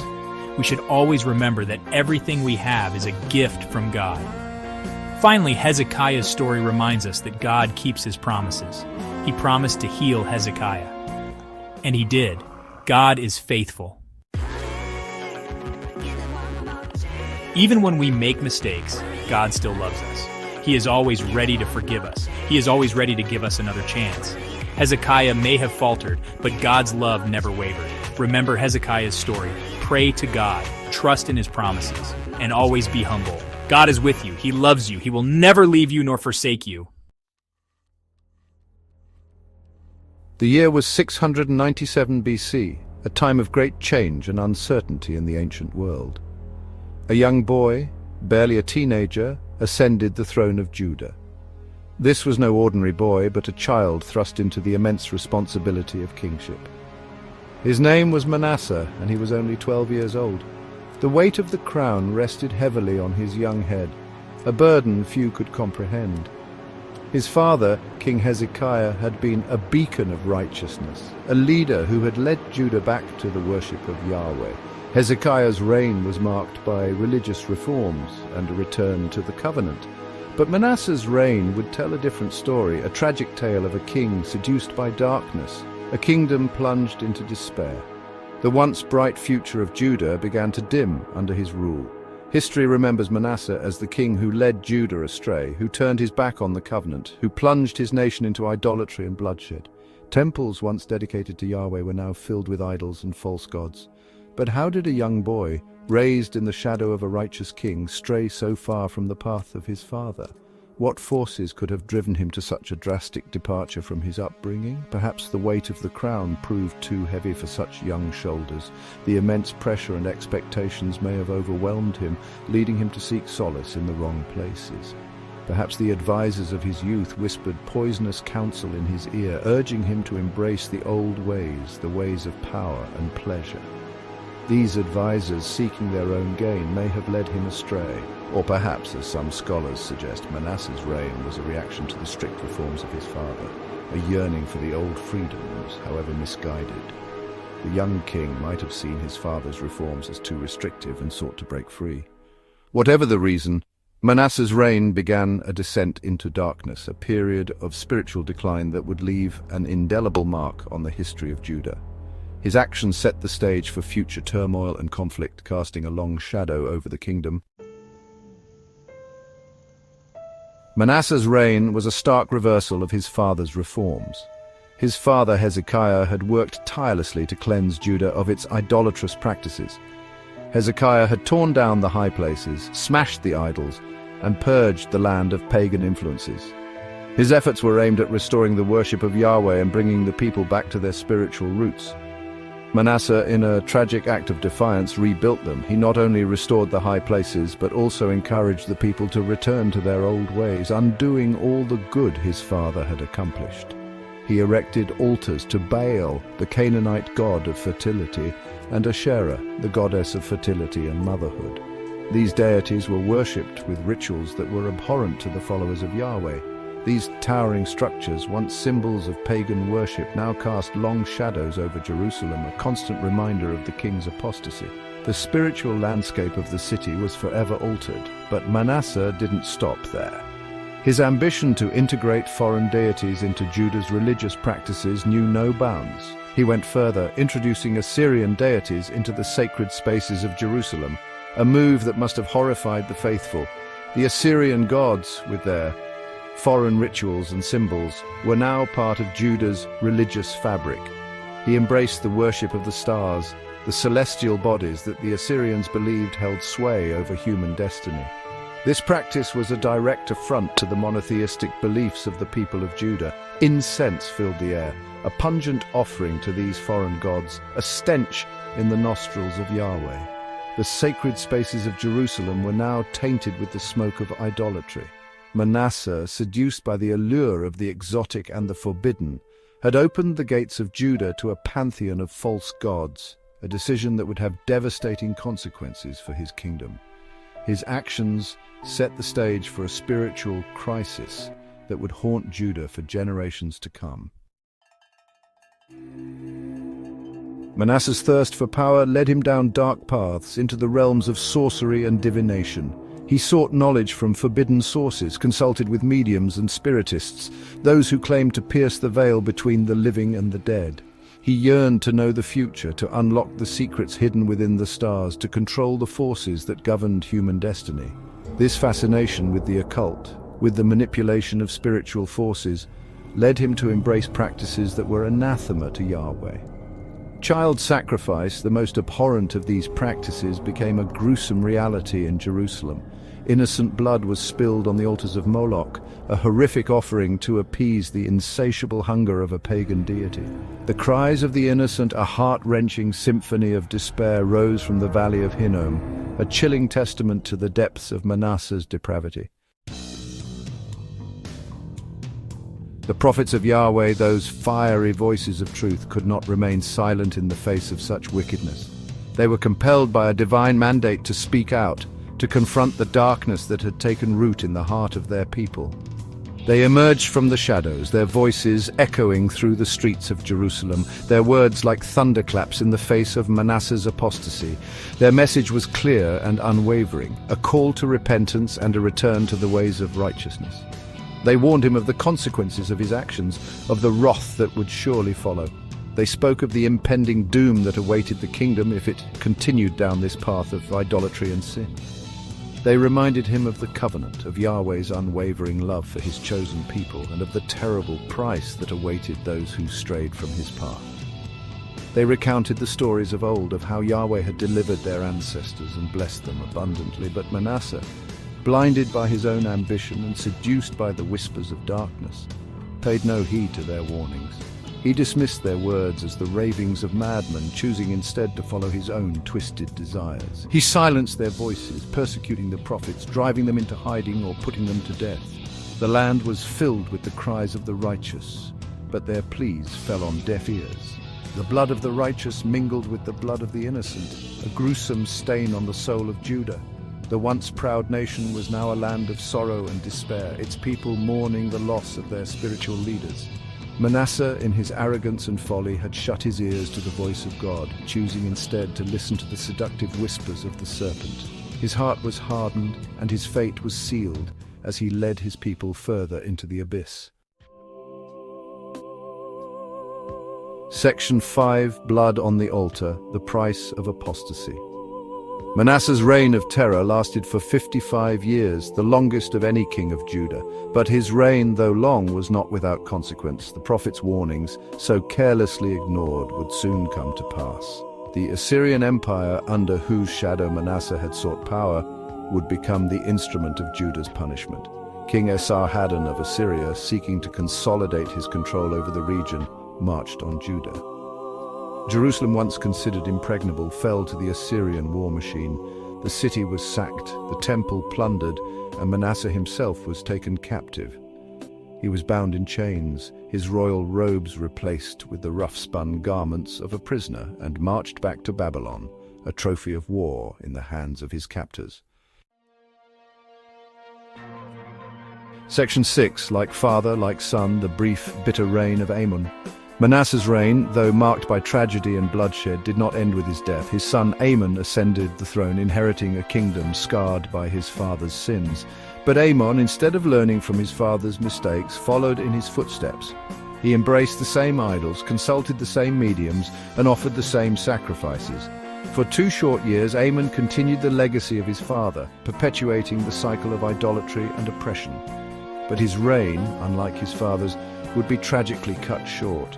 Amon, like so many tyrants before him, fell victim to a palace coup, assassinated by his own officials, a testament to the instability and fear that his reign had engendered. Section 7, Echoes of the Past, Lessons from a Fallen Kingdom. The story of Manasseh and Amon is a cautionary tale, a stark reminder of the dangers of straying from the path of righteousness. It is a story of power and corruption, of idolatry and bloodshed, of the terrible consequences that await those who turn their backs on the divine. But it is also a story of redemption, of the possibility of repentance and forgiveness, even in the face of unimaginable evil. For Manasseh, in the depths of his despair, in the solitude of his Babylonian prison, experienced a profound change of heart. He humbled himself before Yahweh, repenting of his sins, acknowledging the error of his ways. The scriptures tell us that Yahweh heard his prayer, that he forgave his sins and restored him to his throne in Jerusalem. Section 8, A Timeless Mirror, Manasseh's Legacy in the Modern World.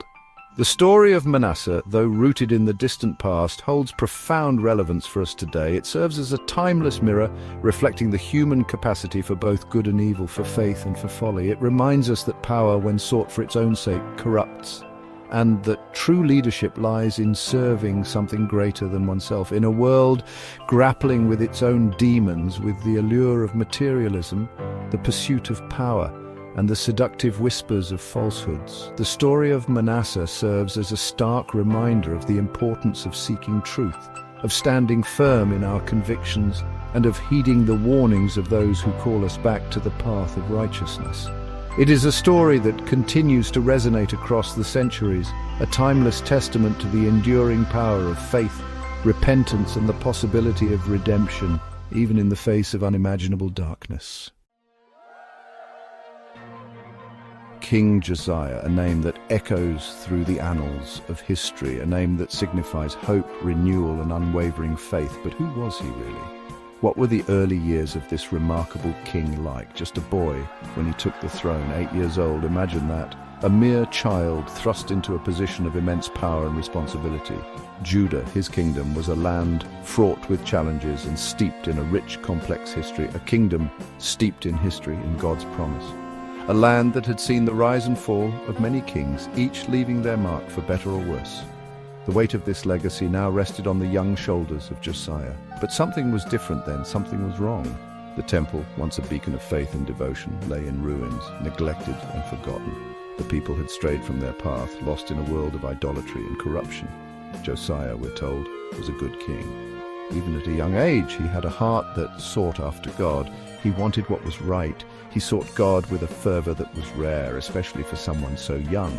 He wanted what was right. He sought God. He delved into the ancient scrolls, seeking wisdom and guidance.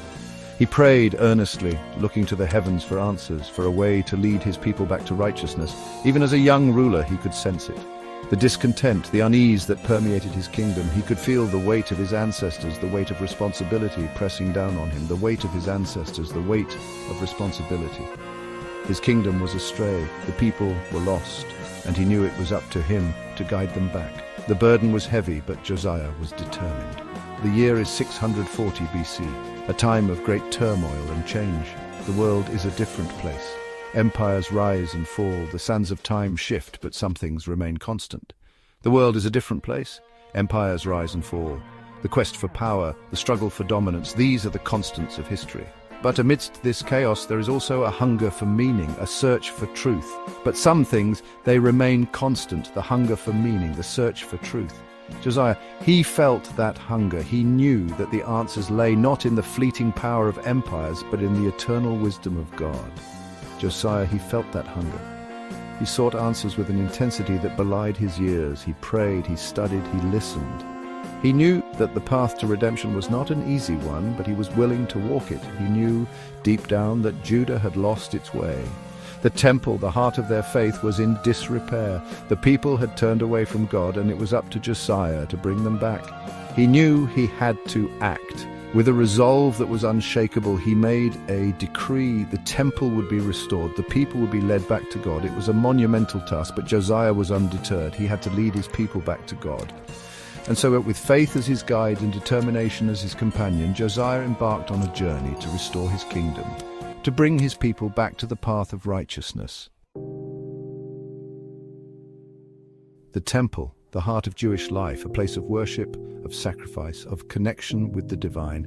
But in Josiah's time, it was different, neglected, desecrated. Imagine that.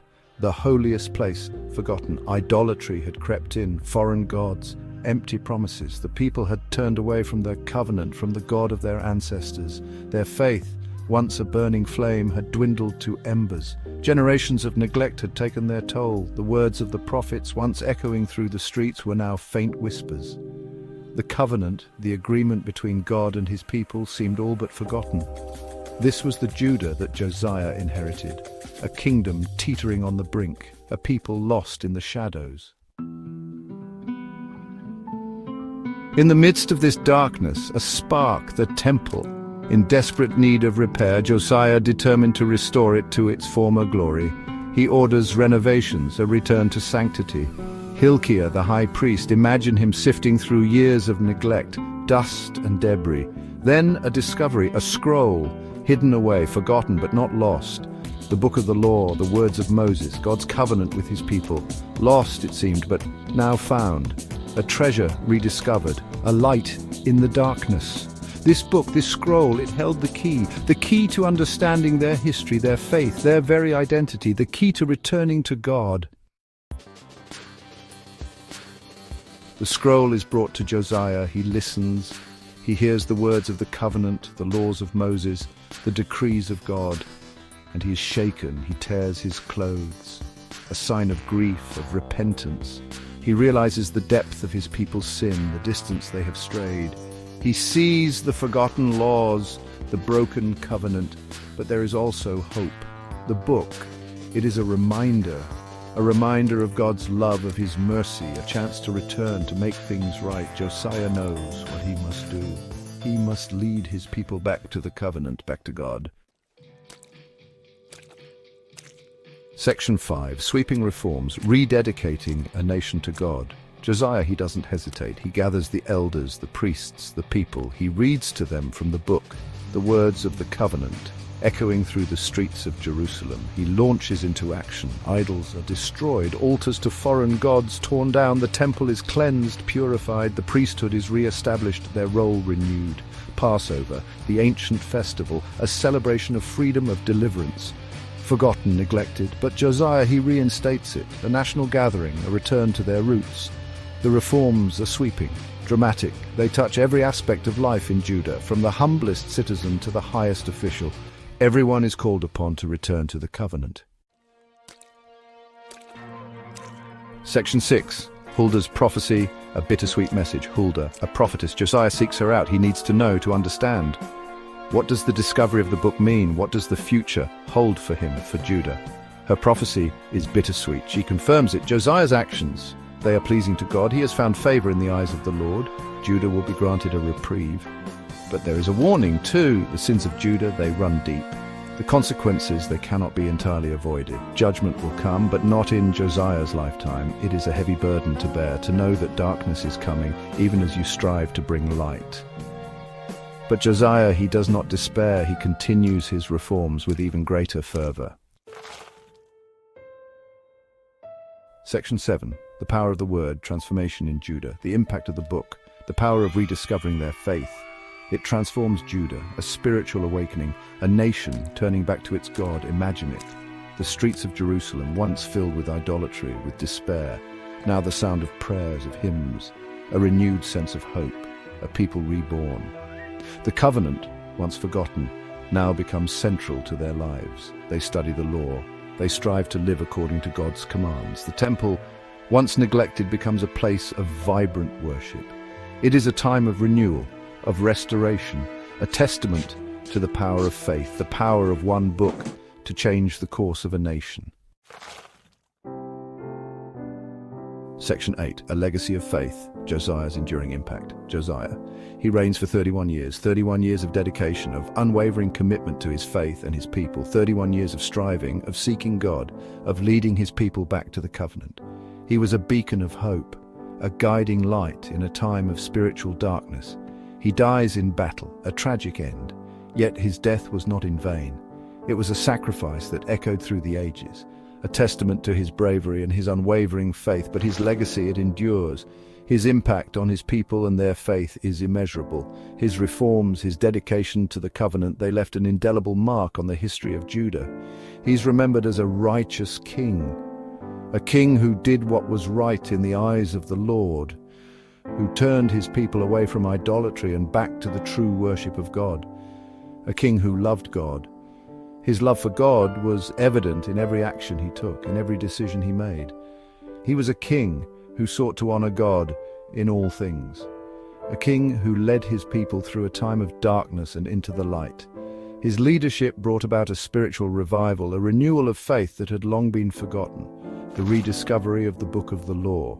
This pivotal moment in Josiah's reign was a turning point, a moment that reignited the faith of the people and brought them back to the covenant.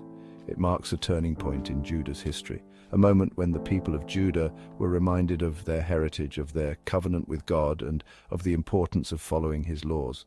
A reminder that even in the darkest of times, hope can be found. Faith can be rekindled. Josiah's story is a beacon of hope, a testament to the power of faith and the enduring impact of one person's dedication to God. Josiah's story, it is a testament to the power of one person to make a difference. His life and reign are a powerful reminder that one person's faith and dedication can change the course of history. One person who is willing to listen to God's word and to act. Josiah's legacy is a call to action for all of us, a reminder that we too can make a difference if we are willing to follow God's lead.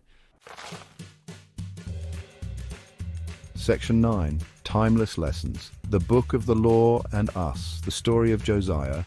A tale that transcends time and culture, offering wisdom and guidance for every generation. It is an ancient story rooted in the history of a people who sought to understand their place in the world and their relationship with the divine.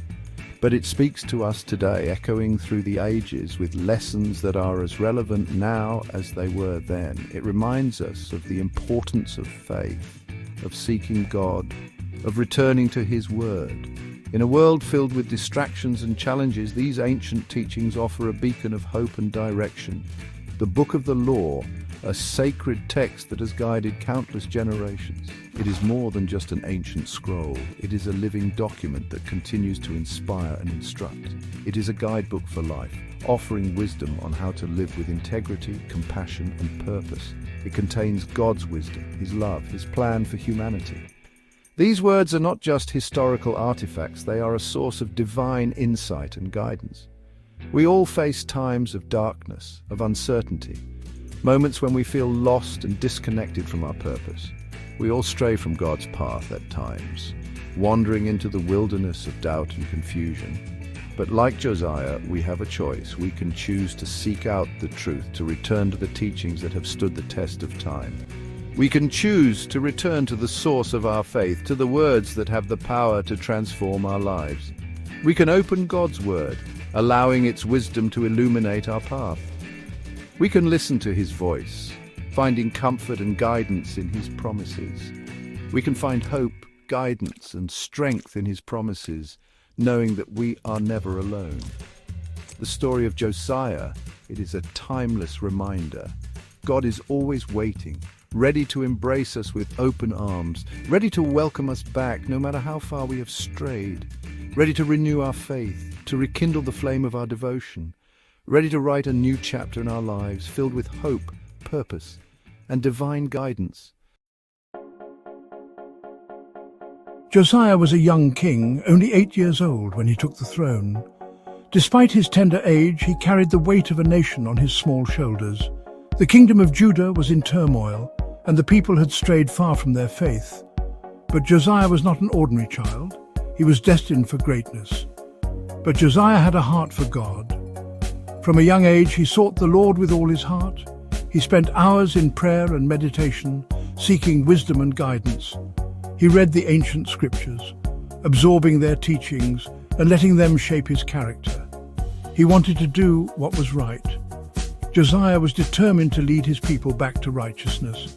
He consulted with his advisors, making decisions that would steer the nation back to its spiritual roots.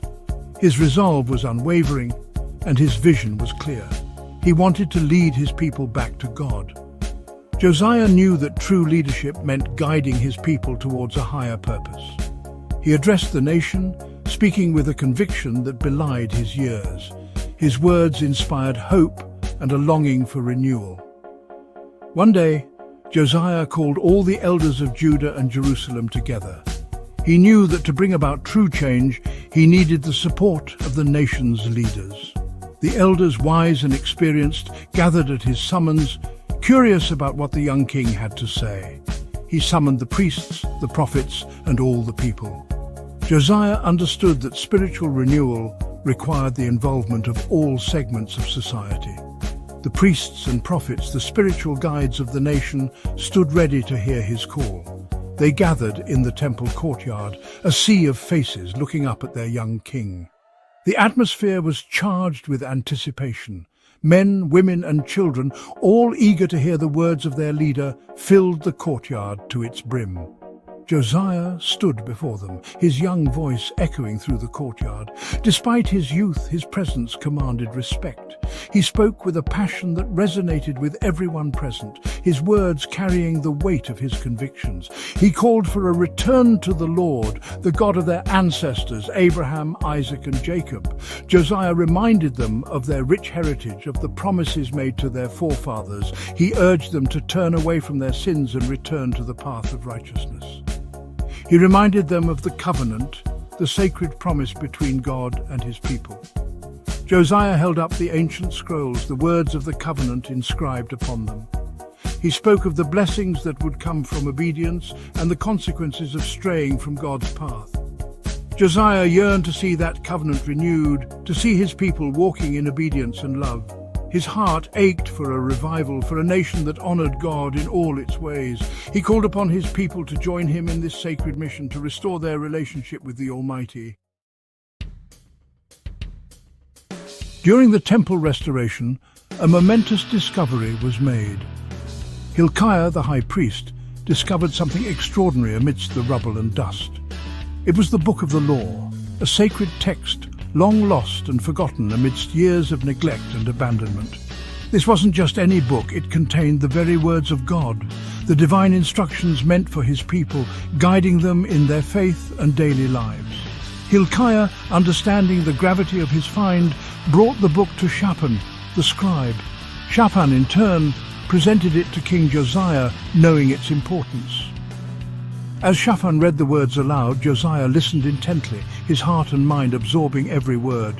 The words resonated deep within his soul, igniting a fire within him, a fervent desire to return to the ways of righteousness. The Book of the Law laid bare the sins of the people, their idolatry, and their blatant disregard for God's commands. Josiah was devastated by the revelations. Overcome with grief and despair, he tore his robes, a traditional sign of mourning and repentance. In that moment, Josiah realized how far his people had strayed from the path of righteousness, and he knew that drastic measures were needed to bring them back to God's ways. Josiah's heart broke as he listened to the words of the law. He realized how far his people had strayed from God. They had forgotten his commands and turned to idols. He saw the pain and suffering their sin had caused. He saw the brokenness and the distance between them and God. Josiah knew he had to act. He couldn't stand idly by while his people continued down this destructive path. Josiah tore his clothes in grief and repentance. He humbled himself before God, seeking forgiveness for himself and his people. His heart ached for their restoration, for their return to God's loving embrace.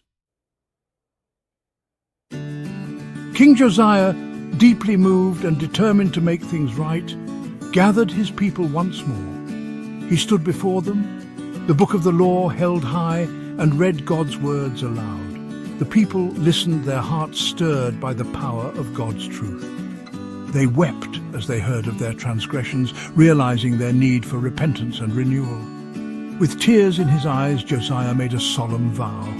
He promised to lead the people back to God, to uphold the covenant, and to walk in obedience to God's commands. And so in that sacred assembly, king and people together renewed their covenant with God. It was a moment of profound significance, a turning point in the history of Judah. Section 5. Idols fall, true worship rises. Josiah, fueled by a righteous zeal, launched into action. He commanded the removal of all idols from the land. Statues of Baal, Asherah poles, and images of foreign gods were torn down, smashed, and burned. The high places, those forbidden altars of pagan worship scattered throughout the land, were destroyed.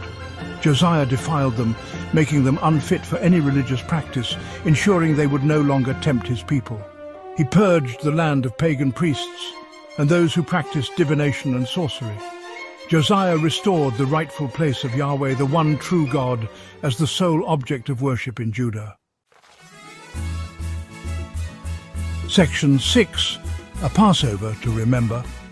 Among Josiah's reforms, the reinstatement of the Passover stands out. This sacred festival, commemorating the Israelites' deliverance from Egypt, had been neglected for generations. Josiah saw the Passover as a powerful symbol of God's faithfulness and love. He meticulously followed the instructions laid out in the Book of the Law, ensuring every detail was observed with precision. The people gathered from all corners of the land, their hearts filled with gratitude and awe. They celebrated the Passover with unprecedented joy and devotion, their spirits reignited by this act of obedience and remembrance. Section 7. The Legacy of a Righteous King. Josiah's reign marked a period of spiritual revival in Judah. He stands as a testament to the power of one person's unwavering faith and courage to make a difference. His dedication to God, his humility and repentance, and his resolute action against idolatry left an indelible mark on his people. He showed them the importance of seeking God's heart, of turning away from evil, and of embracing a life of obedience. Though his reign was cut tragically short, Josiah's legacy continued to inspire generations to come. He demonstrated the transformative power of a life surrendered to God, a life that dared to stand against the tide of wickedness and lead others towards righteousness. Section 8. Darkness Descends, Josiah's Final Battle. Despite Josiah's efforts, the surrounding nations remained steeped in idolatry and conflict. Pharaoh Necho of Egypt, on his way to confront the Babylonians, decided to pass through Judah. Josiah, perhaps feeling a sense of duty to protect his land or perhaps misjudging the situation, chose to confront Pharaoh Necho at Megiddo. This decision proved fatal. During the battle, Egyptian archers mortally wounded Josiah. He died on the battlefield, his reign of reform and spiritual revival brought to an abrupt and tragic end. Section 9. Hope Endures, the Impact of a Faithful Life. In this chapter, we delve into the profound influence of a life lived with unwavering faith and dedication.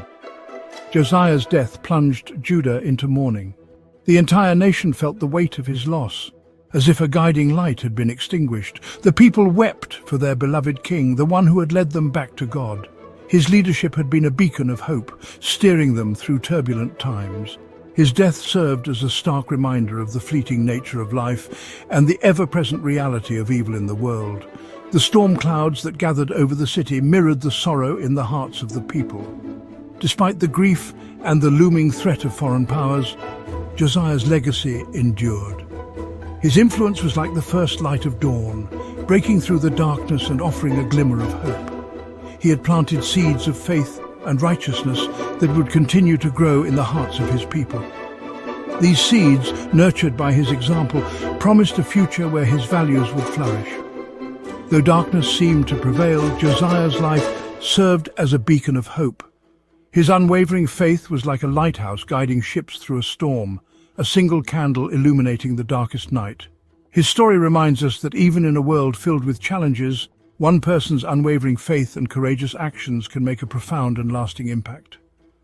Josiah's life is a testament to the enduring power of faith, showing us that even in the face of adversity, hope can endure and inspire future generations.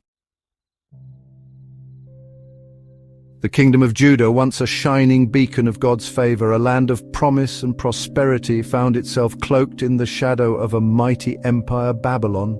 The once vibrant streets now echoed with the footsteps of foreign soldiers.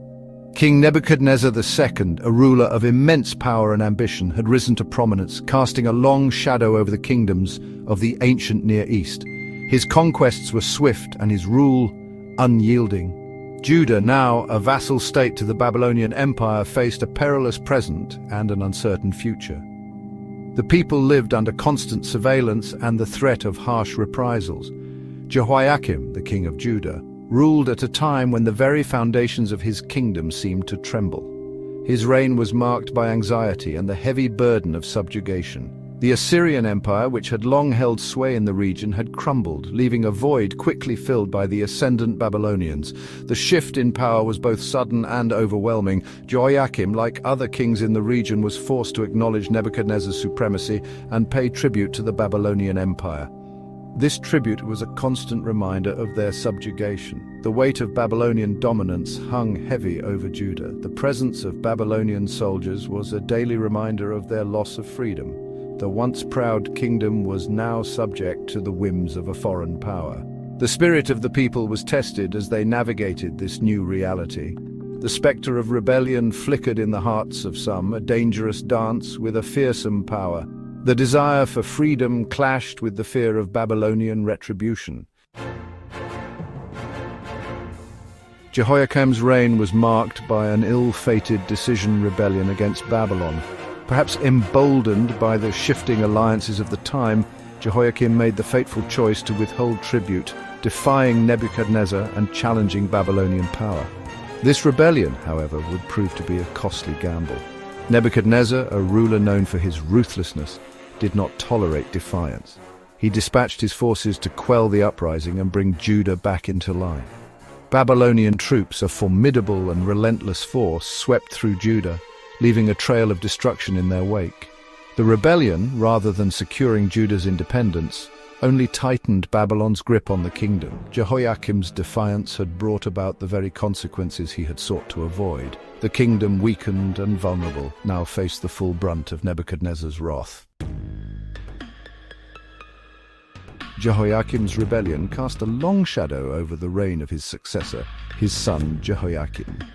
Jehoiakim ascended to the throne amidst the chaos and uncertainty wrought by his father's ill-fated defiance.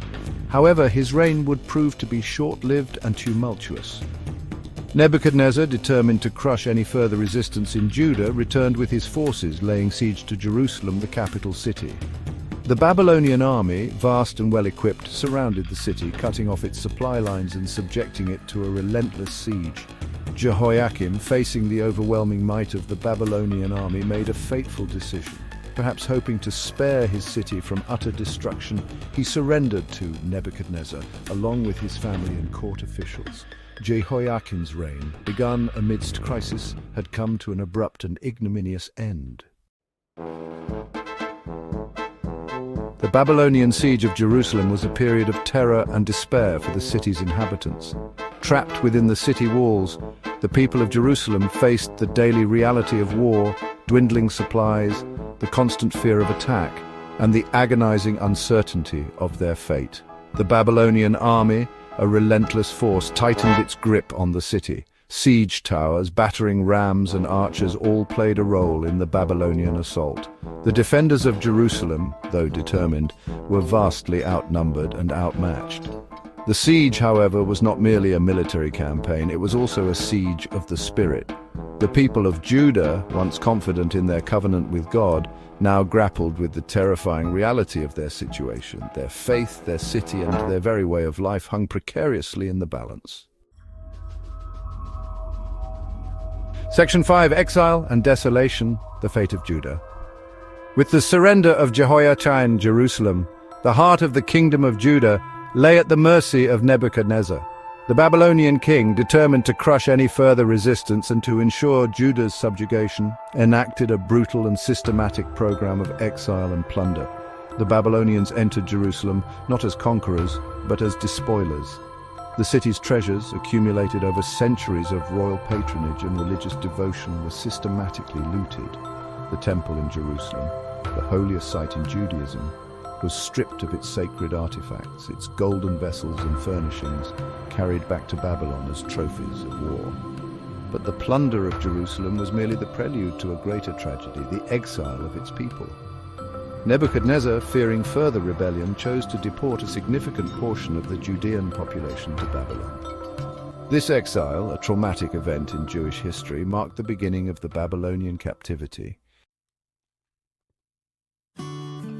Section 6. Zedekiah's Rebellion, a last stand against Babylon. In the wake of Jehoiakim's exile, Nebuchadnezzar installed Zedekiah, another son of Jehoiakim, as a puppet king in Jerusalem. However, Zedekiah's reign, though intended to be a period of subservience to Babylon, would instead be marked by a final, desperate rebellion. Zedekiah, perhaps influenced by advisors who believed that Babylon's power was waning, made the fateful decision to renounce his allegiance to Nebuchadnezzar.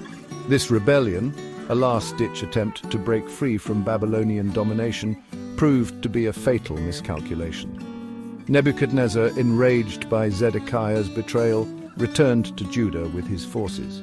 The Babylonian army once again laid siege to Jerusalem, this time with a vengeance. The siege would prove to be even more devastating than the previous one. Section 7, The Sins of a Nation, a Biblical Perspective. The Book of Kings offers a stark and unflinching assessment of the reasons behind Judah's downfall. The kings of Judah, once revered as God's anointed rulers, had strayed from the path of righteousness. Idolatry, social injustice, and a blatant disregard for God's laws had become rampant. The prophets, God's messengers, had warned the people and their leaders time and again. They spoke of God's anger at their wickedness and the impending consequences of their actions. Their warnings, however, often fell on deaf ears. The fall of Jerusalem, the exile of its people, and the destruction of the temple were not mere historical accidents. They were understood as divine judgment. The consequences of Judah's rebellion against God were severe and far-reaching. Section 8. Echoes of the Fall, Lessons from Jerusalem's Fate. The story of Jerusalem's fall resonates throughout history, a cautionary tale of the consequences of rebellion, both against earthly powers and against God. It is a narrative that has been told and retold, each time with a renewed sense of urgency and relevance. It serves as a stark reminder that even the most powerful kingdoms are not immune to the forces of history or to the consequences of their actions. The ruins of Jerusalem stand as a testament to the fragility of human endeavors when they are not aligned with divine will. The events described in 2 Kings 24 offer valuable lessons for individuals and nations alike. The dangers of pride, the folly of ignoring prophetic warnings, and the ultimate cost of turning away from God are vividly illustrated in these ancient texts. The importance of heeding warnings and the wisdom in humility and repentance. The devastating impact of turning away from God are all themes that echo through the ages. These lessons are not just historical footnotes, but are relevant to our contemporary world. The fall of Jerusalem is a story of loss, of a city and a people brought low by their own actions and the inexorable march of history. But it is also a story of hope. Amidst the ruins and the ashes, there is a glimmer of something more enduring. Even in the midst of destruction and despair, the hope of restoration and renewal flickered. This hope was not just a distant dream, but a promise that would eventually come to pass. The prophets, even as they lamented Judah's fate, also spoke of a time when God would gather his people back to their land and restore their fortunes. This promise of restoration is a powerful reminder that even in our darkest moments there is always a path to redemption and renewal. Section 9. Hope amidst the ruins, a promise of restoration. The Babylonian exile, though a period of profound hardship and dislocation for the people of Judah, also marked a significant turning point in their history. It was a time of great suffering, but also of profound reflection and transformation. Stripped of their land, their temple, and their political autonomy, they were forced to confront their past and to re-examine their relationship with God. This period of exile became a crucible for their faith, testing their beliefs and their resilience. The prophets, active during the exile, played a crucial role in sustaining the hope of the exiled community. They were the voices of encouragement, reminding the people of their identity and their divine purpose. They reminded the people of God's covenant with them, a covenant that transcended their current circumstances. This covenant was a source of strength and a beacon of hope in their darkest times. They spoke of a future restoration, a time when God would gather his people back to Jerusalem and rebuild their shattered lives. This promise of restoration was a powerful motivator, inspiring the exiles to hold on to their faith. The story of the fall of Jerusalem, though filled with tragedy and loss, ultimately points to the enduring power of faith and the possibility of redemption. It is a testament to the resilience of the human spirit and the enduring hope for a better future. It is a story that continues to resonate today, offering both a warning and a message of hope for all who seek to live in right relationship with God and with one another. The lessons from this period are timeless, reminding us of the importance of faith, community, and the promise of restoration. The year was 589 BC, a time of great turmoil and shifting powers in the ancient world. Zedekiah, the last king of Judah, entered the 9th year of his reign, a reign marked by tension and uncertainty. His kingdom was a vassal state, under the thumb of the mighty Babylonian Empire, struggling to maintain its identity and autonomy. Nebuchadnezzar II, the formidable Babylonian king, held Judah in his grasp, exerting his influence with an iron fist. Zedekiah, swayed by rebellious factions within his court, made a fateful decision that would alter the course of history. He chose to defy Nebuchadnezzar and seek independence, a bold move fraught with peril. This act of defiance was a spark in the dry tinder of conflict, igniting a war that would engulf the region. Nebuchadnezzar, enraged by Zedekiah's rebellion, acted swiftly and decisively, mobilizing his formidable military forces. He marched his armies towards Jerusalem, the heart of Judah, determined to crush the uprising. The Babylonian siege of Jerusalem had begun, a campaign that would test the resolve of both the besiegers and the besieged. The Babylonians were masters of siege warfare. Their reputation instilled fear in their enemies, and their tactics were relentless. They surrounded the city, cutting off all supplies and escape routes, leaving Jerusalem isolated and vulnerable. Jerusalem, perched on its hilltop, was a fortress, but even the strongest fortresses could be worn down. However, even the strongest fortresses could crumble under the relentless pressure of the Babylonian war machine, which showed no mercy. The siege was more than just a military campaign. It was a battle of wills, a test of endurance and resolve.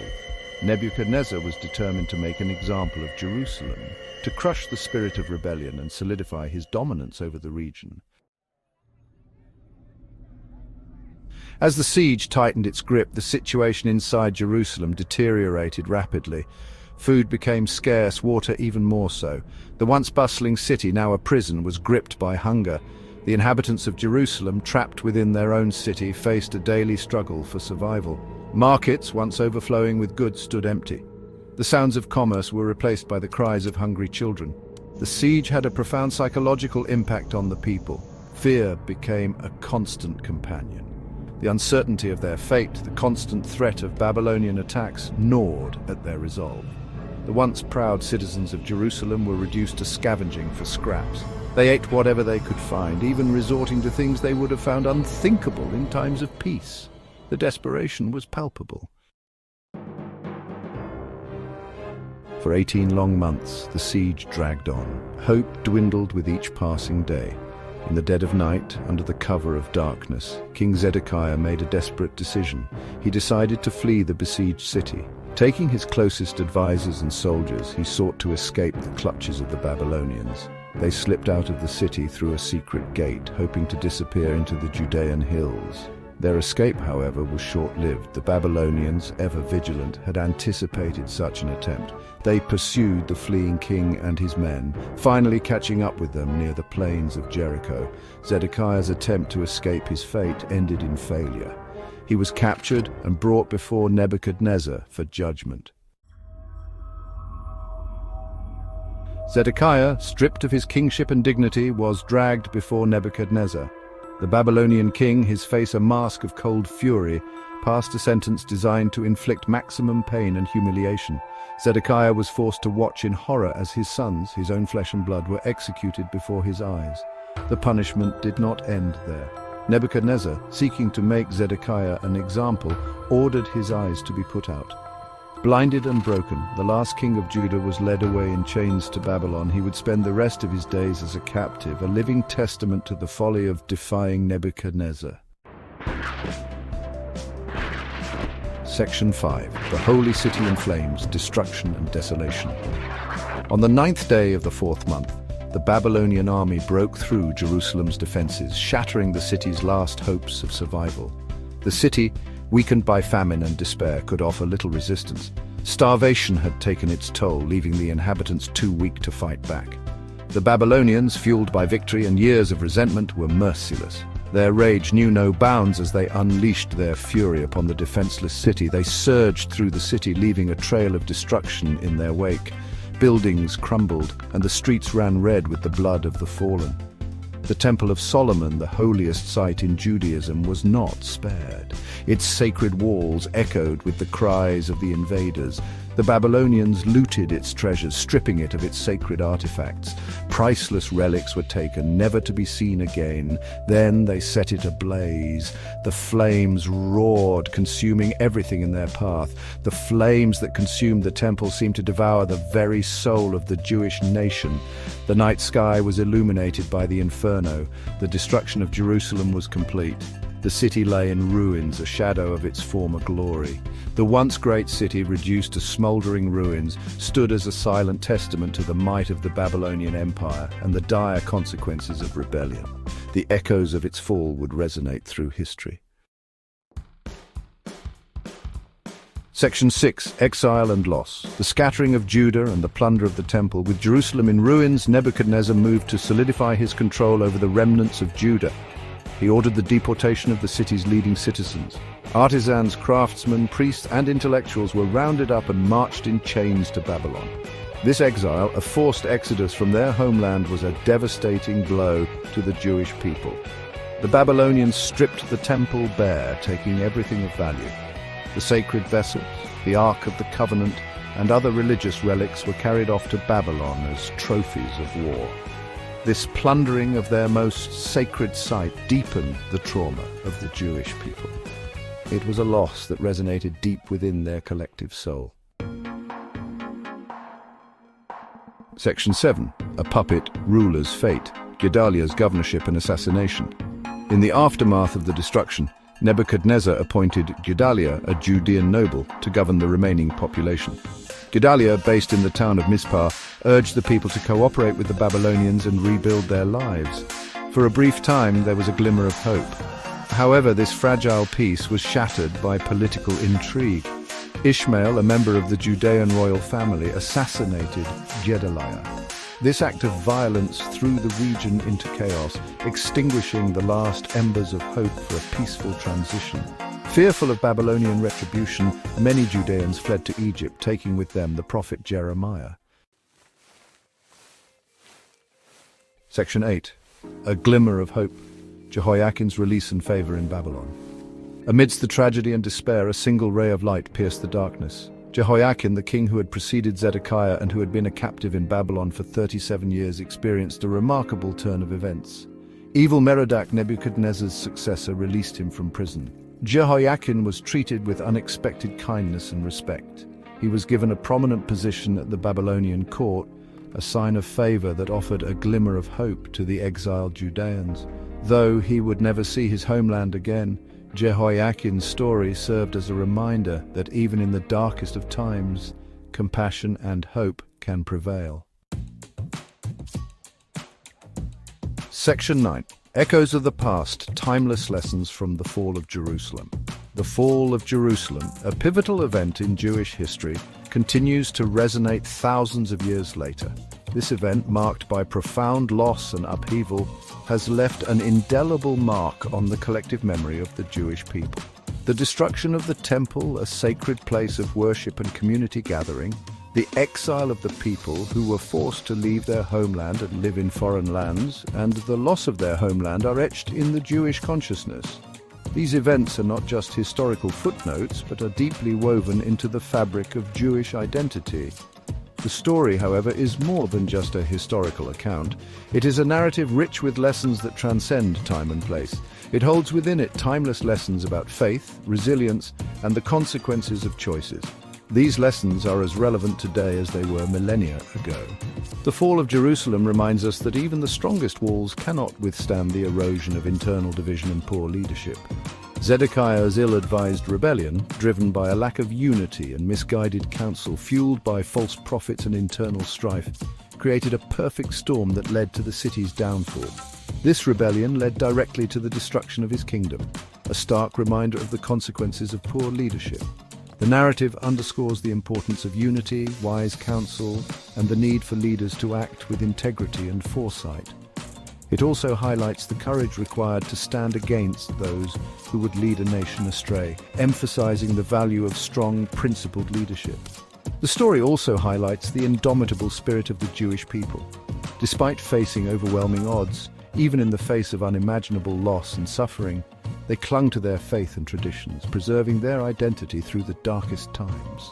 They maintained their rituals and customs, ensuring that their cultural and religious heritage was not lost. The exile, though a period of great hardship, became a crucible that forged a stronger sense of identity and purpose among the Jewish people. It led to the development of the synagogue system, which became a cornerstone of Jewish communal life, and a renewed focus on scripture and religious scholarship, ensuring the survival and continuity of their traditions. The fall of Jerusalem serves as a cautionary tale for all nations and leaders. It is a powerful reminder of the fragility of power and the importance of humility. It reminds us that pride, arrogance, and the disregard for the well-being of the people can have devastating consequences. Leaders must always be mindful of their responsibilities. It reminds us that pride, arrogance, and the disregard for the well-being of the people can have devastating consequences. It also speaks to the power of hope and resilience, the ability of the human spirit to endure even the darkest of times and emerge stronger on the other side. This resilience is a testament to the enduring strength of the human spirit and emerge stronger on the other side. The story of Jerusalem's fall, though steeped in tragedy, is ultimately a testament to the enduring power of faith, hope, and the unbreakable bond of a people to their heritage. It is a story that continues to inspire and teach us valuable lessons about the human condition and the unbreakable bond of a people to their heritage.